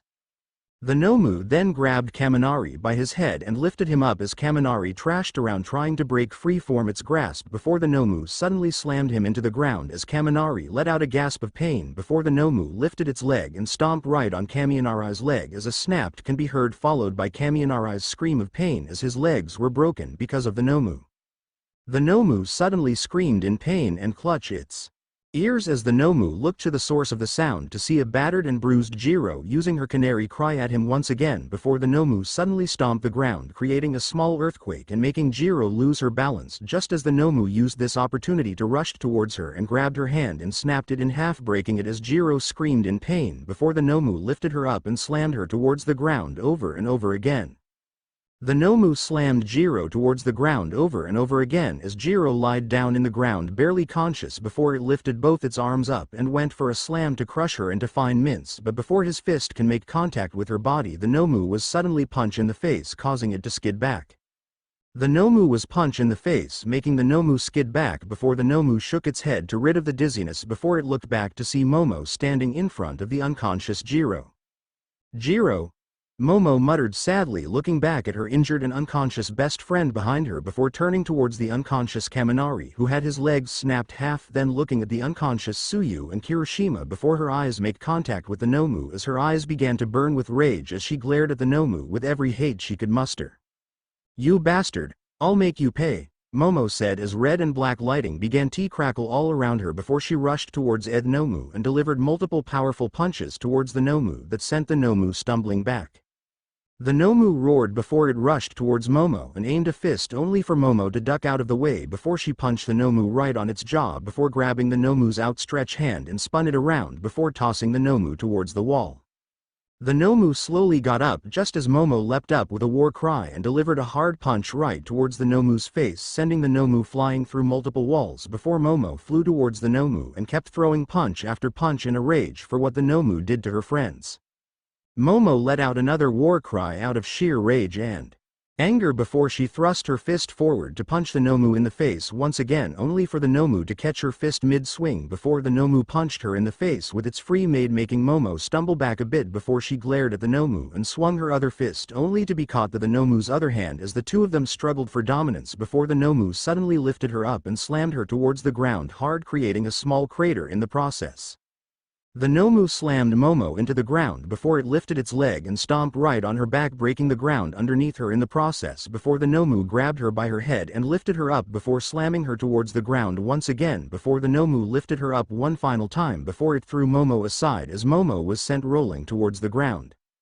Momo slowly got up from the ground as she spit up some blood before the Nomu suddenly rushed towards her at a blinding speed before the Nomu punched her right in the gut, causing Momo to vomit out her lunch before she was sent launching back. Momo slowly got her head up just as the Nomu made its way towards her and grabbed her by her head and slammed her head into the ground, burying her in the ground before lifting her head back up and slammed it once again. "Izuku. Please come, we need your help," Momo whispered to herself softly before she spat out some blood on her mouth as she slowly lifted her head back up to see the unconscious bodies of her friends as the Nomu lifted its hand up ready to crush her head as Momo closed her eyes waiting for the pain. With Superman and Stars and Stripes stood at the White House with the president in front of them, and with Superman now wearing his Silver Age hero costume after his last suit was torn up after his fight with Manchester Black. "Thank you for the help, Superman. Without your help we wouldn't have captured Manchester Black and his team," the president said, shaking his hand in gratitude. "It's no problem, Mr. President. It was my honor to help, and if you ever need help again, don't be afraid to ask for help," Superman said with a small smile as he shook the president's hand. "Likewise, Superman, if you ever need some help just give us a call," the president said. "Oh, and don't worry about the damages that you did on Manhattan. It will take some time, but we can just rebuild it, better and ever." "Thank you, Mr. President. I'll keep that in mind," Superman said with a nod and a small smile. "Now if you'll excuse me, I have to go back to Japan because I might be needed there," he said as the president nodded. "Of course, Stars and Stripes, would you mind escorting him out of the White House?" the president asked as Stars and Stripes nodded. "Of course, sir. Now come on, Soups. Let's go," Stars and Stripes said as she walked off as Izuku just shook his head and followed behind her. "So I guess this is it, huh?" Stars and Stripes said as the two walked out of the White House together. "Yeah, I guess so," Izuku said as he looked at her sadly. "Thanks for the help, brat. We couldn't have captured Black without you," Stars and Stripes said before she gave him a small hug. "Now take care of yourself, all right?" Stars and Stripes said as she pulled away from the hug and ruffled his unruly black hair. "Oh, and say hi for the old man for me and make sure that you visit America soon. I would like to see the old man, Aunt Inko and little Eri again, all right?" she asked as Izuku merely chuckled. "All right, I'll keep that in mind," Izuku said with a small chuckle. "Till we meet again," Superman, Stars and Stripes said as she reached her hand out for a handshake, to which Izuku gladly took. "Yeah, till we meet again, Stars and Stripes," Izuku said as the two shook their hands as a sign of friendship and respect among each other as heroes before Izuku noticed something form behind her. It was a TV showing a news report with the headlines saying, "Genius billionaire ad owner of Lex Crop. Lex Luthor now returns to Japan after 5 years of staying at USA." "Huh, looks like Lex is finally returning back to Japan," Izuku said with a small smile. "It's been a while since I saw him. I wonder how he's doing," Izuku asked, getting excited at seeing his old friend once again as Stars and Stripes frowned at the mention of Lex's name. "I wouldn't trust Luthor if I were you, Izuku. I don't happen between you two, but he's not the friend that you used to know anymore," Stars and Stripes said with a frown as Izuku just looked at her in confusion, but before he can ask her what she meant by that, he suddenly heard something or someone calling out to him all the way back to Japan as his eyes widened in shock when he recognized the voice. It was Momo calling out for his help, and she sounds desperate and in pain. And without any other word, Izuku suddenly flew up at a high speed, cracking the ground underneath him and sending out a gust of wind while Stars and Stripes just looked at him in shock, not knowing what's going on and what made Izuku suddenly fly off like that before Izuku flew towards the air at full speed as he quickly made his way towards the USJ. In the USJ. "You know, it's too bad. You would have made a good ally, but now, it's time for you to die," Shigaraki said as he walked towards Shinso as he reached his hand towards Shinso to decay his head. Izuku, please come. We need your help, Momo whispered to herself softly before she spat out some blood on her mouth as she slowly lifted her head back up to see the unconscious bodies of her friends as the Nomu lifted its hand up ready to crush her head as Momo closed her eyes waiting for the pain but before Shigaraki and the Nomu can kill Momo and Shinso. The roof window suddenly burst open as they all looked up to see a silhouette of a floating man with his cape flowing in the air and the sun shining brightly behind him. Izuku, Momo muttered with a small smile before she finally passed out from exhaustion. Finally, you're finally here, Shigaraki screamed in joy with a manic smile on his face. Now the true fun can finally begin. I hope you guys enjoyed this video. Please make sure to like and subscribe to the channel, and now we will see you in the next video.